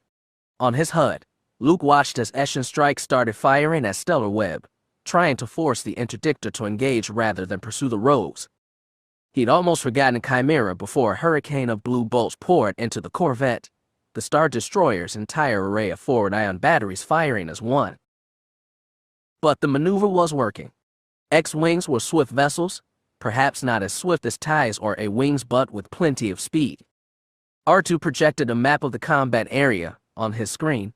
The icons representing Rogue Squadron were steadily closing on the edge of the interdictor's gravity well. As soon as they breached it, they could jump to hyperspace, and it would be a few minutes, but no Imperial forces were even attempting to engage. That was when a second Star Destroyer appeared directly in front of them. Asterisk. Terran Rogris stood in the center of Chimera's bridge, the long command walkway above the 2 crew pits on either side. His datapad showed every aspect of the battle, including Captain Harba's pre-planned arrival. The Death's Head sighed into normal space, going through the characteristic pause as the ship's captain and crew got their bearings. Harba was a good commander, one Thrawn had selected for his personal Star Destroyer squadron for a reason. He was a veteran commander, like Pellaeon and Rogris, though not as senior, and he had a long history of fighting the rebellion. Most importantly, he had a long history of using his Star Destroyer to counter snub fighters, and Rogris and Pellaeon had crammed every one of their fleet's remaining TIE interceptors into the Star Destroyer's massive underslung hangar. But as timely as Harba's arrival was, his positioning was not quite perfect. That wasn't his fault. There was no way to predict which escape route the X-Wing squadron would use in advance. Harba's guess had been a pretty good one, but Death's Head had overshot by 4 clicks, and was on a vector that would take the big ship away from the fleeing rogues rather than directly into their path. Between the momentary disorientation of the reversion to real space, the ship's inertia, and the Imperial Eye's poor turning radius, it would take several minutes for Harba to get his ship turned around to engage the rogues directly. Several minutes was all the rogues would need to escape. Rogris took a moment to consider. Then he gave his orders. Death's Head launch all TIE squadrons. Engage and destroy enemy snub fighters, Rogris said calmly to Lieutenant Shell, who was sitting at Chimera's communication station. TIE squadrons assigned to Cap 4 Stellar Web are ordered to join the fighter group and engage the enemy. He heard Pellaeon's familiar footsteps behind him.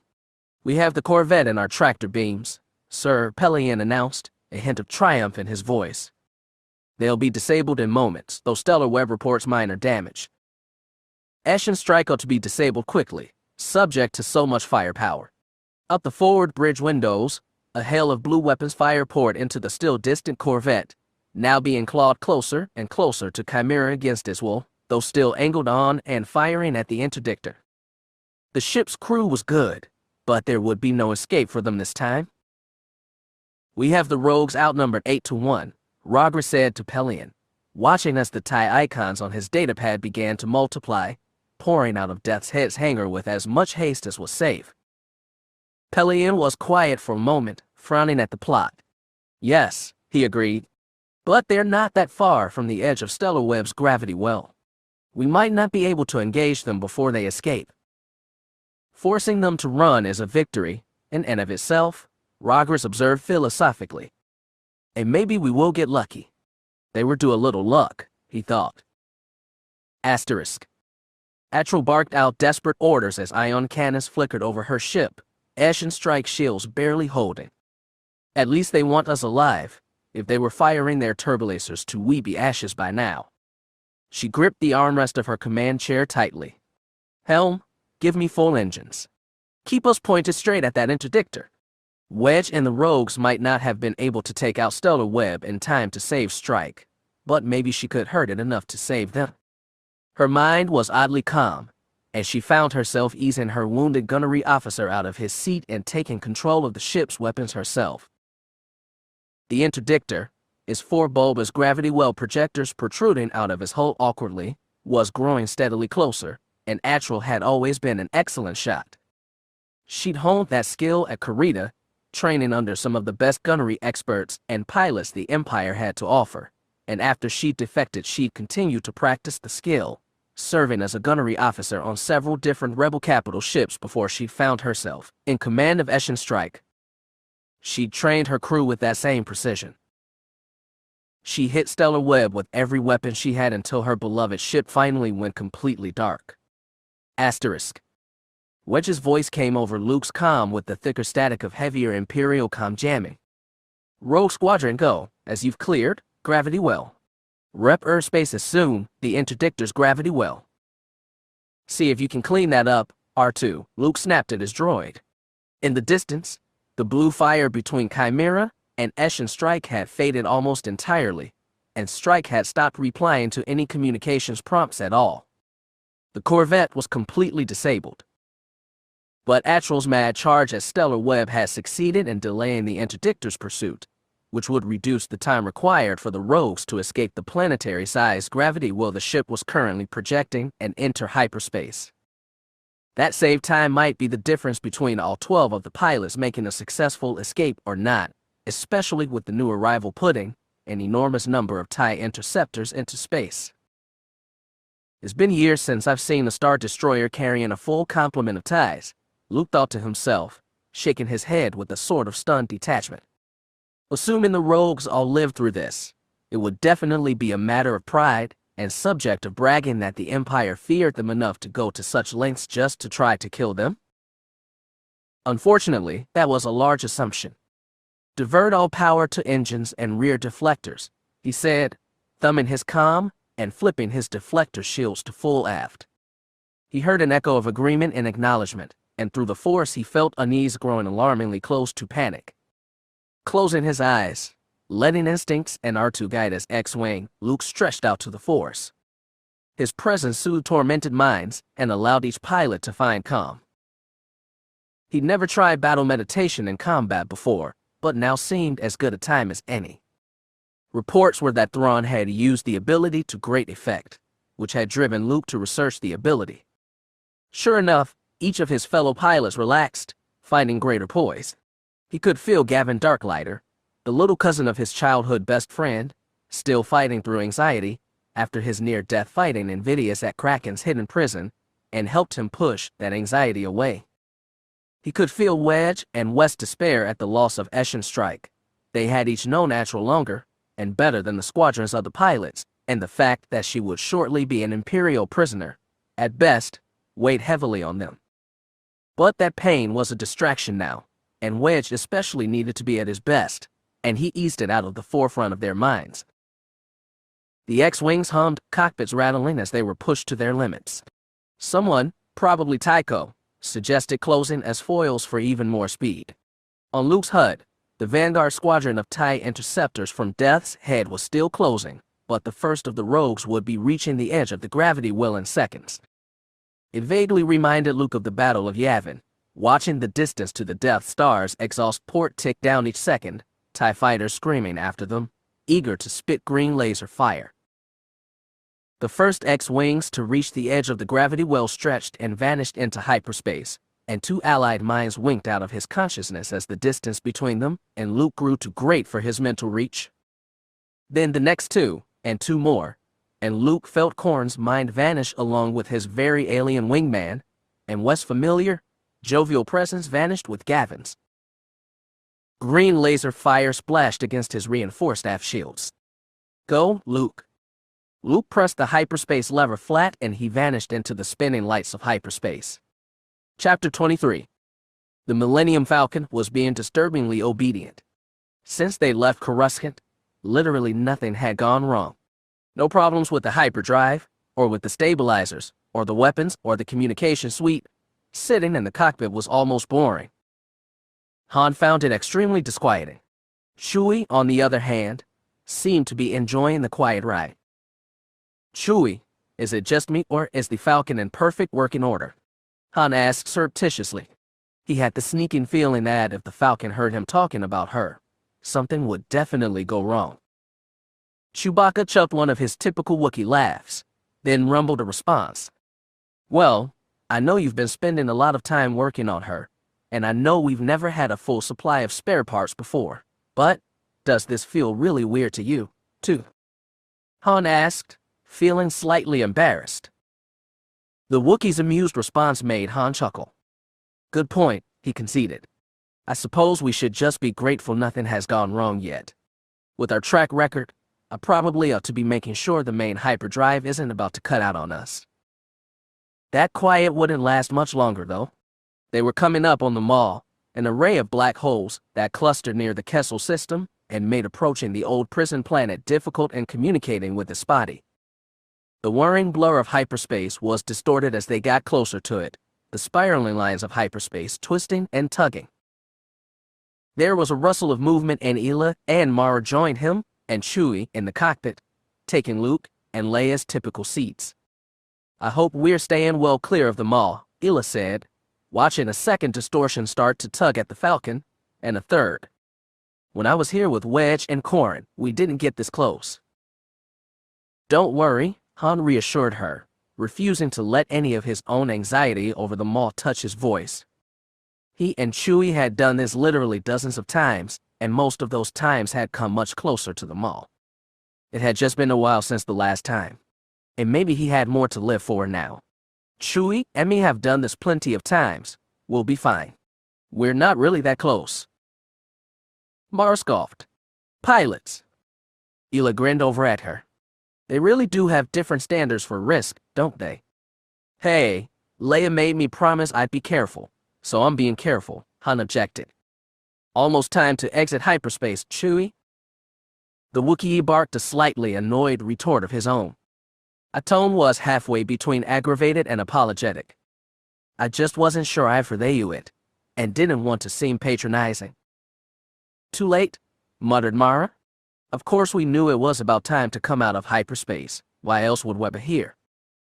Han felt his cheeks flush slightly, and compensated by concentrating on the hyperspace lever. Oh, well, good. He watched the Navi computer tick down as they got closer and closer to Kessel's gravity, putting some distance between them and the Maw, and drew back the lever to drop them out of hyperspace. The spinning wheel of light streaked back into the motionless dots of distant stars. He pointed out of the cockpit. Kessel. In all its awful glory. Kessel was an elliptically shaped rock, large enough to retain an atmosphere, mostly, but not large enough to retain one that was pleasant for humans. Enormous facilities generated additional atmosphere, pumping out air that hovered around the planet briefly, but inevitably trailed away, leaving a faint, hazy corona that formed a tail behind Kessel. In the distance, Kessel's blue-white star offered light, but for human eyes it always felt alien. In orbit around Kessel was this sole moon, round and more typical, with this old Imperial garrison. Hasn't changed since the last time I was here, Ela said. I don't think Kessel has changed much since it was first settled by the Old Republic, Han replied, taking control of the Falcon and aiming the freighter towards Kessel and his moon. He kicked the ship to full throttle, then let the ship sail towards the planet at a quick but not hurried pace. It's always been a death trap. The only thing that's been variable is scale. Chewie worked the controls in the co-pilot seat and yelled a mild alarm. What is it? Asked Mara, sitting up in her chair and peering at the planet over Han's shoulder.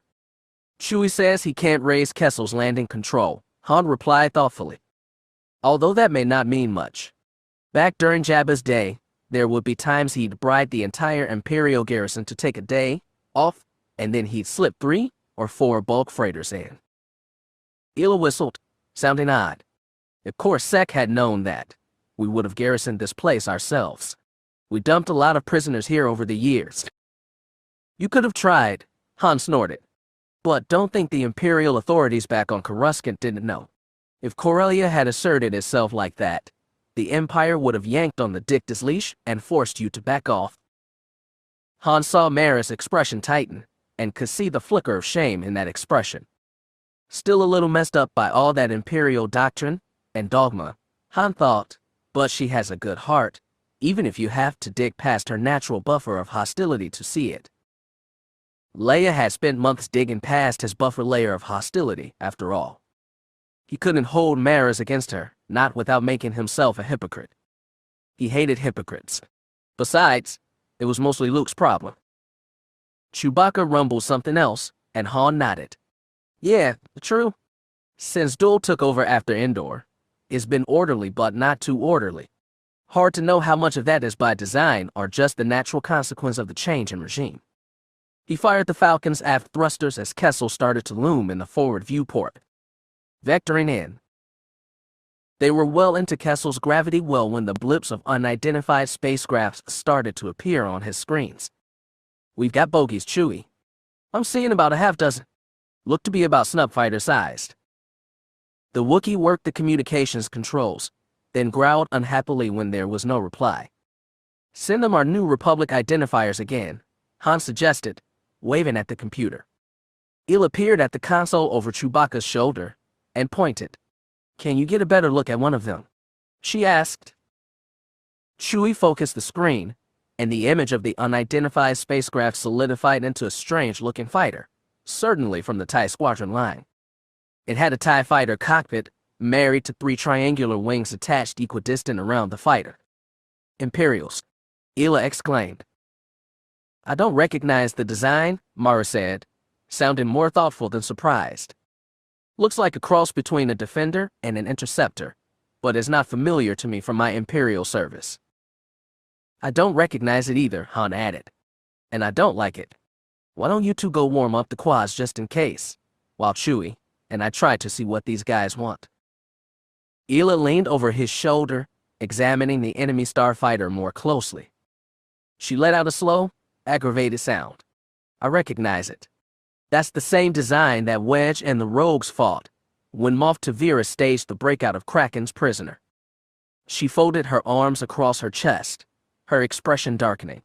I suppose that confirms that Voru was involved with that, too, if there was any remaining doubt.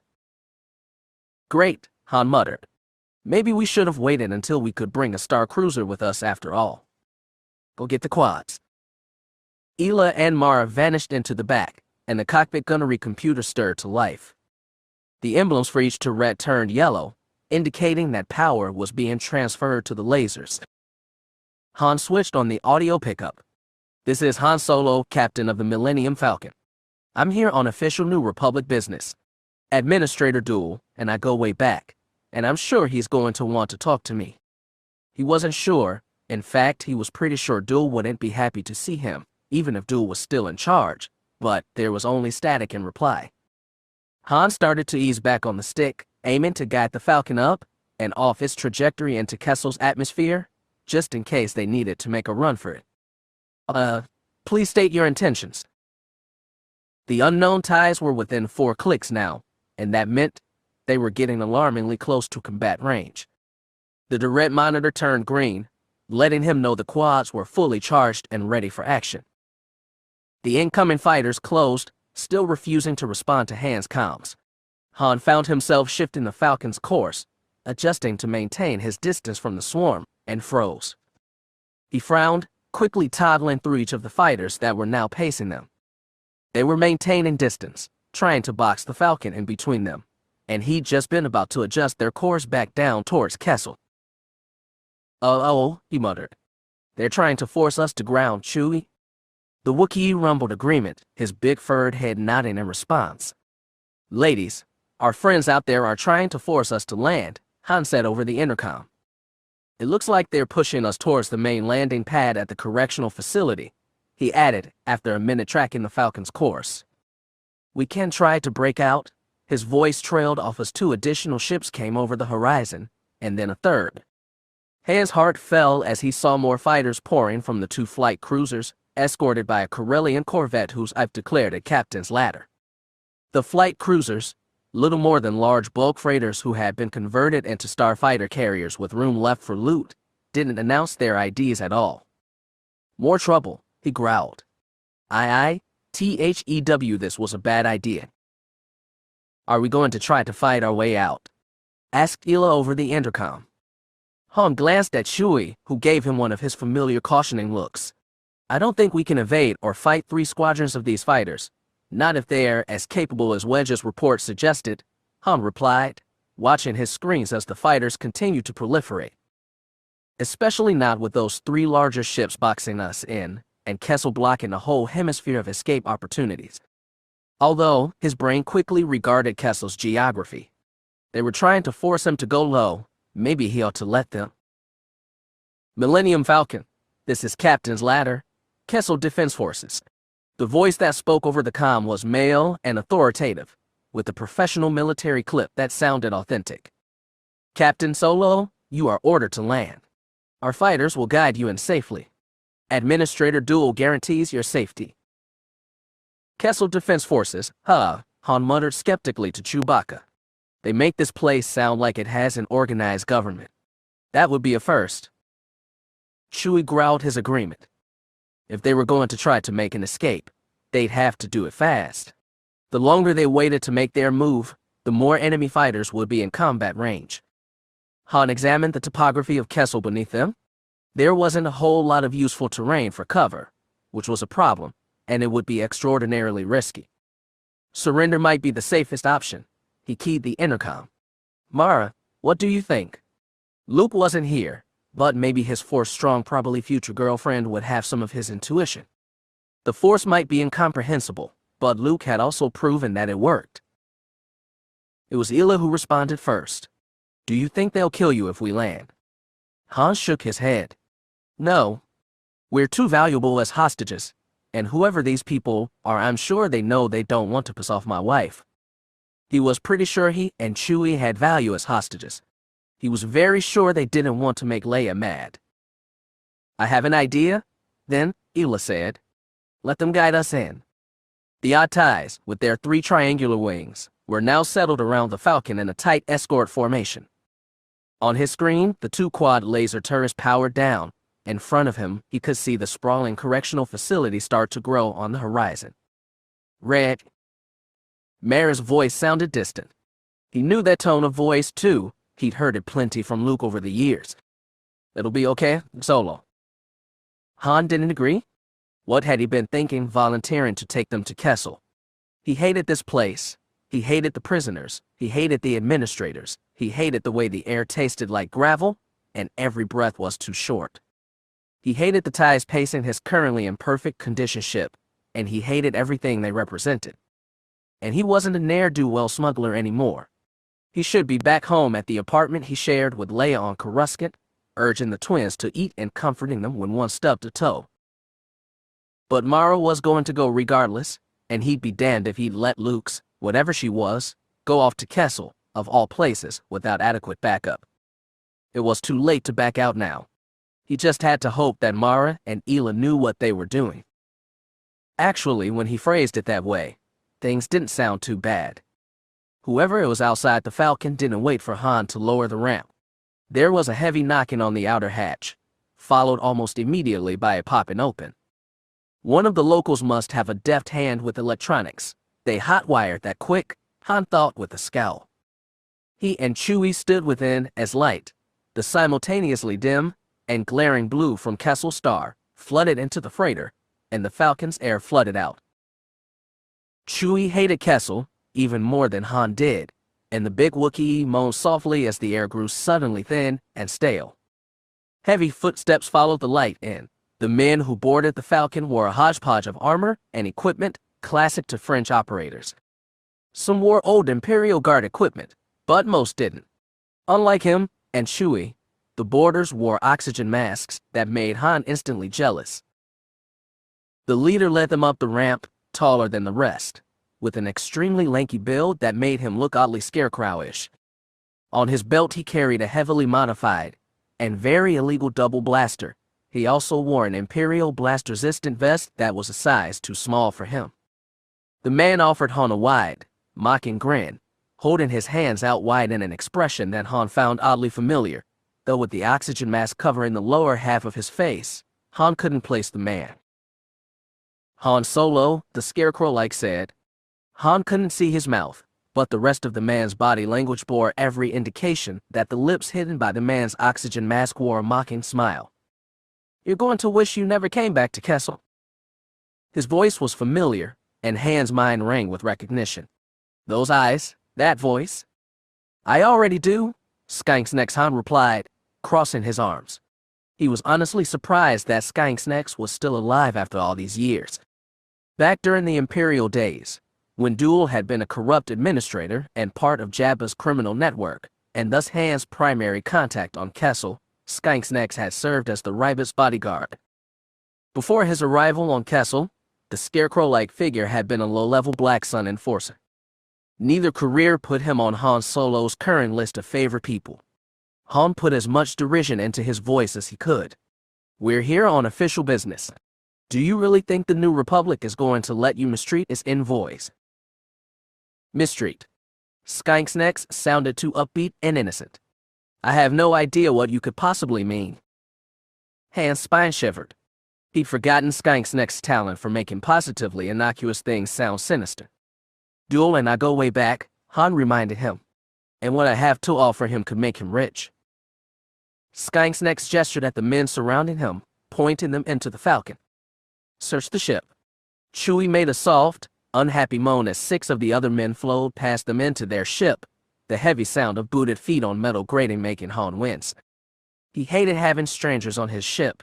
It always took weeks to fix everything, and sometimes even months later he'd stumble across something not quite right. Did you hear me, Skinksnex?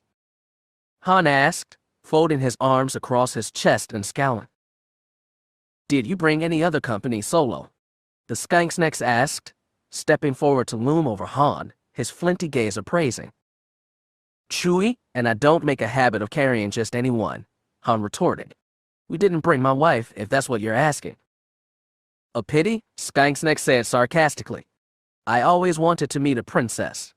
He shoved Han in the back lightly, making him stumble. An attempt by one of his comrades to do the same to Chewie provoked a growl. Skinksnex sneered at the Wookiee and gestured down the Falcon's ramp. Get moving.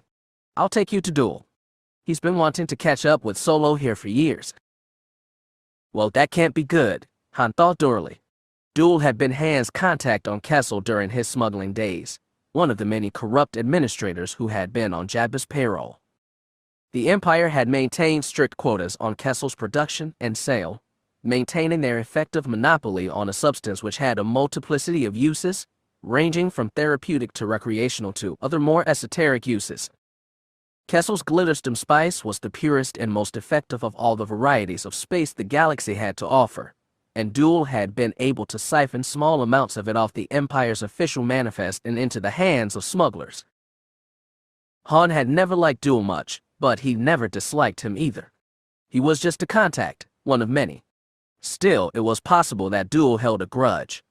Han had, after all, been forced to dump a particularly valuable shipment of spice into the vacuum of space after his last visit to Kessel, and Jabba surely had imposed his unhappiness with that clear to Duel as much as the old slug had to Han. It was a short trip from the landing facility to Kessel's former Imperial Administrator's building. The massive structure loomed over them as they approached, the large flat face of the structure blocking the horizon like a giant angled wall in space, the harsh rays of Kessel's blue-white sun reflecting off its semi-reflective surface. Above the facility, Han could see the pair of boxy flight cruisers hovering in low orbit, distant but nonetheless clearly visible. Han nudged Chewie. "Chewie, your eyes are better than mine. Take a look at those cruisers for me, will you?" he whispered, glancing back at the guards behind them, whose blasters were held with the casual readiness of a semi-professional. Chewbacca rumbled softly, turning his head slightly to look up. They were pressed into an elevator and Chewbacca leaned towards him, a quick, throaty grumble quietly passing off what the Wookiee's superior eyes had discerned. Han's chest tightened. The cruisers have their dorsal turrets trained on the building. It wasn't surprising, in hindsight.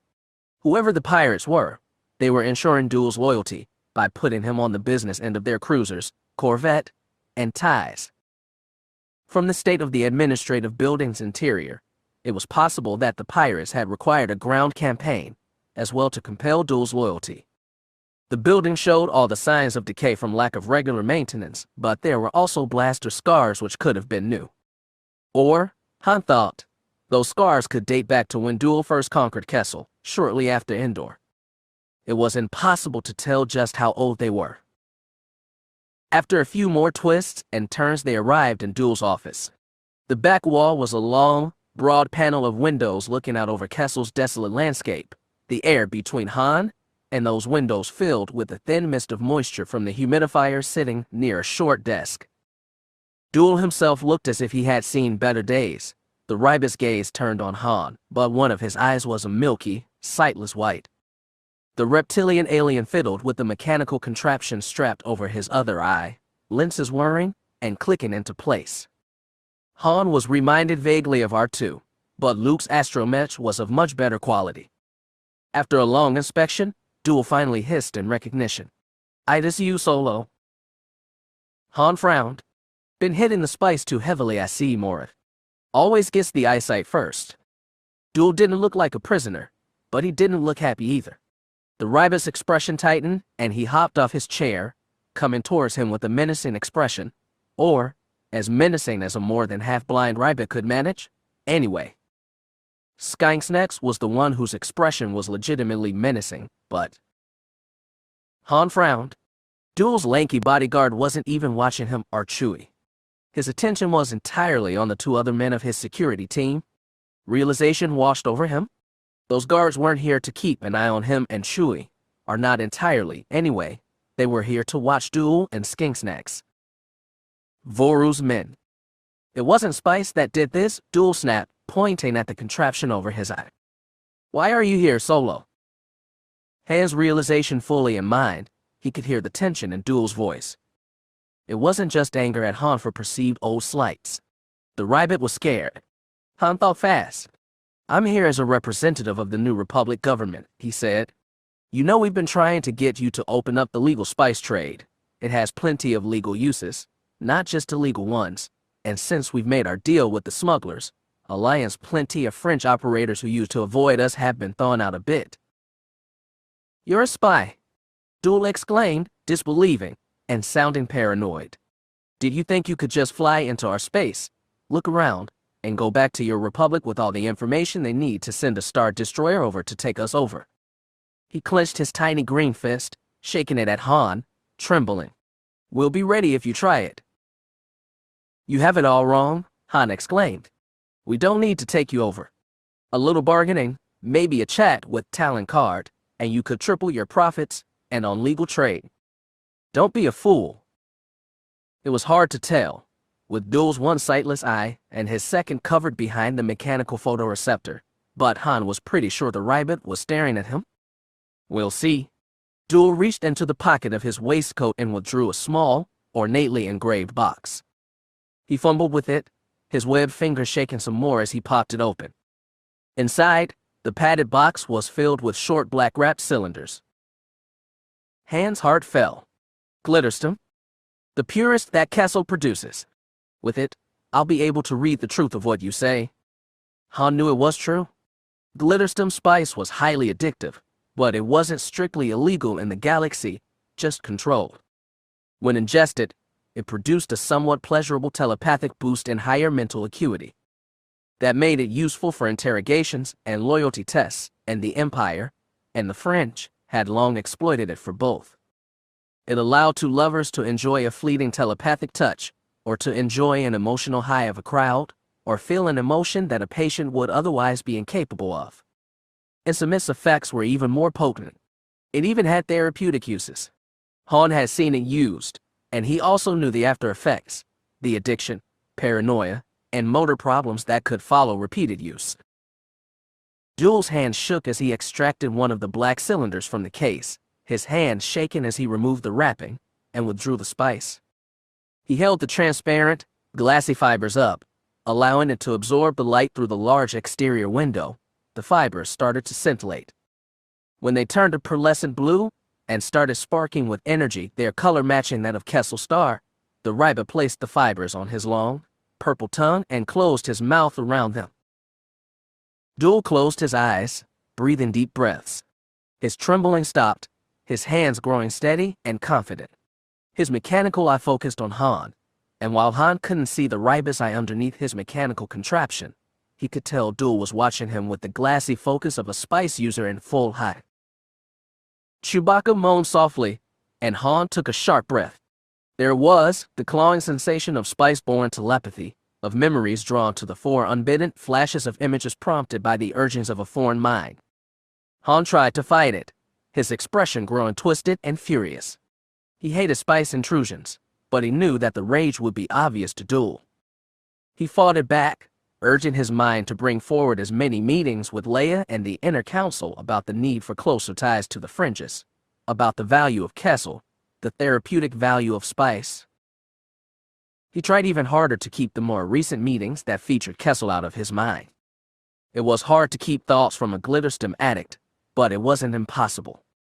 The duration of the effect was rather short, and Han had been told once long ago that you could hide some secrets if you offered others. Voru, he thought. We're here to investigate Voru. Voru from Corellia. We think he's working with Leonia Tavira, and she has a Star Destroyer. Voru. He thought back to the HoloNet reports that had been common in his youth, of Moff Voru's rule over his home system, of what he knew of Voru's involvement with Black Sun, the little he remembered about Leonia Tavira. We think Voru escaped. We think Voru escaped. We think Voru escaped. He tried very, very hard not to think of the group of people who made up that we. Duel could have whatever else he wanted, but if. Duel's eyes opened wide and he turned towards the men with skinks' necks. You fools, he hissed. Your master has brought him here. They know that Voru has escaped, and they're here because they want to find out what he's up to. Duel took a half step forward, in a manner meant to be menacing, and which did convey real fury and fear. He's going to bring the New Republic down on all of us. Han wasn't sure if the glitterstim effect had worn off yet. Voru, attack on Coruscant, working with a man with a lightsaber and bronze armor. Duel spun around, staring at Han with the bright, glassy gaze of a fully focused glitterstim abuser. He could still see into Han's mind, could hear his thoughts for as long as the spice high continued. Han's surprise muted into suspicion as the Rybat resumed speaking. The New Republic will be coming for us. Duel hissed, and Han suspected that the Rybat's glitterstim-induced high was also amplifying Duel's paranoia. I am not paranoid, Duel exclaimed, gripping Han's shirt in both his scaly hands and shaking him. The New Republic wants Kessel for its own. Talon Karrde and the Smugglers Alliance will come to steal all that I've fought for, all that I've worked for, and it's all Fleary Voru's fault. He spun again, sending Han spilling to the floor in an undignified heap. Han rode onto his side in time to watch a furious, outraged Dole march towards the men flanking Skinksnacks, his hands balled into angry fists. "Are you sure they're here for Voru?" one of the men was asking. "Yes, I'm sure." "And you're sure too. Don't tell me you're not. I can see it in your mind." Han could tell that the high was starting to come down, though. The Rybit's energy was beginning to fade, rage transforming into audible fear. "Voru and Tavira are going to destroy me." Voru's two men glanced at each other, their expressions hardening. Did he think of Tavira? One of them asked. Yes, of course he thought of Tavira. Duel sputtered. Did you really think New Republic intelligence wouldn't find out? You decided to challenge Aaron Kraken, and you put me in the line of fire. Are you sure? The other insisted. Do you want to test them yourself? Asked Duel. He held the box out towards the man. I have plenty more glitterstim, if you would like. The man blanched. No, he replied quickly. Fine. He turned to Skinksnacks. Put them in a holding cell, he instructed. We'll hold them until we contact our superiors and find out what they want done. No! Duel hissed angrily. Send them to the mines.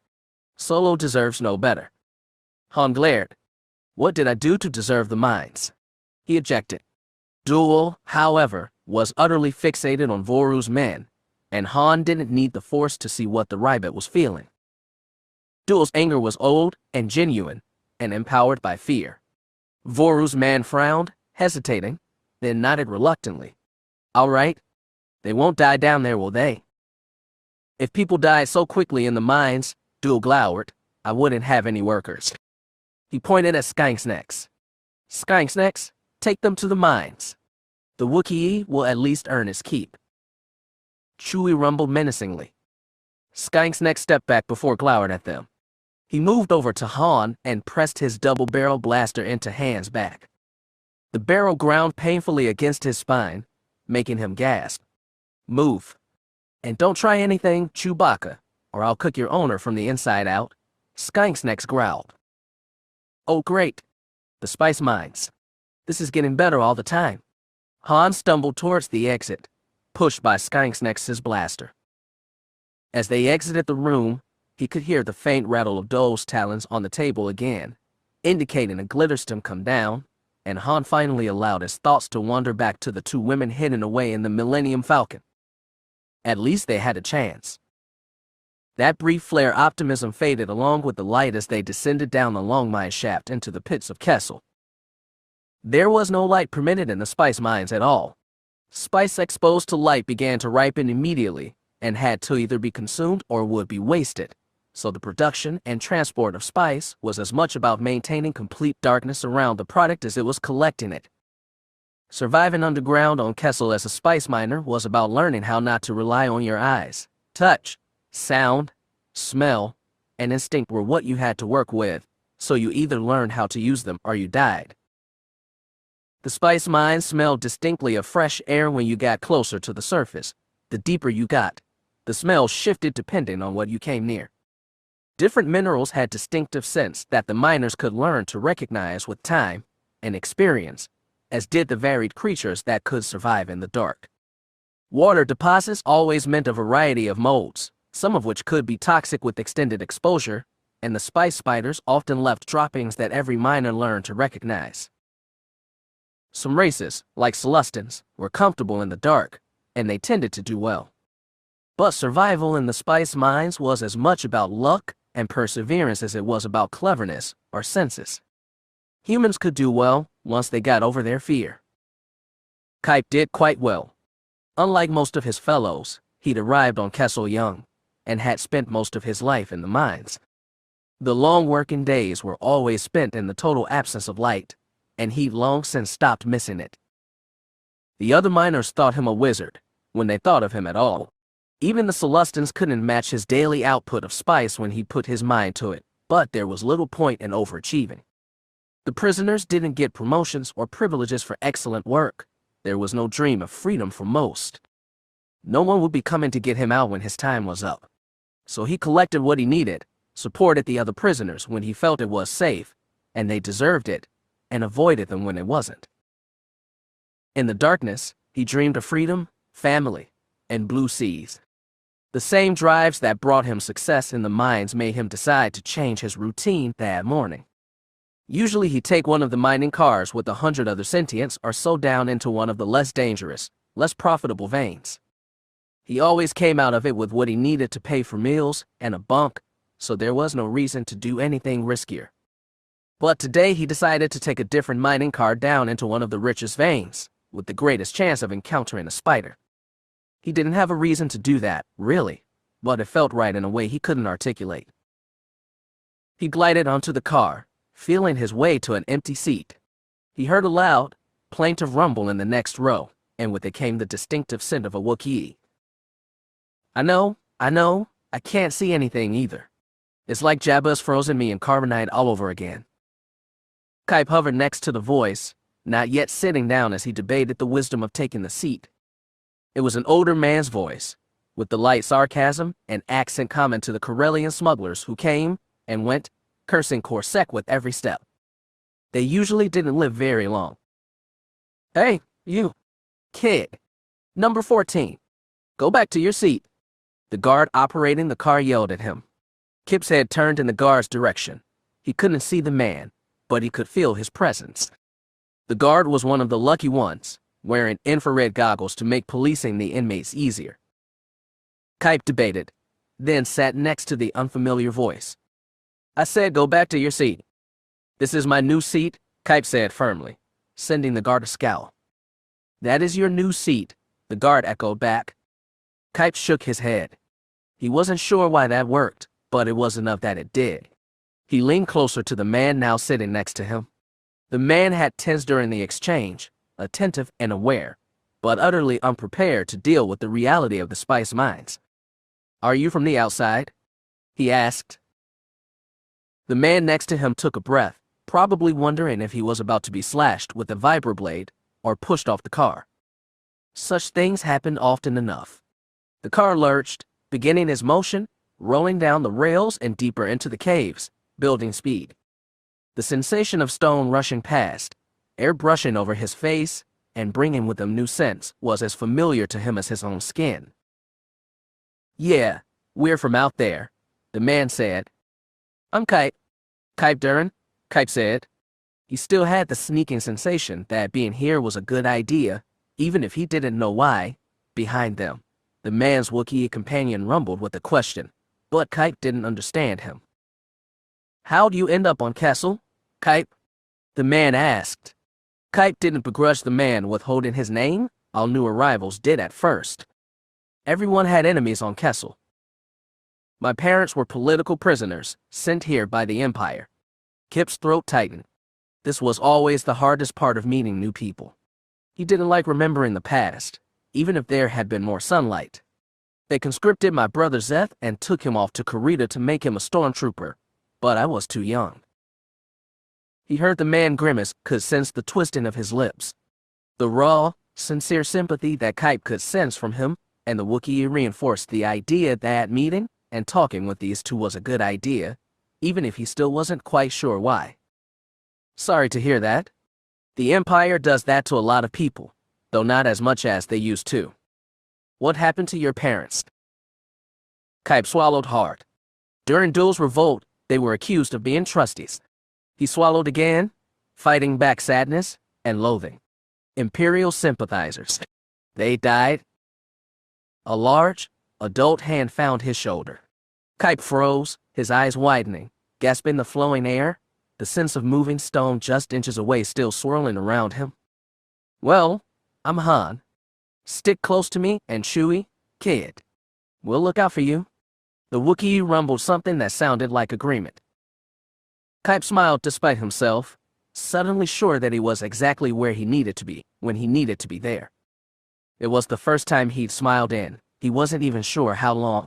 No offense, but I think it's going to be me looking out for you. Chapter 24. The Millennium Falcon's smuggling compartment was the product of many years of clever spacemaking. Solo and Chewbacca had on several different occasions rearranged the Falcon's interior, taking advantage of the compartmentalized nature of the YT-1300 design to add hidden areas unique to the Falcon that a typical customs enforcement officer would. overlook. While the ship was in flight, this compartment nestled between the ship's outer hull and its major thruster assembly in a narrow space just barely wide enough for a human being would be deafeningly loud. But Ela and Mara had fit snugly inside after Han had set the ship down and locked out the engine so that it would take a team of techs several hours at least to get the Falcon moving again. They waited. I was a Corps enforcement agent, Ela groused. And now I'm hidden in one of the Millennium Falcon's smuggling compartments. This ship was notorious at the Academy. She sighed, wiggling to try to get just slightly more comfortable. At least I'll have the satisfaction of knowing that Solo's going to have to rebuild the interior of this bucket all over again, just to fit in some new hidden compartments that I won't know about. You've been with NRI for a while now, Mara pointed out. Surely you've used smuggling compartments before. Ela smiled wryly. Not only that, my Corps partner went and married a smuggler. But it's the principle of the thing. Besides, I have to complain, otherwise I'll lose my reputation for being tough on smugglers. She twisted, attempting to stretch. I've got a crick in my back and it's starting to really hurt, she muttered. Can we get out of here yet? Mara closed her eyes, reaching out in the Force. This had been difficult, or even impossible, not that long ago, but in the last year her sensitivity had improved, better than ever. She could feel each mind as it traveled through the Falcon, feel their focus or distraction.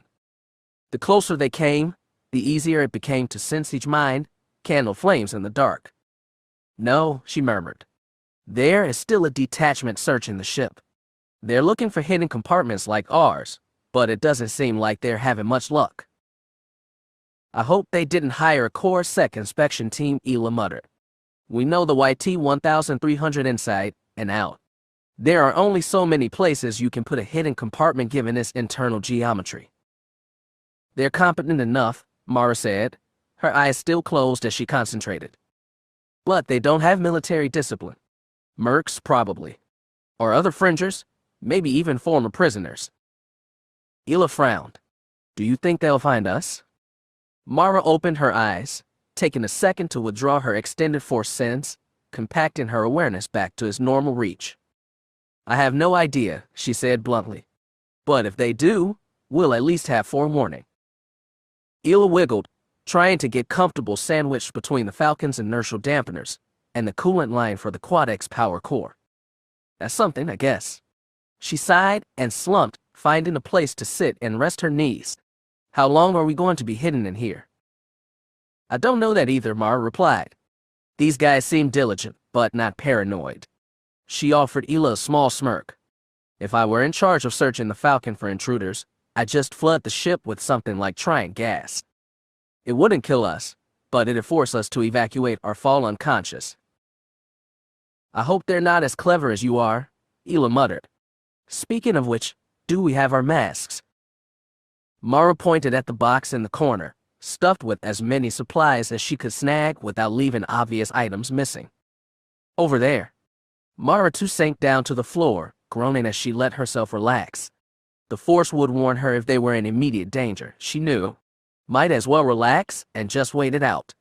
She winced, the hard floor already becoming uncomfortable.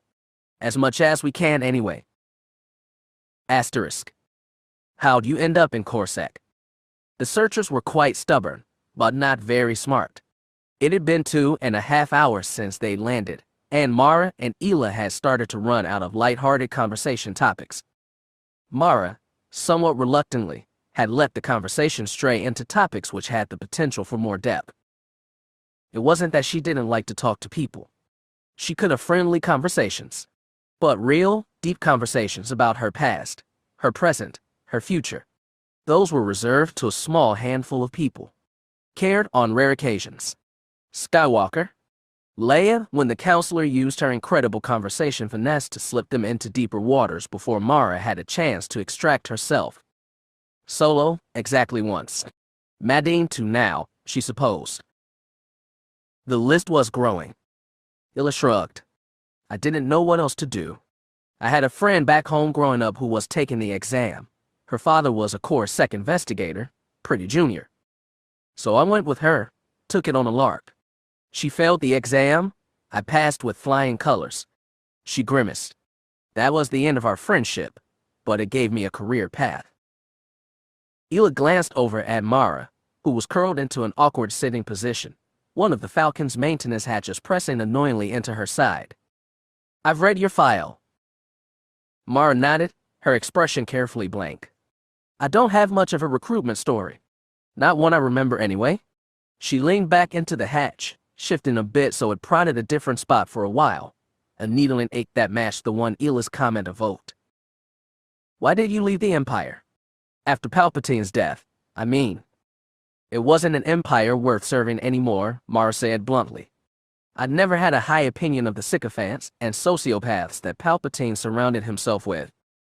As far as I was concerned, he was the Empire, everyone else was just necessary grease for the gears of state. She thought back to those chaotic hours after Palpatine's last command had imprinted on her brain, leaving her near catatonic on the floor of the Imperial Palace. They considered me a threat, and they were right too. Isard locked me up, and I have no doubt she would have killed me, just to make sure I didn't get in her way. I had no allegiance to her, or to power-hungry upstarts like Thrawn or Pestage. So there was nothing to stay for, and every reason to leave. Ela nodded, and to Mara's surprise she offered Mara a sympathetic smile, a ghost of old pain leaving lines across her face. I wasn't all that fond of Isard either. I doubt any rebel operatives liked her much. My grudge was personal. Ela stretched out her legs, found that position didn't help at all, tried again. Her combat-booted feet extended towards Mara, leaving the two women vaguely facing each other in the small space. She killed my husband. Mara thought back to the pictures in Ela's apartment. One in particular, the older man, in the black-bordered portrait, which was nearest Ela when Mara had come in. He had looked kind, almost soft. Derek, Ela said, with an old fondness that bespoke both happiness and pain. Old Karrde name. She stretched, or tried to, and winced as something prodded her. He was kind and patient, and at the time I was overcaffeinated and bitter. He provided stability I never had before, certainly not at home. He came from old family money, and growing up the way I did, that felt like heaven, but he didn't have the crass self-satisfaction that coming from wealth can sometimes give people. She leaned back and seemed to find her new position more comfortable. He was a roving lecturer, but somehow he ended up inviting himself into my CorSec offices and ended up a sort of ad hoc advisor to Korn, Gil, and me. He always thought we'd missed something important. She chuckled. Usually we had. It was horribly aggravating.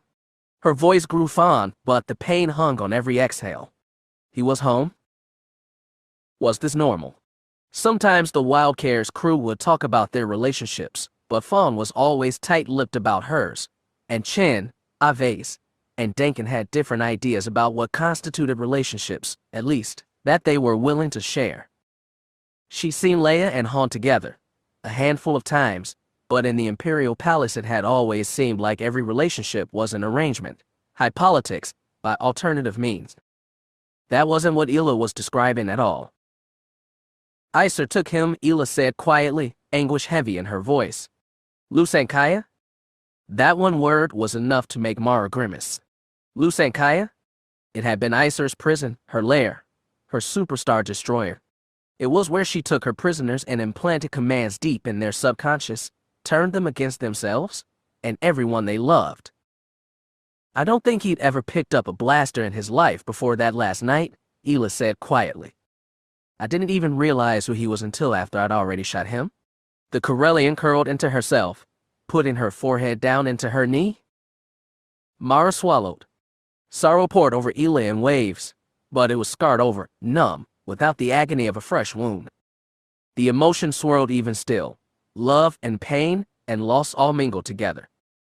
It was fresh and new, shocking and real and painful, and Mara found herself both sympathetic and oddly jealous. I'm sorry, she said. That was what you were supposed to say, wasn't it? It seemed woefully inadequate. Ela offered her a weak smile. At least Isard's paid for her crimes. Isard had been the wiliest, most double-dealing person in the whole empire, with the twisted brain full of contingency plans. Mara wanted confirmation. Ela's hurt cut deeper than Mara's own, but Mara had spent 5 years on the run, living in poverty, dodging ICER's agents before she'd finally decided she was done hiding and had fallen in with Karrde. She felt uncomfortable asking, but she had to know. "Are you sure she's dead?" "Yes, I'm sure," Ela said with certainty. "But you're right to ask. We thought she was dead at Thifera, but she popped up again a few months ago. And not just her. The real article and the clone." Mara sat up, horrified. "What?" At Ela's sober look, Mara groaned. "Bad enough that I had to kill a Skywalker clone. There was another ICER, too." "Are you sure they're both dead?" "Wedge killed the clone," Ela said with grim satisfaction. "She tried to escape the same way the real one had at Thifera, but Wedge recognized the double bluff. He hit her with the concussion missile." Ela glanced over at Mara, and her eyes were hard. "I killed the real one. She wounded me, but my blaster took her in the gut." Ela firmed her lips together with the ferocity that Mara recognized. She'd seen it on the face of particularly outraged Imperial officers. She'd seen it on her own face. "I watched her bleed out. Then we spaced the corpse." Ela's voice was cold. "So that's how she went," Mara said with no small amount of satisfaction. "ICER had deserved no better. I had wanted to kill her myself. When we get out of here, I'll have to send you and Antilles both a bottle of Wyrn's Reserve." Ela laughed. "Don't bother buying two, or do, and just send them both to my place. Wedge doesn't have his own apartment on Coruscant anymore, so when we're both on-world, he stays with me." The implications of the statement took a moment to process. "You and Antilles?" she asked, surprised and oddly relieved. "I thought he was just a fighter jock. You know, live fast, die young, and leave a tremendous explosion." She had met Wedge and Antilles a few times, but only briefly each time. Mara mostly remembered that he'd seemingly lacked all skill and subterfuge. She knew Skywalker considered him a close friend, though. "It took us a while to get there," Ela said, "but, yeah, Wedge and I are together." She sighed. "Even if we're almost never actually together." She adjusted her posture again, grimacing.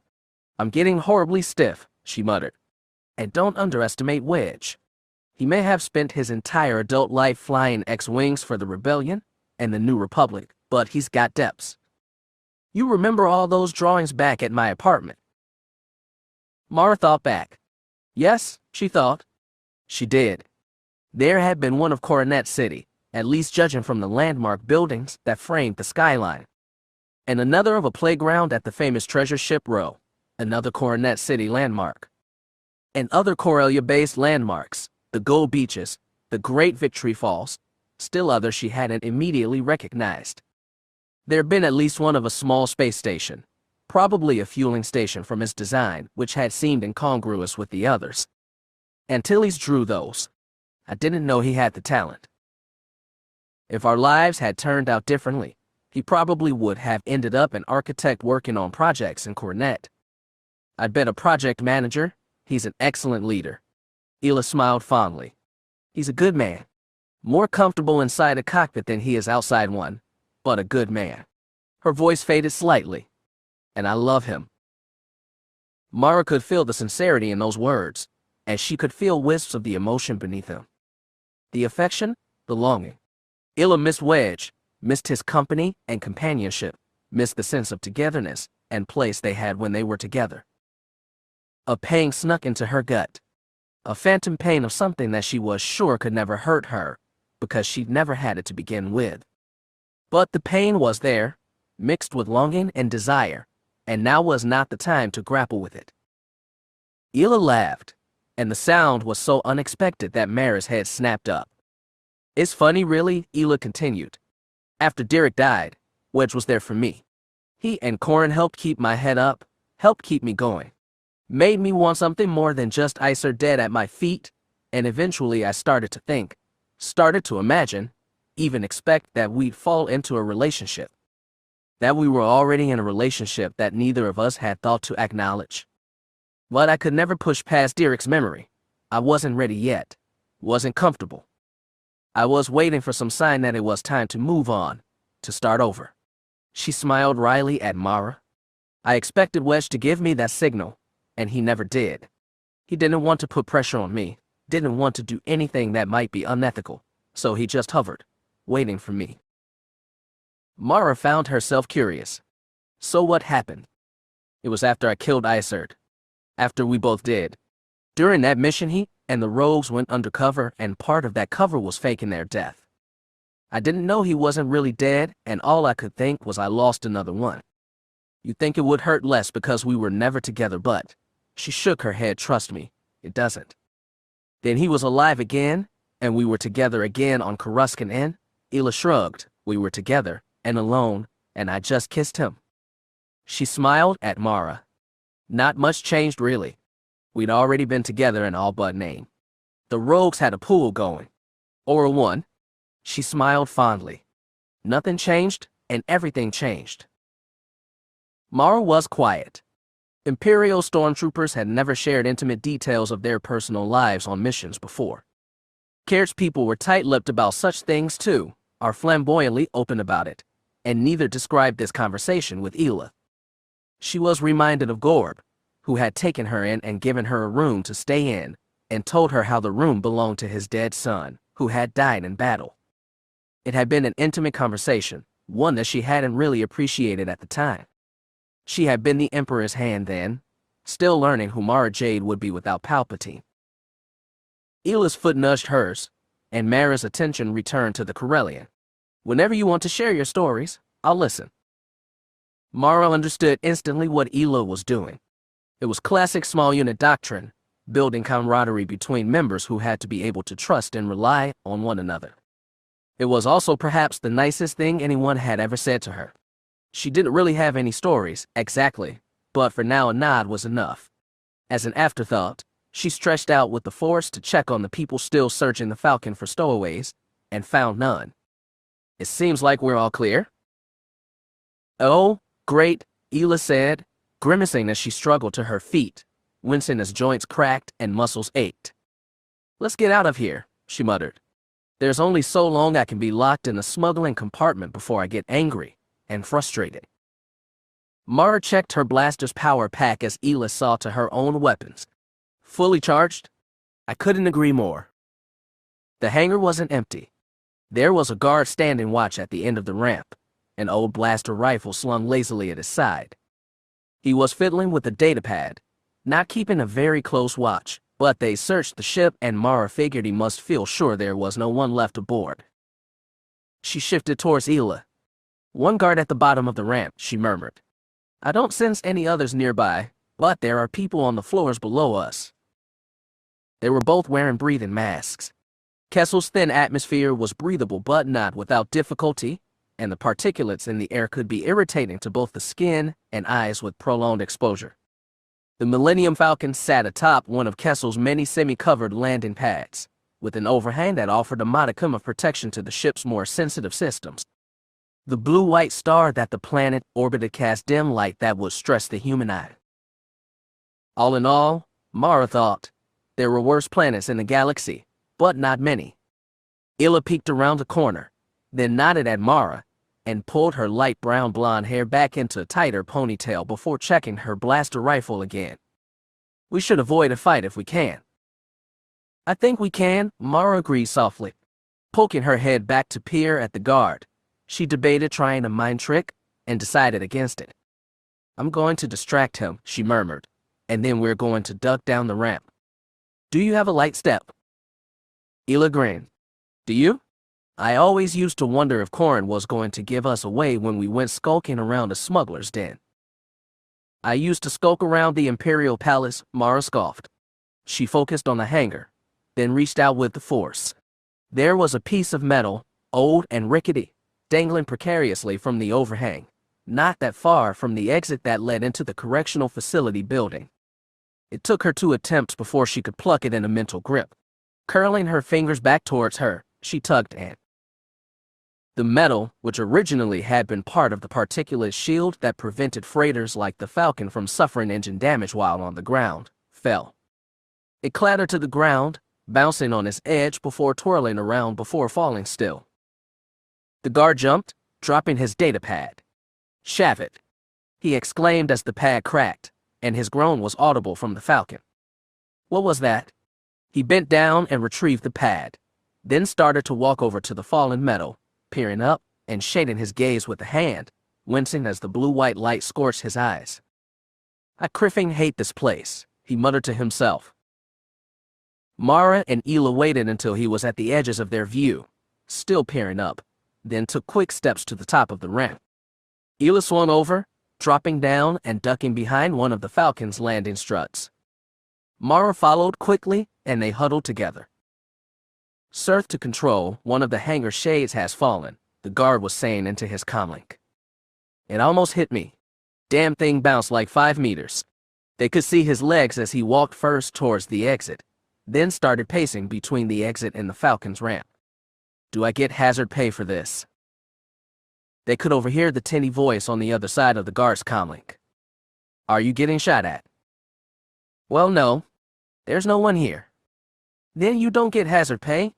This isn't a charity," the voice came back, sarcastic and staticky on the other end of the link.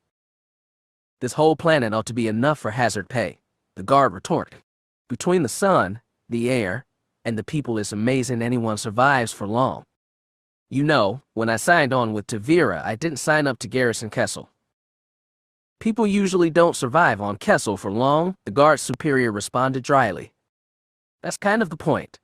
And when you signed on with Tavira, you signed on to do whatever she asked you to do, and you did because the pay is good and the perks are great." Mara reached up with the force and found a second loose metal overhang, pulling with the force and "Stang!" the guard exclaimed, jumping and dropping his datapad a second time as the second metal panel struck the floor. This one fell flat, the sound of its impact with the floor a thunderous bang. Another one fell. He stepped around, out of their sight towards the fresh panel. Ela nodded at Mara, and the two women darted across, keeping the Falcon between them and the guard, now faced away from them, still complaining loudly on his comlink. Their quiet footsteps were drowned out by his voice as his anger and annoyance grew louder and more pointed, and the responses of his superior grew equally so. By the time he turned back around, pacing angrily, now nearly shouting into the comlink, they were ducked into the corridor. "Now what?" Ela asked. "We need computer access," Mara replied softly. "We need to access Voru's communications records, figure out what they did with Solo and Chewbacca, and see if any of my old Imperial codes work here to help us plan an escape." Ela nodded. The corridor branched in multiple directions, and Mara and Ela took the ones where Mara couldn't sense sapient life. The metal deck plating looked like it came off an old Republic transport, which, given the age of the facility, it might actually be of the same make. The floors were scuffed with age and use, but the air much better than it had been outside, and they both removed their masks. "We need an officer's terminal," Ela murmured. "Maybe one of the residence dorms, or secure offices." "It doesn't seem like the people who took this place from the Empire have made full use of the facilities," Mara murmured, comparing a map of the facility with her own sense of the living creatures that filled it. She'd gotten much better of late doing this, using her spatial senses and force powers to give herself a mental map of potential, living, threats, better even than she'd been at it while she served Palpatine. "Let's try over here," she murmured, gesturing at what the map said had been an officer's dormitory, but which the Force told her was abandoned. It was a 10-minute walk, and they'd had to stop and wait for passers-by more than once. "It seems like Duel has lost control," Ela said softly after the second group of guards marched on past, with a step that was more stormtrooper imitation than genuine article. "Voru and Tavira may be letting him run this place still, but all the guards we've seen so far look more like pirates than former prisoners." "From what I know of Voru," Mara replied softly, "he preferred to co-opt an overthrow. I don't know anything about Tavira, though. What's her history?" "She was a concubine of the Moff of Adu sector," Ela replied quietly. "Assassinated and connived her way into the role herself, then used her new position to try to advance herself further. She lost control of the planet a few years ago, and has been working to re-establish herself ever since. Sounds dangerous. Illa shrugged. She's definitely charismatic, she replied, and resourceful and conniving. Sounds like Iserd. More charismatic, but in a personal appeal kind of way. Iserd had a way of making people believe in her ability to dominate the galaxy that Tavira lacks. And Tavira is much less clever when it comes to conniving. She doesn't think big enough. Mara nodded. There were few people who were as clever as Iserd when it came to conniving, which was why Palpatine had tolerated her. Or so he told Mara, anyway. We're clear. They jogged some of the way, dodging 2 more patrols, then ducked into a lift that would take them up to the dormitory levels. These feel abandoned, Mara explained, watching the numbers of the lift shift as they rose up. They each took one side of the lift door and exited cautiously when it finally arrived. There had been a battle on this floor, and it had never been fully cleaned up. There were blaster scorches all along the walls, some gouged quite deeply by heavy weaponry. The air was thinner too, and Mara and Illa put their masks back on. They must not bother maintaining the air up here, Illa said. She gestured at the battle damage. This was part of the fight between the Imperials and the prisoners when Duel staged his revolt. She asked Mara. I think so, Mara replied. These would have been the Imperial officers' quarters, so when the Duel's people took over they would have come up here to kill them and loot their possessions. I hope they didn't pull all the computers out of the wall, Illa muttered. Asterisk. The old Imperial garrison barracks had been looted beyond recognition. The walls had been pried open to rummage for expensive components. Doors were laid off their hinges within or outside of different quarters. Blaster scars and worse darkened the old metallic structure. The building had been old and worn down even before Duel's uprising, but the corridor-to-corridor fighting during that conflict ensured that this building would never be used again. There were too many loose components, sparking wires, weakened walls. Duel and his supporters had taken up residence elsewhere, parlaying their spice-based fortunes into renovations of less grisly scenes. Even still, there were places in the garrison that had been largely untouched. At the end of one of the halls was a set of senior officer quarters. These had been more heavily reinforced than the regular quarters, and while there were many signs that Duel's men had attempted to breach them, their doors were scarred from blaster fire. It appeared that one of them remained sealed. Whoever lived here must not have been home when the uprising started, Illa murmured as Mara pried off the outer casing of the door controls. Mara nodded as she worked. These door latches were Old Republic vintage, which meant they should lack some of the more modern security that had been built into Empire facilities. Luckily, the controls were still powered. Some of the buttons on the panel still gleamed green, though most of them had worn off. With a yelp, she drew her hand back, the mild electric shock leaving her fingers tingling. What are you trying to do? Mara looked over at Illa, tilting her head to the side. Is that hairpin you're wearing made of wood? She asked. Illa frowned in confusion, then reached back and pulled the pin from her hair. She handed it to Mara as she tied her hair back into a new ponytail. Here. Taking it, Mara wedged the wood against the console, using it to prod the controls carefully. Palpatine had override codes programmed into just about everything, she muttered softly. But this place predates the Empire, Illa pointed out, so there shouldn't be any. The door popped open. Mara turned towards Illa, handing the Corellian back her hairpin. Palpatine was Chancellor before he was Emperor, she said, and he was a senator before that.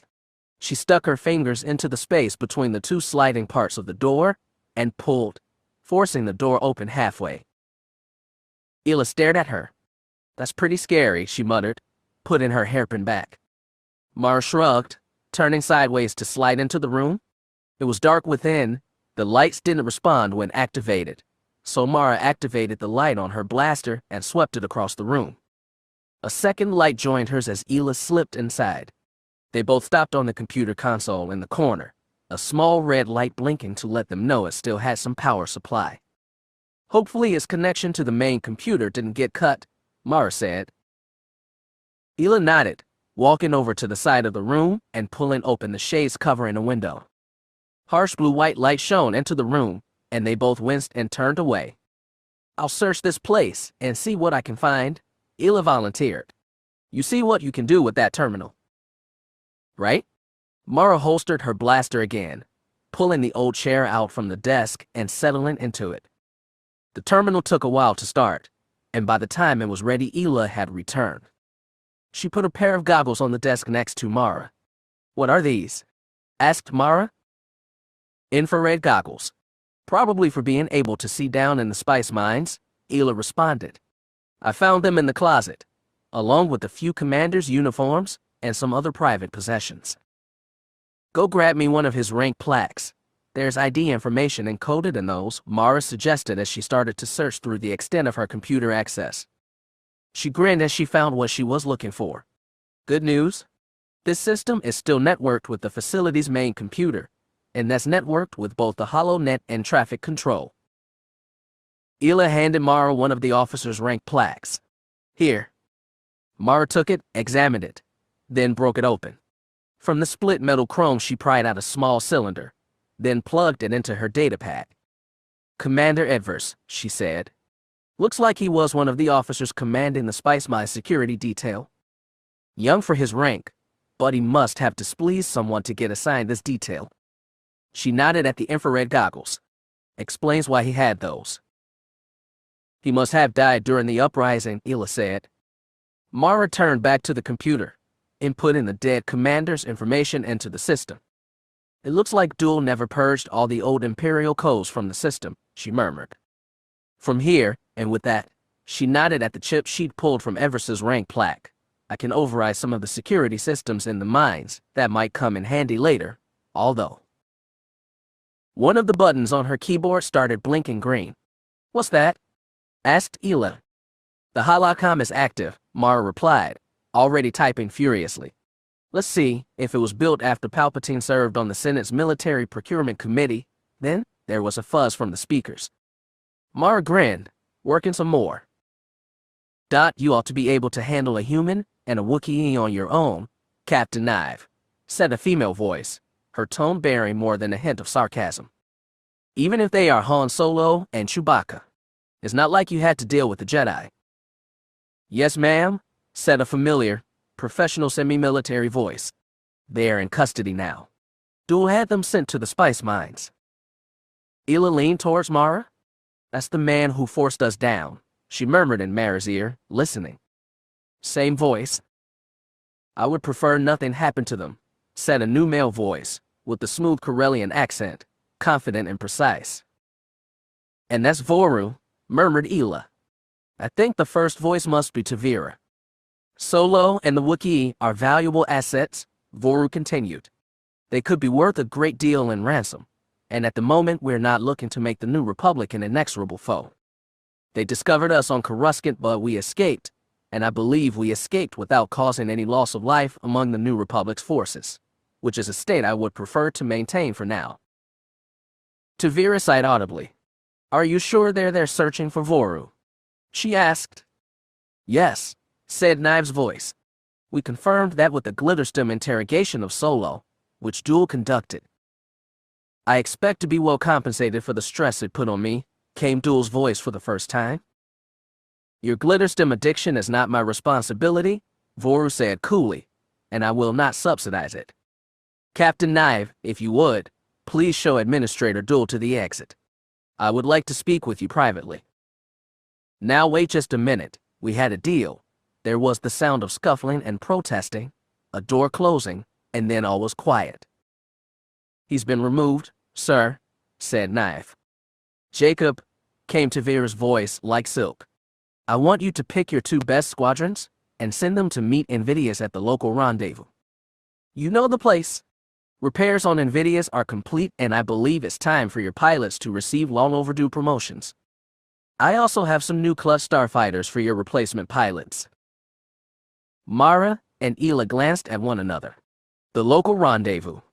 Asked Ela quietly. Mara shrugged. Good operational security.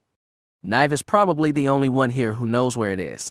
Unless we can get aboard one of their ships, we're not going to be able to trace them back to their source. I wonder if we can get a tracking device aboard, Ela mused. Knive was speaking again. Yes, Admiral, he said. I'll send one of our flight cruisers. What do you want me to do with Solo and the Wookiee? It would have been better were they not sent to the mines, said Voru. The dangers down there are real. If anything happens to them, the New Republic will come down on Kessel with a fury. But what's done is done. Hold them for now. They may be useful bargaining chips later. Yes, sir. I'm sorry, sir, Duel insisted. Do try to make nice with Duel, if you can, Voru added. His spice addiction does not addle him as much as it might appear at first, and he is an able administrator. More importantly, the New Republic does tacitly accept him as the legitimate ruling authority on Kessel.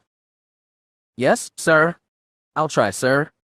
If you can't, and the New Republic decides to take Solo's imprisonment personally, make sure Duel receives the blame. You can point out he gave the order to imprison Solo in the mines, and that your men never fired on Solo when he arrived. Yes, sir.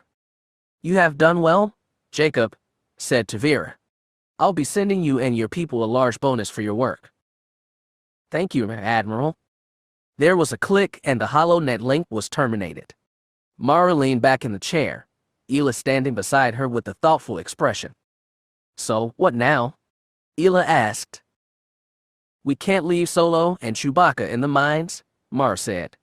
And I'd like to try to get out of here and surreptitiously follow Knives' pilots when they head off to their rendezvous with Tavira. Ela turned and sat on the desk frowning. Our overall objective is to capture Voru and Eleazar, she said. Ideally Tavira also, but Voru and Eleazar are more important. Right now we know they're together, and we know they're aboard Invidious, so some way to keep tabs on their position would be ideal. She sighed softly. But we do need to get Solo and Chewbacca first, she said with reluctant assurance. I promised Counselor Organa Solo I wouldn't let anything happen to her husband. Mara doubted Skywalker would be too happy either. Maybe we will have an opportunity to slip a tracking device onto one of their ships on the way back out, she suggested. In the meantime, let's see what else I can use this computer to do to help us get Solo and Chewbacca back. Chapter 25. What's Coruscant like? Kype asked. Even the pitch-black darkness couldn't dampen the kids' enthusiasm. If it wasn't so exhausting and distracting, Han would probably find it endearing. It's just a big city, kid, people, and buildings from horizon to horizon. He slid his fingers through the crushed rock that lined the floor of the mine, his numbed fingers searching for strands of glitterston. All around them, other bodies moved, silent and numbed even worse than Han's fingers. Chewie made a low, plaintive sound, and Han sympathized. His fingers weren't calloused enough for this. On the bright side, he had no intention to be working down here for long enough to get the calluses that would make it easier. The only enthusiasm in the whole, expansive mineshaft was Kype. Somehow, no matter how many years the kid had spent in this darkness, with only the brief breaks for meals and sleep to indulge in even dim light, he still had the energy for eager questioning. The fact that Kype had already managed to find enough glitterston fragments to account for Han and Chewie's required sum, in addition to his own, built a knot of suspicion in Han's gut. It would be just like the universe to drop another Force-sensitive teenager on him, wouldn't it? Of course it would. It wasn't enough that Luke Skywalker had fallen into his life and never wandered out again, although the universe compensated Han for that by using Luke to introduce Leia, thus giving him a wonderful wife and brother-in-law. He'd even forgive the universe for dropping Jacen and Jaina on him. Okay, fine, he admitted silently. The twins were at least half his own fault, and he wouldn't trade them for anything. But now to add another Force-strong teenager, if that was what Kype was. Han wasn't sure if he ought to be grateful or paranoid. He had more luck finding Force-strong individuals than Luke, and he wasn't even trying. Wow, Kype said. I remember Pellaeon there. It was on a lagoon, in the middle of a giant ocean. I can't imagine a city as big as that ocean. Han grimaced. Dair didn't have any cities now. The Empire had bombarded them all from orbit after the planet had issued a formal condemnation of the Empire and formally seceded in protest after Alderin's destruction. Best not to point that out, he thought. So, kid, he said instead, Tell me more about what else is down here, and the daily routine.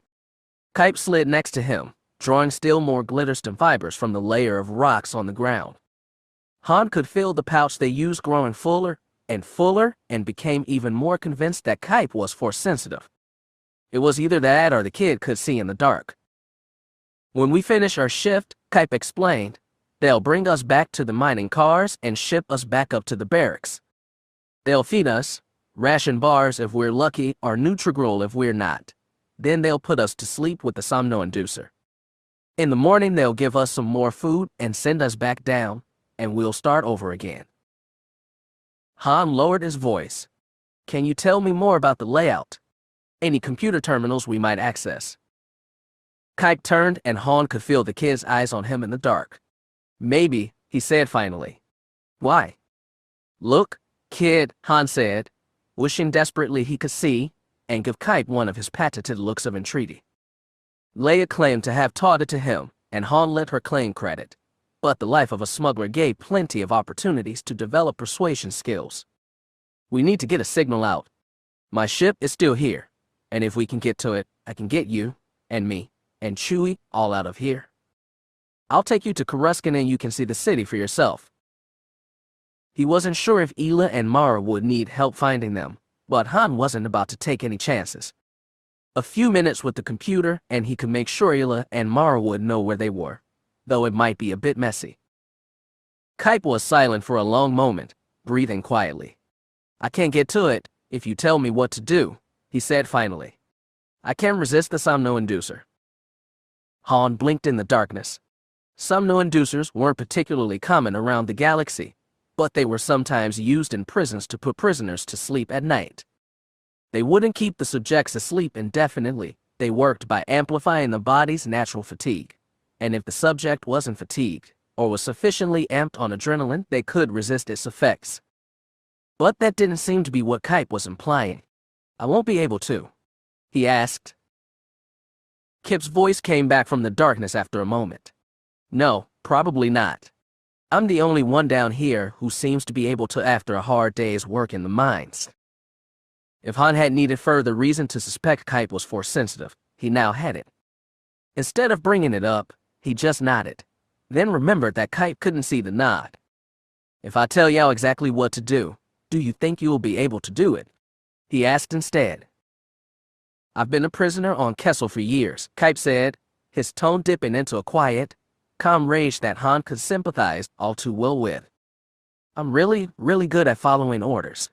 And if you think it'll get us out of here, there's nothing I won't do.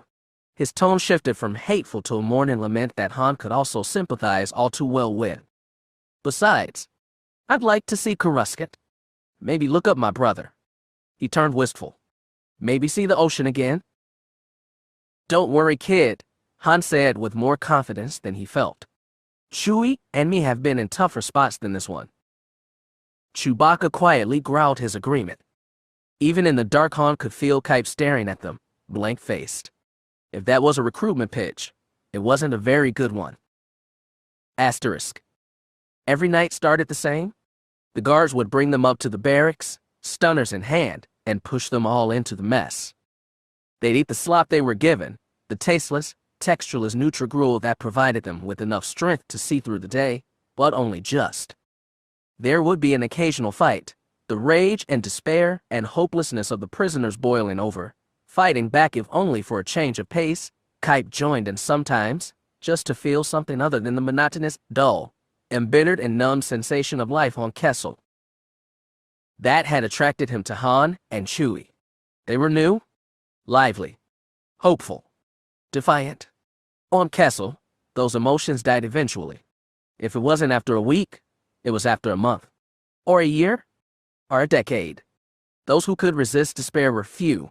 Karrde could vaguely remember a cadre of Corellians who had still had the ability to laugh and plot, but they were all gone now. Once they'd eaten their fill, they were herded into the bunks and the somno-inducer activated. Aliens who could resist it were always taken away. Humans never could. Karrde could hear the sudden comment of Han's breathing, of Chewbacca's breathing, as they were drawn inexorably into sleep, unable to resist the device. Every night he'd heard the hum of the somno-inducer. Every night he felt it amplify his fatigue, press down, make his eyelids heavy. He fade quickly into a restless sleep, plagued by chaotic dreams. The worst dreams weren't the ones of his parents' deaths, or the ones of the destruction of Daer, or even the ones of his brother being taken away by the Imperial stormtroopers, before Duel's revolt. The worst dreams were the ones of the spice mines, the gravel under his fingertips, the filaments of glitter stimped between his fingers. He'd learned to resist the somno-inducer. It had been a slow learning process, one of months, perhaps years, who could say, when every day was the same. There was an ad hoc calendar the prisoners kept so that they could know when their prison terms were at an end, but few ever reached the end of a term, and Karrde himself had never committed a crime in the first place. He'd just been caught in the wake of his parents' resistance that he reminded himself every single day to hold on to. Resistance fed by the memory of Zeth's kidnapping. Resistance because it was the only thing that felt alive down here. The guards didn't keep a close watch at night. There wasn't any point. Once the somno-inducer had put the prisoners out, they were out. He slipped off the bunk, peering in the very dim light out towards the rest of the complex. The lift shaft that went all the way back up into the main base structure was at the end of the corridor, green and red lights gleaming above the lift doors. Next to it was the security station, a room that would be sealed shut with a single guard inside during the day. The Empire had been diligent about keeping it properly guarded even at night, but Duel's men were not so careful. They trusted the somno-inducer more than they should, and Karrde crept towards the station and pushed the door open enough to slide through. He knew the basics of how to use computers, though it had been a long time since he'd operated one, and Han's instructions had been very precise. He concentrated, focusing on the memory of those instructions, watching Han's hands as they moved over the panel. He closed his eyes, taking a breath, his hands guiding their way over the control panel without reliance on his sight. "We don't need to do much," Han had told him. "Just get a message out, and hopefully get a message in." He accessed the station's communication system, then carefully input the string of numbers and letters that Han had made him memorize, and then recite back a dozen times. The phrase Han had told him to enter next was gibberish, but Karrde dutifully entered it in anyway. He waited, as Han had told him to. It took a few minutes. Maybe a lot of minutes, Karrde wasn't sure. Time could be funny down in the mines. "We'll come tomorrow. You'll know me?" He blinked at the message a few times, then did what Han had told him to do to reset the terminal. Slipping back to the bunks, he hoisted himself quietly into his bunk and tried not to let the words get him too excited. When was the last time he'd anticipated tomorrow, he wondered. It was the first night he'd ever felt eager while letting the somno-inducer draw him into sleep. Han found himself jostled awake and forcibly bodied into the mess, shoved towards the slop that the guards laughably called food. He thought of his kitchen on Coruscant, of what he'd make for the kids for breakfast, of the fit they would have thrown if he'd fed them anything like the gray, tasteless gruel in his bowl. Chewbacca yowled in pain as he was shoved into the mess, grunting as he slammed into the table next to Han. The other prisoners were already eating, and Han searched until he found Karrde. The dark-haired teenager didn't have much of a sappic face. Han noticed dourly. Anticipation and excitement were both plain on his face. But after hearing Kip's story, and seeing the dull, almost lifeless gazes that the other prisoners never seemed to lose, he was just glad the kid could still smile. "We're going to take him with us," he murmured to Chewie. "The kid doesn't belong down here with all these criminals." The Wookiee growled softly in agreement, his large head nodding subtly. Han sighed. "Right? Well, stick close to him and me, Chewie, and let's find out what the score is." The buzzer that signaled the end to breakfast went off, and the guards started moving them, all towards the mining cars that would take them down into the spice mines. Karrde managed to shimmy his way through the mass of prisoners and guards, sliding over next to Han and Chewie with the ease of long practice. A shove at his back sent Han stumbling into the nearest mining car, and Chewie and Karrde clambered in after him, clustering together at the end of the car, the lights growing dimmer and dimmer as the car started moving down into the dark. Han waited until it was pitch dark before leaning towards Karrde. Did you, Mana? Kip's excited whispers cut him off. I got a message back, he said, leaning into Han's shoulder to make sure the sound didn't carry, and to be heard over the steady, mechanical grating of the mining car. Your friends said they'd come today, and we'd know when. Han frowned. They now returned to total darkness, the sense of stone just above his head, the somewhat moist smell of the stone, and gravel growing stronger. But that didn't seem to dampen Kip's enthusiasm. Do you know what that means? Kip asked excitedly. Shish, Han shushed him, feeling paranoid. In the dark, and with the noise of the mining car as it slid over the rail down into the mine, he couldn't be sure no one had snuck near them. He hoped Chewie's sense of smell wasn't too dulled by the sense of the mine. When Kip had gone quiet, he considered what Kip had actually told him. Well, he murmured softly, that means they have computer access and know where we are. Just be ready today. Oh, I'm ready for anything, Kip said with fervent enthusiasm. Chewbacca rumbled his agreement, thumping his big hand on both of their backs. Asterisk. The descent down into the mines was slow, but everything felt new. Kip's eyes were useless in the complete darkness, but his other senses all felt alive and sharp. The world may be dark, but there was color to it again. An imagination which had long since turned gray and dull had been sparked back to life. A city that stretched from horizon to horizon, he thought.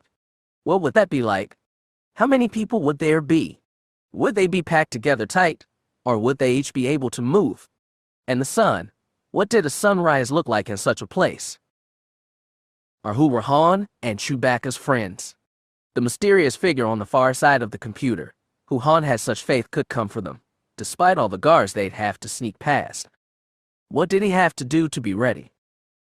He didn't even notice as he finished filling his entire daily quota of glitterstem filaments in less than an hour, his callous fingers pushing yet another filament into the now tightly packed pouch. Oops, he thought. Should have worked more slowly.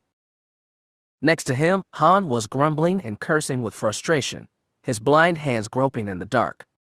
The Wookiee was doing a little better.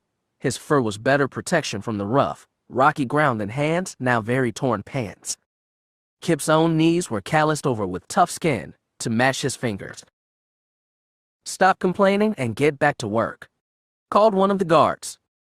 Han, not even sure where the instruction had come from, threw a profane hand gesture into the air, and Chewie let out an annoyed growl.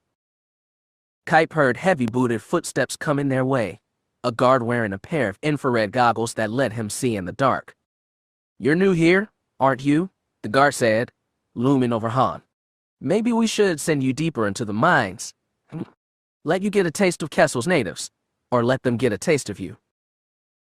Oh yeah, said Solo, and Kip could hear the frayed temper in the other man's voice, fed by hours of largely fruitless searching for the glitterstem filaments among the thin layer of rocks under their knees. You think that'll make your bosses happy? You feeding the workers to the spiders. Down here, prisoner, I am the boss. Kip heard the telltale sound of knuckles cracking. Ain't no one tells me what to do. I'm sure Dul would be pleased to hear. Kip heard the all-too-familiar sound of a gloved fist striking an uncovered cheek. Han's voice cut off with a grunt of pain, and all hell broke loose.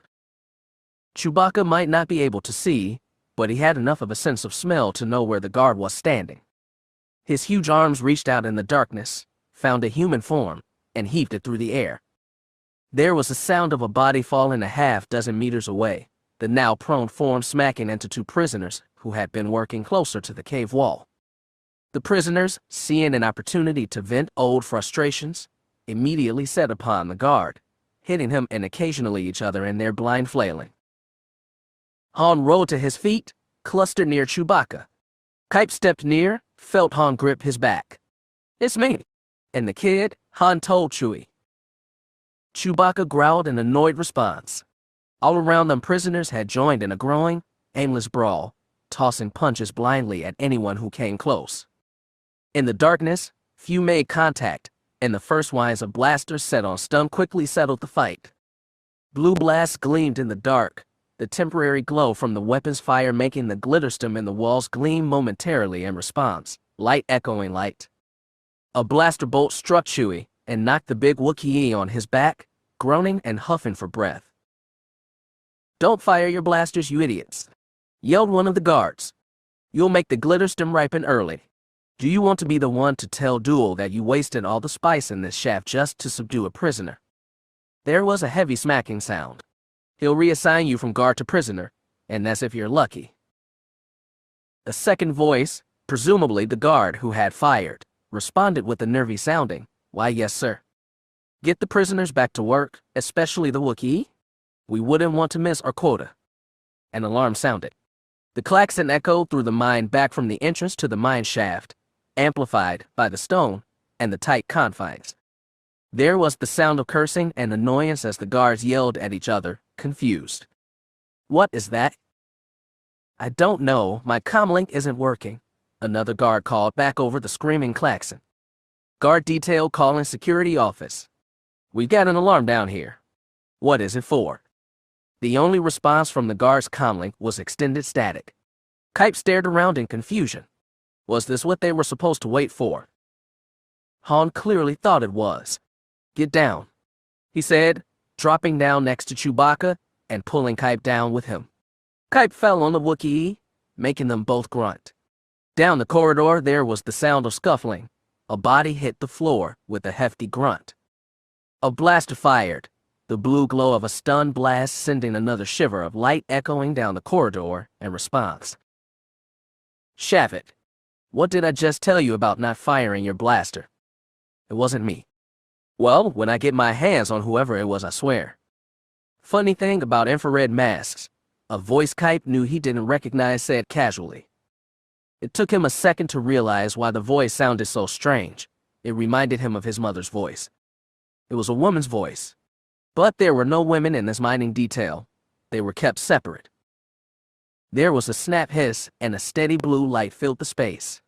Kype's eyes hurt from the sudden, unexpected glow, lifting his hand to shade them as he adjusted.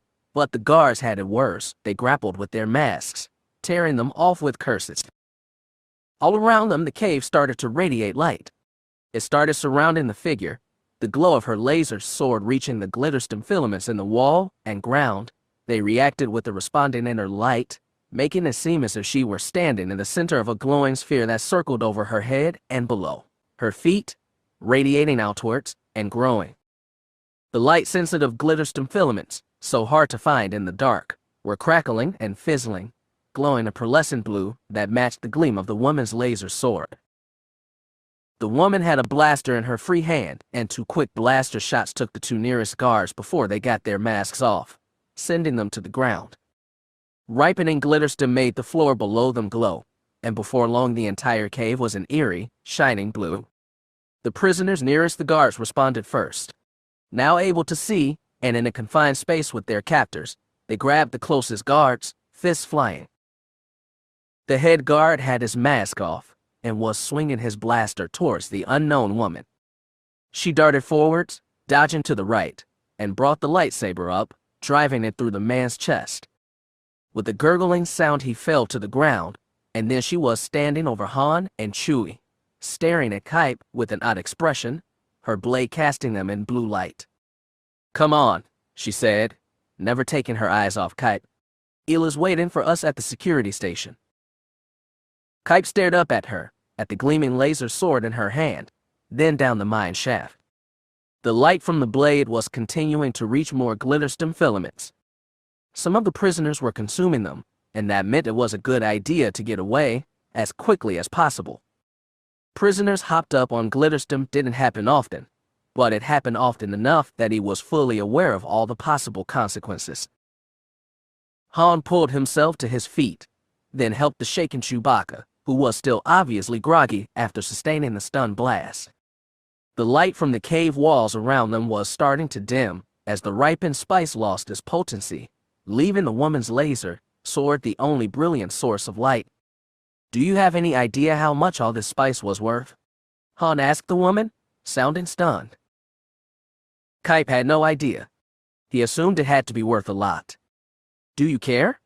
asked the woman, using her lightsaber like a torch to maintain light even as the spice illumination was fading, leading them back towards the mining cars at a jog.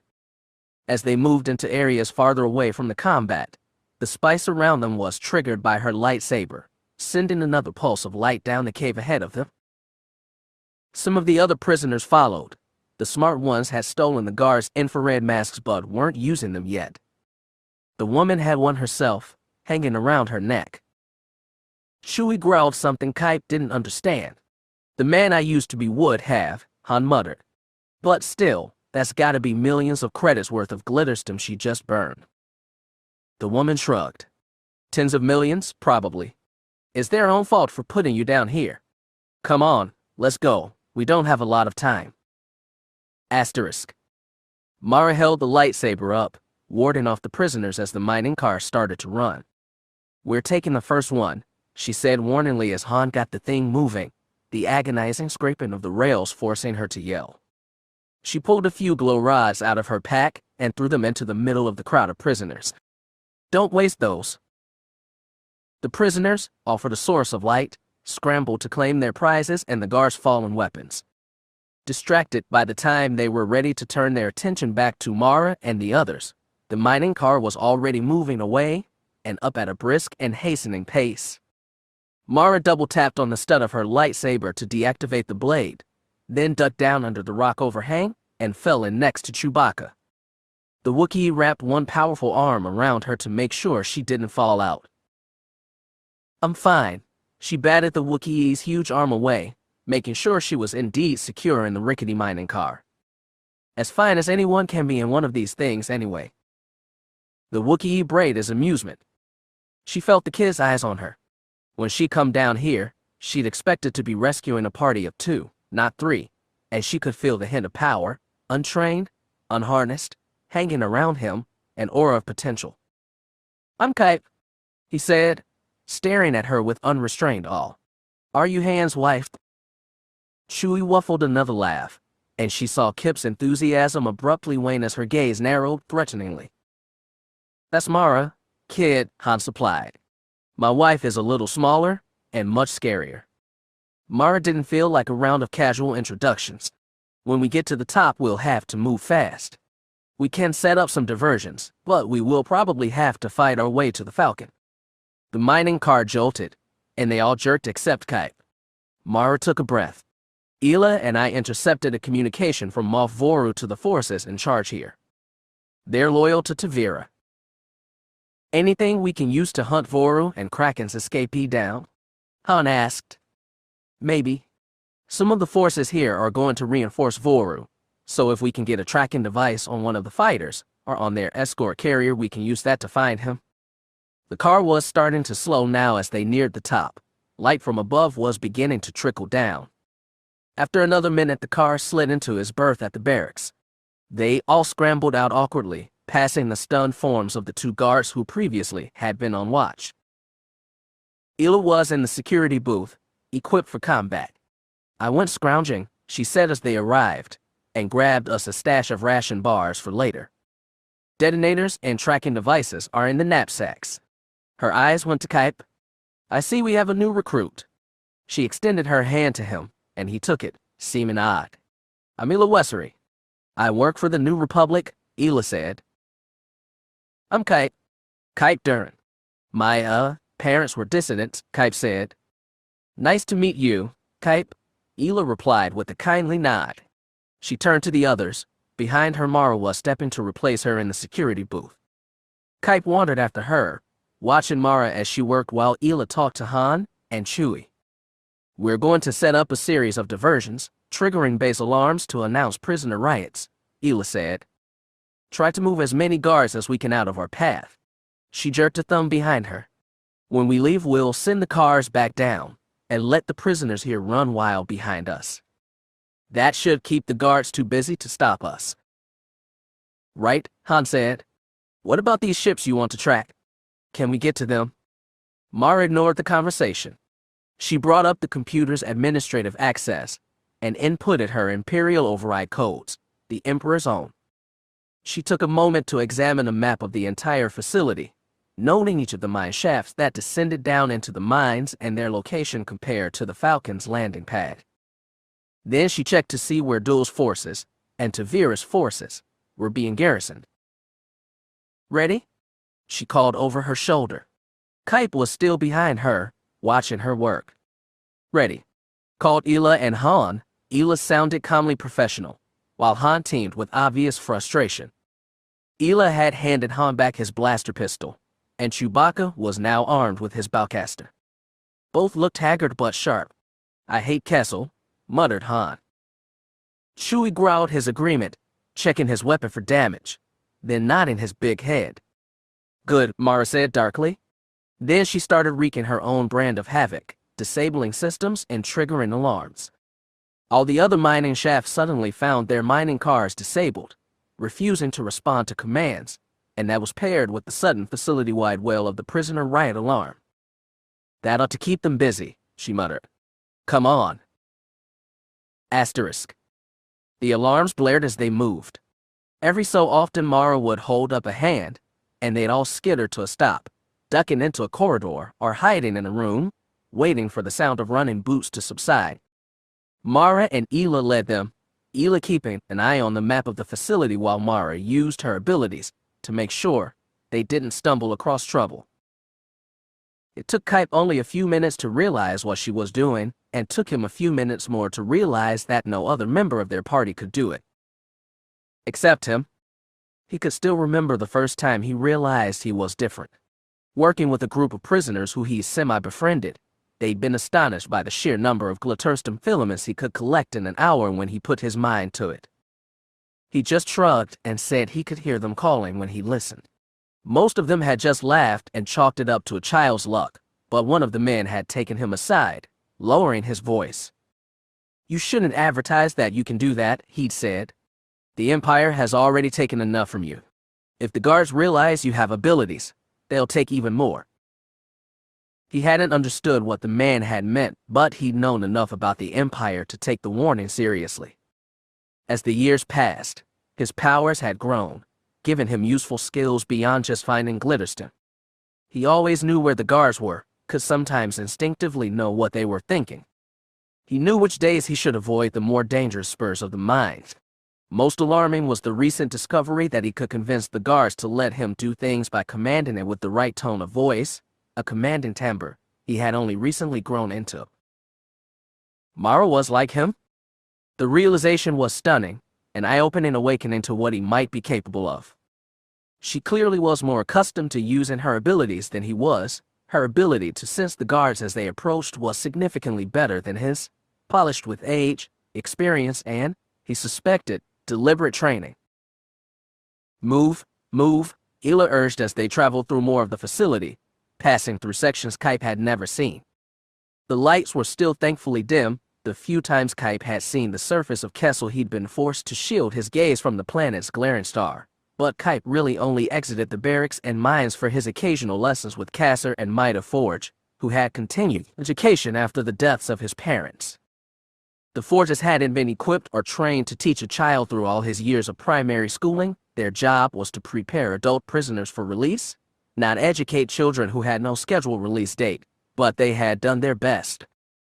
Each trip to their housing unit had required protective lenses to avoid searing his unaccustomed gaze, and there had been days in the mines he would have been near blind even if there had been light to see. Mara stopped at a doorway that led towards the hangars, fiddling with the keypad next to the lock. She got into the process of inputting a sequence before Ela's yelp of alarm, followed by Chewbacca's bellow, heralded the sudden end of her efforts. Mara was already in motion, dropping and rolling to avoid the sudden burst of blaster fire from down the corridor, coming up in a crouch with her blaster rifle held in a solid two-handed grip. She shot back at the collection of semi-professional mercenaries who had stumbled unexpectedly over them, but it was the explosive snarl of Chewbacca's bowcaster that ended the fight. Everyone okay? Asked Han, and Karrde realized that the older man had instinctively put himself between Karrde and their foes. Karrde blinked a few times, staring at Han's back with an odd confusion. I'm fine, he said. Mara grunted, looked back at the door, and sighed. Criff, she muttered, peering at the ruined keypad, at least one blaster bolt having struck it directly. Okay. Option 2. She handed her rifle to Han, then drew her laser sword, igniting it with a snap hiss before driving it into the door, her expression tight with exertion as she started carving through the reinforced armor. "How long?" asked Ela, glancing at her blaster rifle still covering the corridor behind them. "We're exposed here." "I know," Mara grunted with annoyance, the metal of the door starting to turn liquid hot as she twisted the blue blade. Han turned to Karrde. "You know how to use a blaster, kid." Karrde shook his head, stepping away from the door as it started to radiate heat. Mara's red gold hair gleamed in the glow from the newly molten metal of the door, and he turned away, the glow starting to become painful. No," he replied belatedly to Han. "Here," Han said, handing him the rifle. He quickly gave Karrde a tutorial in its use. "Just down to point it at one of us," Han glowered, "even if you have no intent to use it. Accidents happen with blasters, and I've seen more than a few people get shot by their friends." Karrde nodded choppily, pointing it down the corridor. "And don't shoot unless you see us shooting first," Han added. "How long, Red?" "Stop asking me that," Mara glowered, sweating. The hinges of the door came free, falling at her feet. She jumped back as the door sagged, and Karrde could feel her push, sending the metal door to collapse inwards, away from them. There was a shuddering crash, and Karrde glanced over, saw overheated, molten metal burning into the floor as Mara took a deep breath and pushed her hair out of her eyes. Ela ducked past her through the now open doorway, then waved the others to follow. Mara followed last, reigniting her laser sword and holding it up defensively to ward off any potential pursuing fire. To Kip's relief, none came. "I can't close this door and lock it behind us," Mara pointed out. "So we might have more pursuit, especially if they figured out all our riot alarms were bogus." "Were bogus?" said Han with a scowl. "Who knows if they're still bogus? I can assure you that after one day in the mines I was already up for a good prison riot." Chewbacca growled his frustrated agreement. Karrde shook his head, pointing his rifle at the floor as they moved. "After a few months, prisoners mostly lose the will to fight.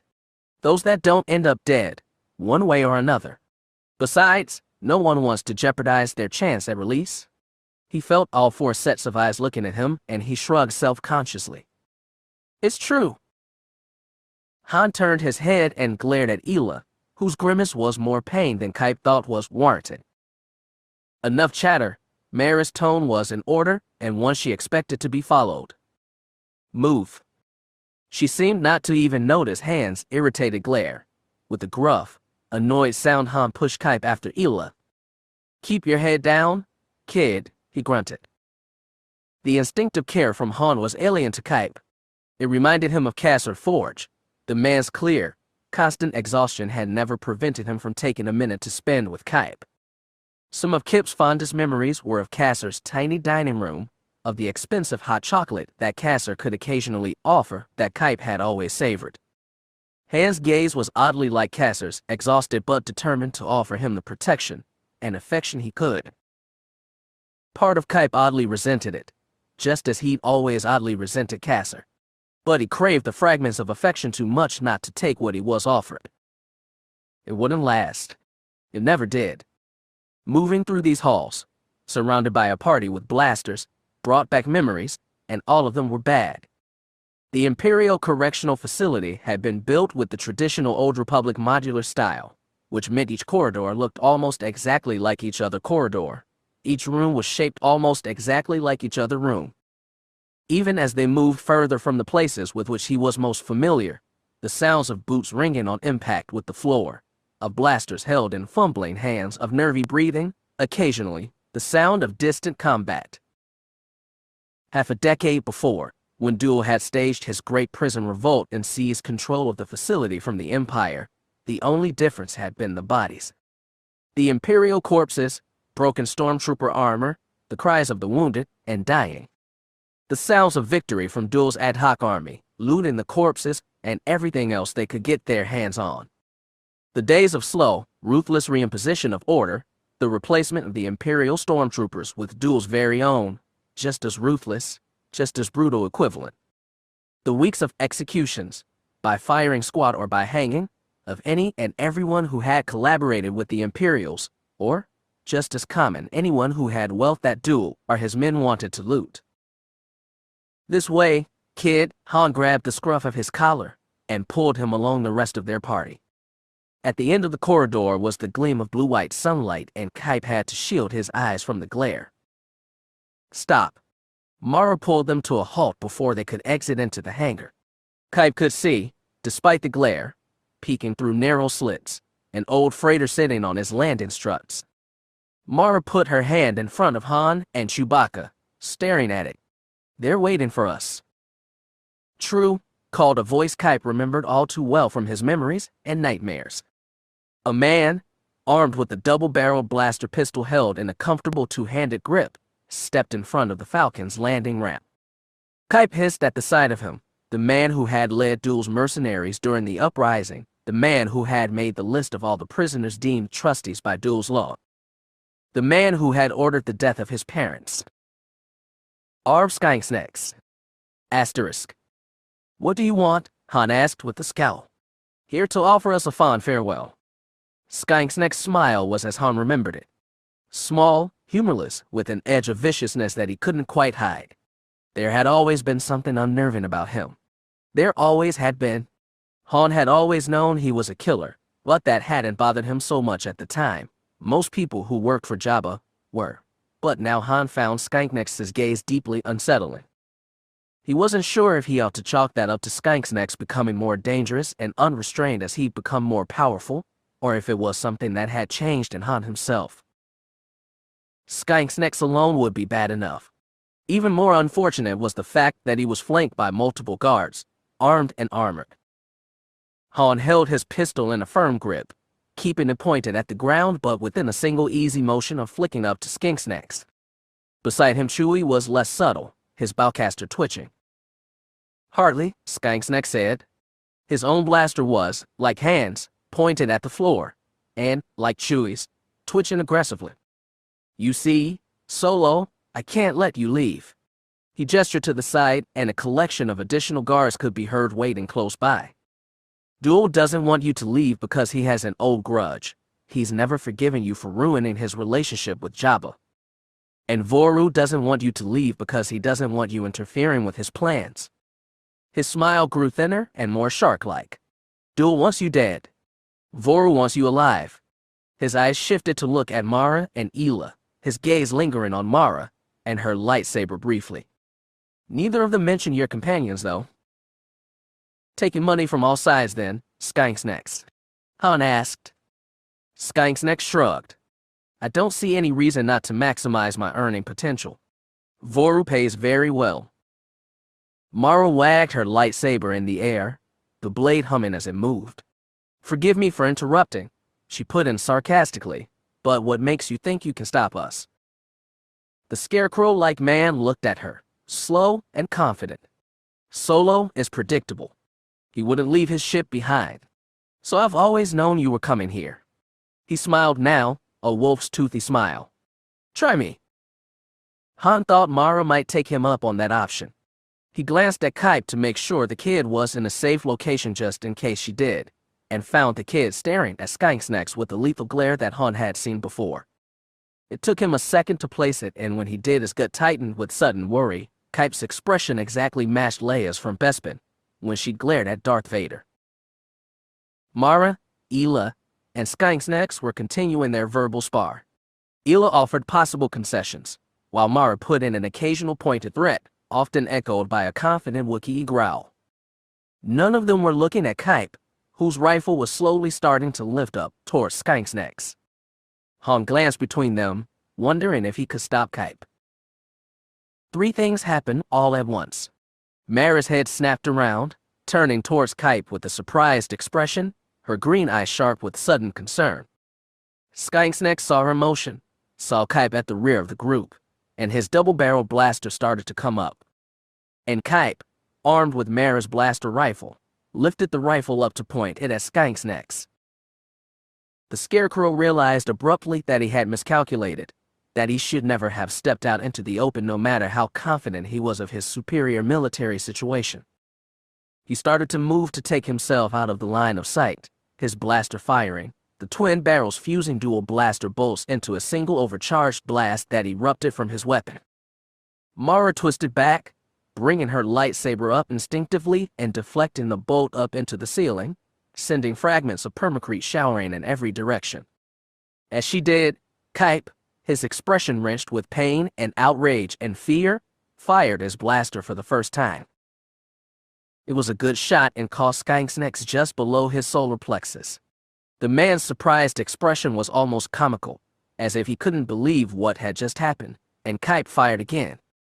The second shot caught him in the stomach, and with a gasp and gurgle, he fell onto his back, his blaster clattering to the floor, a second fuse blaster bolt firing wildly into the wall.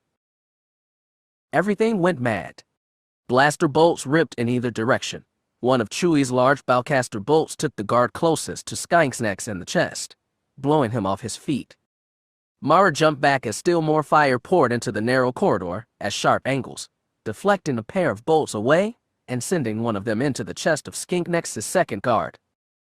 Ela shot the third twice. His return blaster fire grazed her arm, but she held up a hand to let them know she was fine.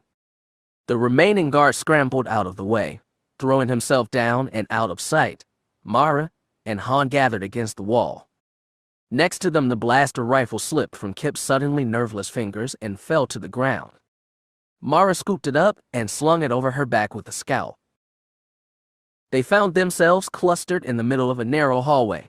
Back the way they come, there would surely be more guards at any time, though they hadn't arrived yet, and in front of them were what sounded like at least a dozen blaster-armed men, occasionally firing into the hallway. "Great," growled Han over the sound of blaster fire. "Just great. Now we're pinned down and have nowhere to go." He didn't look at Karrde, regretting the words even before he'd finished uttering them. Chewbacca rumbled confidently. "You'll handle it." Han stared at him. "How are you planning to do that? In case you haven't noticed, there are a lot of them, and we're caught like Vrelt in a particularly nasty trap."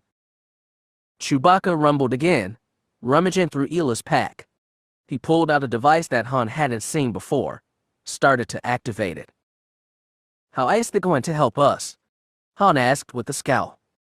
The Wookiee's growl was punctured by the sudden mechanical sound of the Millennium Falcon's swivel blaster descending from its concealed location in the freighter's hull and opening fire. The anti-personnel weapon rotated, blasting a furious hurricane of energy. Inside the hangar, there was the sound of surprise and consternation, and the sounds of pain and bodies falling still. Chewbacca manipulated the remote, taking full advantage of the swivel blaster's field of fire to clear their foes from at least one side of the room within. Some blaster fire was now directed uselessly at the Falcon. "We can use the swivel blaster remotely." "Since when can we use the swivel blaster remotely?" Han asked, astonished. He turned to stare at Chewie at the Wookiee's short answer. "Last week." Han blinked a few times. "I thought you said those modifications were vital just so you could get out of watching Jacen and Jaina while I made dinner." Chewbacca growled and rolled his eyes. "I do not take you for granted. Leia kill me. Luke kill me. I kill me." "Come on," Mara said with an annoyed scowl. She stepped into the open space as the blaster fire towards them reduced, batting the blaster fire that did come at them back. Ela ran out next, darting onto the Falcon's landing ramp and firing at the people shooting at Mara. "Our turn, kid," Han said, gripping Kip's collar and running with him and Chewbacca after her. They dodged at least one blaster bolt which came alarmingly close. Then their feet thudded up the ship's ramp, and they were safe inside. He pointed at Karrde. "You find a seat and stay out of the way. Chewie, let's figure out what these Vrelt for brains did to our ship and get out of here."